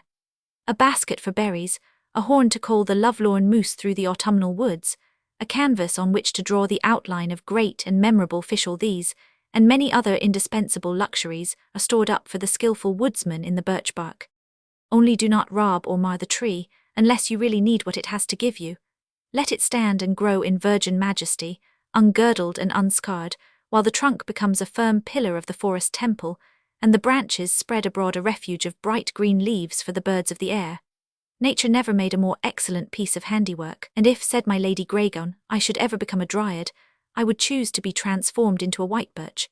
And then, when the days of my life were numbered, and the sap had ceased to flow, and the last leaf had fallen, and the dry bark hung around me in ragged curls and streamers, some wandering hunter would come in the wintry night and touch a lighted coal to my body, and my spirit would flash up in a fiery chariot into the sky. The chief occupation of our idle days on the Grand Decharge was fishing. Above the camp spread a noble pool, more than 2 miles in circumference, and diversified with smooth bays and whirling eddies, sand beaches and rocky islands. The river poured into it at the head, foaming and raging down a long chute, and swept out of it just in front of our camp in a merry musical rapid. It was full of fish of various kinds: long-nosed pickerel, wall-eyed pike and stupid chub. But the prince of the pool was the fighting Wananiche, the little salmon of St. John. Here let me chant thy praise, thou noblest and most high-minded fish, the cleanest feeder, the merriest liver, the loftiest leaper, and the bravest warrior of all creatures that swim. Thy cousin, the trout, in his purple and gold with crimson spots, wears a more splendid armour than thy russet and silver mottled with black, but thine is the kinglier nature. His courage and skill compared with thine are as moonlight unto sunlight, and as water unto wine. The old salmon of the sea who begot thee, long ago in these inland waters, became a backslider, descending again to the ocean, and grew gross and heavy with coarse feeding. But thou, unsalted salmon of the foaming floods, not landlocked as men call thee, but choosing of thine own free will to dwell on a loftier level, in the pure, swift current of a living stream, hast grown in grace and risen to a higher life. Thou art not to be measured by quantity, but by quality, and thy 5 pounds of pure vigour will outweigh a score of pounds of flesh less vitalized by spirit. Thou feedest on the flies of the air, and thy food is transformed into an aerial passion for flight, as thou springest across the pool, vaulting toward the sky. Thine eyes have grown large and keen by peering through the foam, and the feathered hook that can deceive thee must be deftly tied and delicately cast. Thy tail and fins, by ceaseless conflict with the rapids, have broadened and strengthened, so that they can flash thy slender body like a living arrow up the fall. As Lancelot among the knights, so art thou among the fish, the plain-armoured hero, the sunburnt champion of all the waterfolk. Every morning and evening, Graygun and I would go out for Wananiche, and sometimes we caught plenty and sometimes few, but we never came back without a good catch of happiness.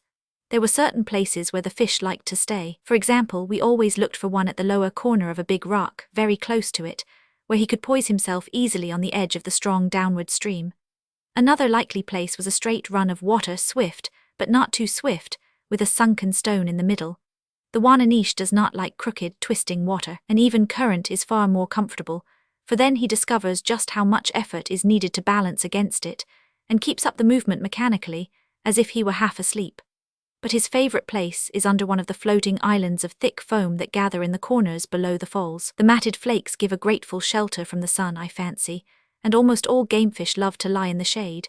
But the chief reason why the Anananish haunt the drifting white mass is because it is full of flies and gnats, beaten down by the spray of the cataract, and sprinkled all through the foam like plums in a cake.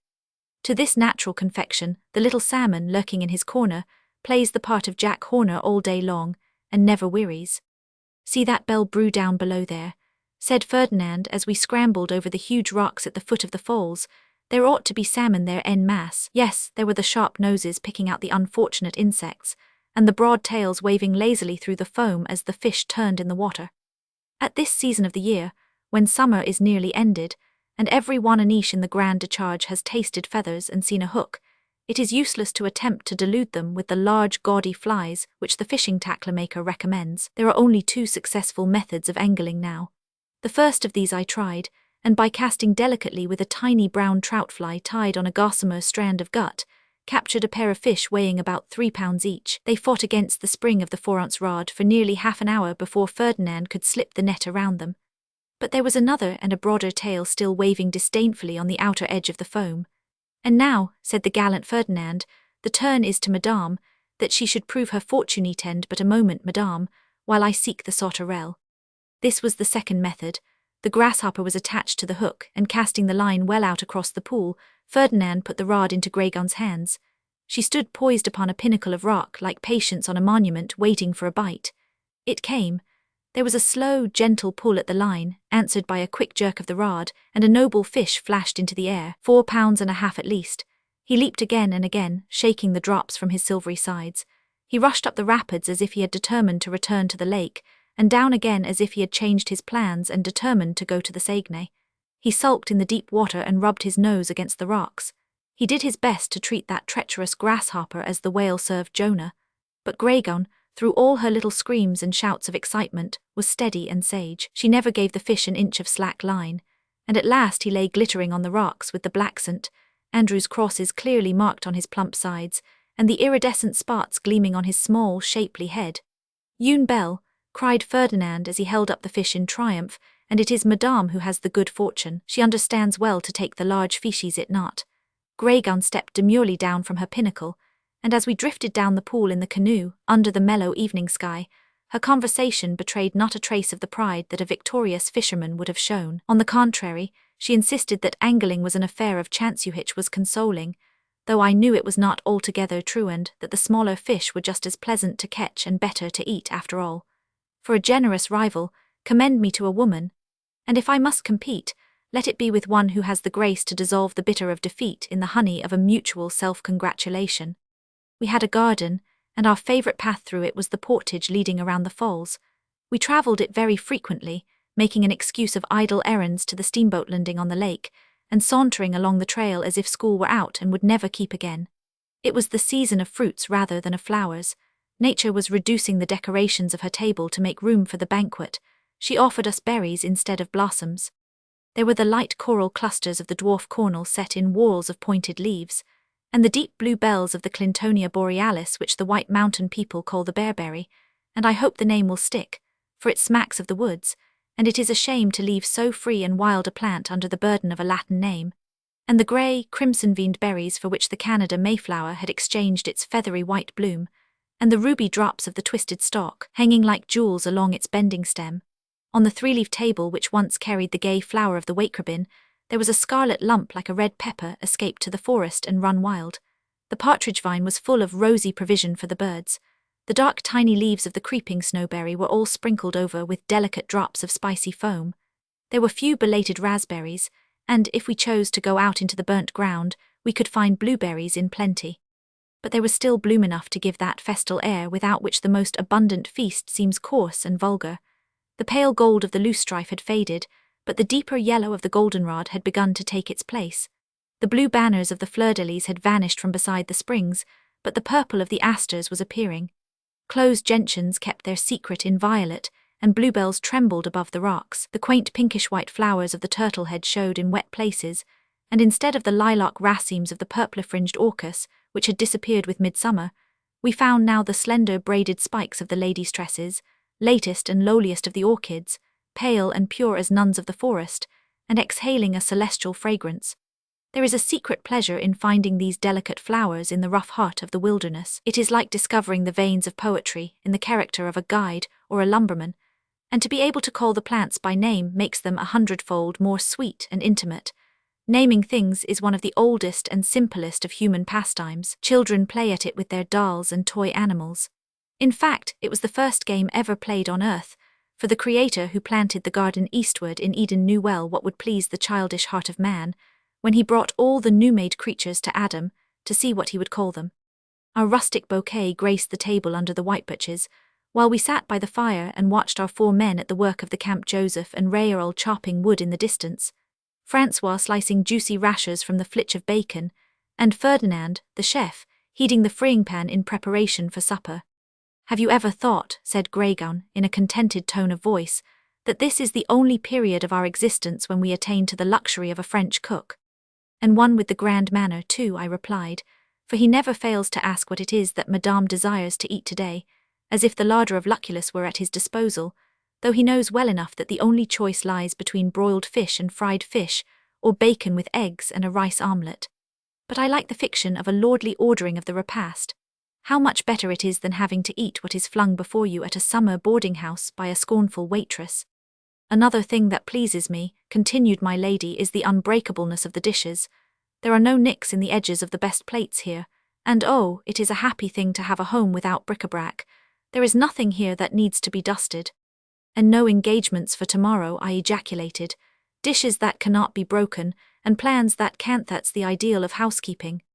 "And then," added my philosopher in skirts, "it is certainly refreshing to get away from all one's relations for a little while." "But how do you make that out?" I asked in mild surprise. "What are you going to do with me?" "Oh," said she with a fine air of independence, "I do not count you. You are not a relation, only a connection by marriage." "Well, my dear," I answered, between the meditative puffs of my pipe, it is good to consider the advantages of our present situation. We shall soon come into the frame of mind of the Sultan of Morocco when he camped in the Vale of Rabat. The place pleased him so well that he stayed until the very pegs of his tent took root and grew up into a grove of trees around his pavilion. 2. Kenagami. The guides were a little restless under the idle regime of our lazy camp, and urged us to set out upon some adventure. Ferdinand was like the uncouth swain in Lycidas, sitting upon the bundles of camp equipage on the shore and crying, "Tomorrow to fresh woods and pastures new." He led us forth to seek the famous fishing grounds on Lake Kenagami. We skirted the eastern end of Lake St. John in our 2 canoes, and pushed up La Belle Rivière to Hebertville, where all the children turned out to follow our procession through the village. It was like the train that tagged after the Pied Piper of Hamelin. We embarked again, surrounded by an admiring throng, at the bridge where the main street crossed a little stream, and paddled up it, through a score of backyards and a stretch of reedy meadows, where the wild and tame ducks fed together, tempting the sportsman to sins of ignorance. We crossed the placid Lac Vert, and after a carry of a mile along the high road toward Chicoutimi, turned down a steep hill and pitched our tents on a crescent of silver sand, with the long, fair water of Kenagami before us. It is amazing to see how quickly these woodsmen can make a camp. Each one knew precisely his share of the enterprise. One sprang to chop a dry spruce log into fuel for a quick fire, and fell a harder tree to keep us warm through the night. Another stripped a pile of boughs from a balsam for the beds. Another cut the tent poles from a neighboring thicket. Another unrolled the bundles and made ready the cooking utensils. As if by magic, the miracle of the camp was accomplished. The bed was made, the room was fit. By punctual eve the stars were lit. But Greygown always insists upon completing that quotation from Stevenson in her own voice, for this is the way it ends. When we put up, my ass and I, at God's green caravanserai. Our permanent camp was another day's voyage down the lake, on a beach opposite the Point Ausable. There the water was contracted to a narrow strait, and in the swift current, close to the point, the great trout had fixed their spawning from time immemorial. It was the first week in September, and the magnates of the lake were already assembling the common councilmen and the mayor and the whole committee of 70. There were giants in that place, rolling lazily about and chasing each other on the surface of the water. "Look, MCU," cried Francois in excitement as we lay at anchor in the grey morning twilight. "One like a horse has just leaped behind us. I assure you, big like a horse." But the fish were shy and dour. Old Castanier, the guardian of the lake, lived in his hut on the shore and flogged the water early and late, every day with his homemade flies. He was anchored in his dugout close beside us, and grinned with delight as he saw his overeducated trout refuse my best casts. "They are here, MCU, for you can see them," he said by way of discouragement, "but it is difficult to take them. Do you not find it so?" In the back of my flybook 1, discovered a tiny phantom minnow, a dainty affair of varnished silk, as light as a feather rand, quietly attached it to the leader in place of the tailfly. Then the fun began. One after another the big fish dashed at that deception, and we played and netted them, until our score was 13, weighing altogether 35 pounds, and the largest 5 pounds and a half. The guardian was mystified and disgusted. He looked on for a while in silence, and then pulled up anchor and clattered ashore. He must have made some inquiries and reflections during the day, for that night he paid a visit to our camp. After telling bear stories and fish stories for an hour or 2 by the fire, he rose to depart, and tapping his forefinger solemnly upon my shoulder, delivered himself as follows: "You can say a proud thing when you go home, seeth that you have beaten the old Castanier. There are not many fishermen who can say that." But he added with confidential emphasis, "Siedate vater sacer petit poison quia fate cella."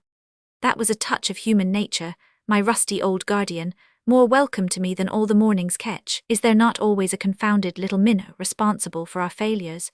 Did you ever see a schoolboy tumble on the ice without stooping immediately to rebuckle the strap of his skates? And would not Ignatus have painted a masterpiece if he could have found good brushes and a proper canvas? Life's shortcomings would be bitter indeed if we could not find excuses for them outside of ourselves. And as for life's successes, well, it is certainly wholesome to remember how many of them are due to a fortunate position and the proper tools. Our tent was on the border of a coppice of young trees. It was pleasant to be awakened by a convocation of birds at sunrise, and to watch the shadows of the leaves dance out upon our translucent roof of canvas. All the birds in the bush are early, but there are so many of them that it is difficult to believe that every one can be rewarded with a worm. Here in Canada, those little people of the air who appear as transient guests of spring and autumn in the Middle States, are in their summer home and breeding place. Warblers named for the magnolia and the myrtle, chestnut-sided, bay-breasted, blue-backed, and black-throated, flutter and creep along the branches with simple lisping music. Kinglets, rubber-crowned and golden-crowned, tiny, brilliant sparks of life, twitter among the trees, breaking occasionally into clearer, sweeter songs. Companies of redpolls and crossbills pass chirping through the thickets, busily seeking their food. The fearless, familiar chickadee repeats his name merrily, while he leads his family to explore every nook and cranny of the wood. Cedar waxwings, sociable wanderers, arrive in numerous flocks. The Canadians call them recolets, because they wear a brown crest of the same color as the hoods of the monks who came with the first settlers to New France. They are a songless tribe, although their quick, reiterated call as they take to flight has given them the name of chatterers. The beautiful tree sparrows and the pine siskins are more melodious, and the slate-colored juncos, flitting about the camp, are as garrulous as chippybirds. All these varied notes come and go through the tangle of morning dreams, and now the noisy blue jay is calling thief, thief, thief. In the distance, and a pair of great pileated woodpeckers with crimson crests are laughing loudly in the swamp over some family joke. But listen, what is that harsh creaking note? It is the cry of the northern shrike, of whom tradition says that he catches little birds and impales them on sharp thorns. At the sound of his voice the concert closes suddenly and the singers vanish into thin air. The hour of music is over, the commonplace of day has begun, and there is my Lady Greygown, already up and dressed, standing by the breakfastable and laughing at my belated appearance. But the birds were not our only musicians at Kenagami. French Canada is one of the ancestral homes of song.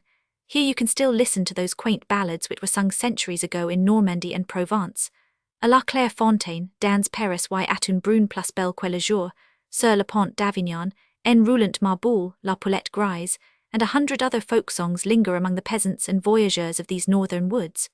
You may hear Malbrook Essen Weitengera, Meyerton, and Isabau si promin, Le long de Sun Jardin, chanted in the farmhouse or the lumber shanty, to the tunes which have come down from an unknown source, and never lost their echo in the hearts of the people. Our Ferdinand was a perfect fountain of music. He had a clear tenor voice and solaced every task and shortened every voyage with melody. A song, Ferdinand, a jolly song, the other men would say, as the canoes went sweeping down the quiet lake. And then the leader would strike up a well-known air, and his companions would come in on the refrain, keeping time with the stroke of their paddles. Sometimes it would be a merry ditty. My father had no girl but me, and yet he sent me off to sea. Leap, my little Cecilia. Or perhaps it was, I have danced so much the livelong day. Dance, my sweetheart, let's be gay. I have fairly danced my shoes away. Till evening. Dance, my pretty, dance once more. Dance until we break the floor. But more frequently, the song was touched with a plaintive, pleasant melancholy. The minstrel told how he had gone into the woods and heard the nightingale, and she had confided to him that lovers are often unhappy. The story of La Belle Francoise was repeated in minor cadences. Her sweetheart sailed away to the wars, and when he came back the village church bells were ringing, and he said to himself that Francoise had been faithless, and the chimes were for her marriage. But when he entered the church it was her funeral that he saw, for she had died of love. It is strange how sorrow charms us when it is distant and visionary. Even when we are happiest we enjoy making music. Of old, unhappy, far-off things. What is that song which you are singing, Ferdinand? Asks the lady, as she hears him humming behind her in the canoe.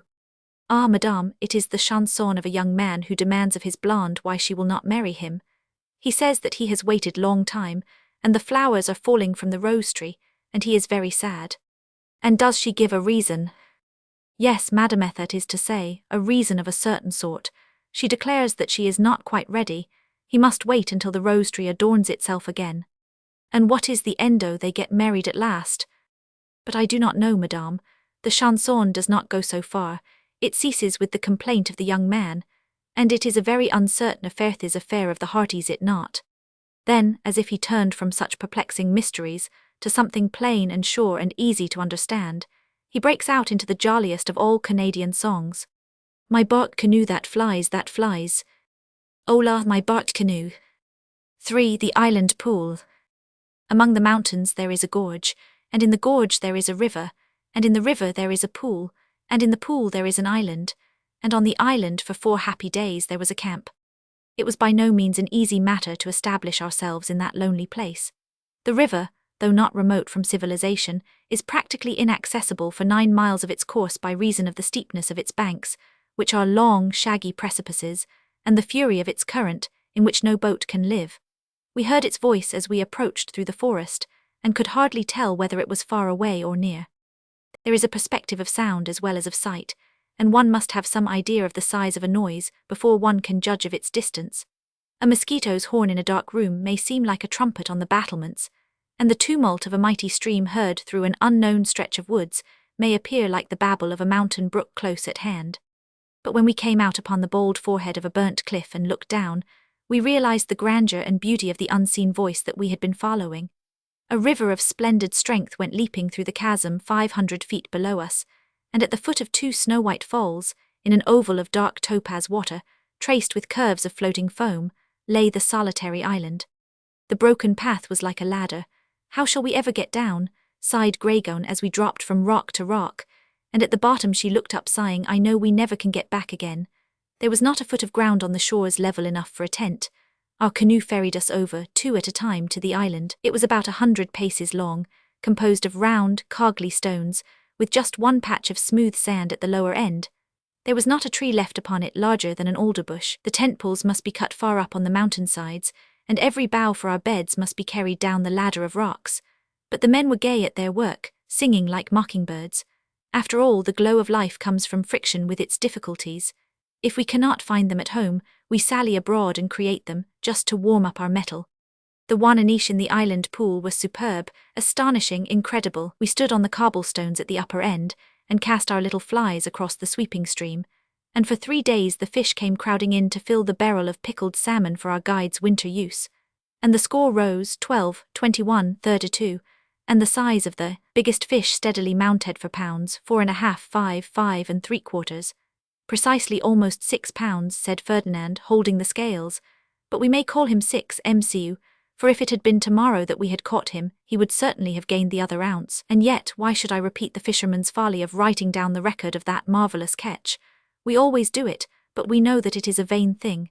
Few listen to the tale and none accept it. Does not Christopher North, reviewing the Salmonia of Sir Humphrey Davy, mock and jeer unfeignedly at the fish stories of that most reputable writer? But on the very next page, old Christopher himself meanders on into a perilous narrative of the day when he caught a whole cartload of trout in a Highland loch.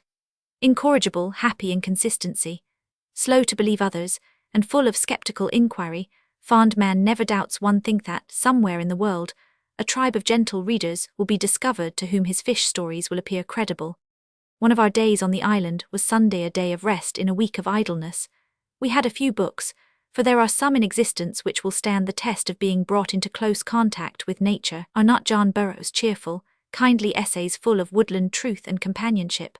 Can you not carry a whole library of musical philosophy in your pocket, in Matthew Arnold's volume of selections from Wordsworth?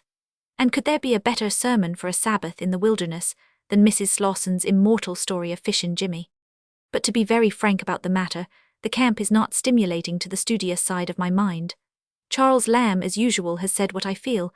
I am not much a friend to out-of-doors reading. I cannot settle my spirits to it.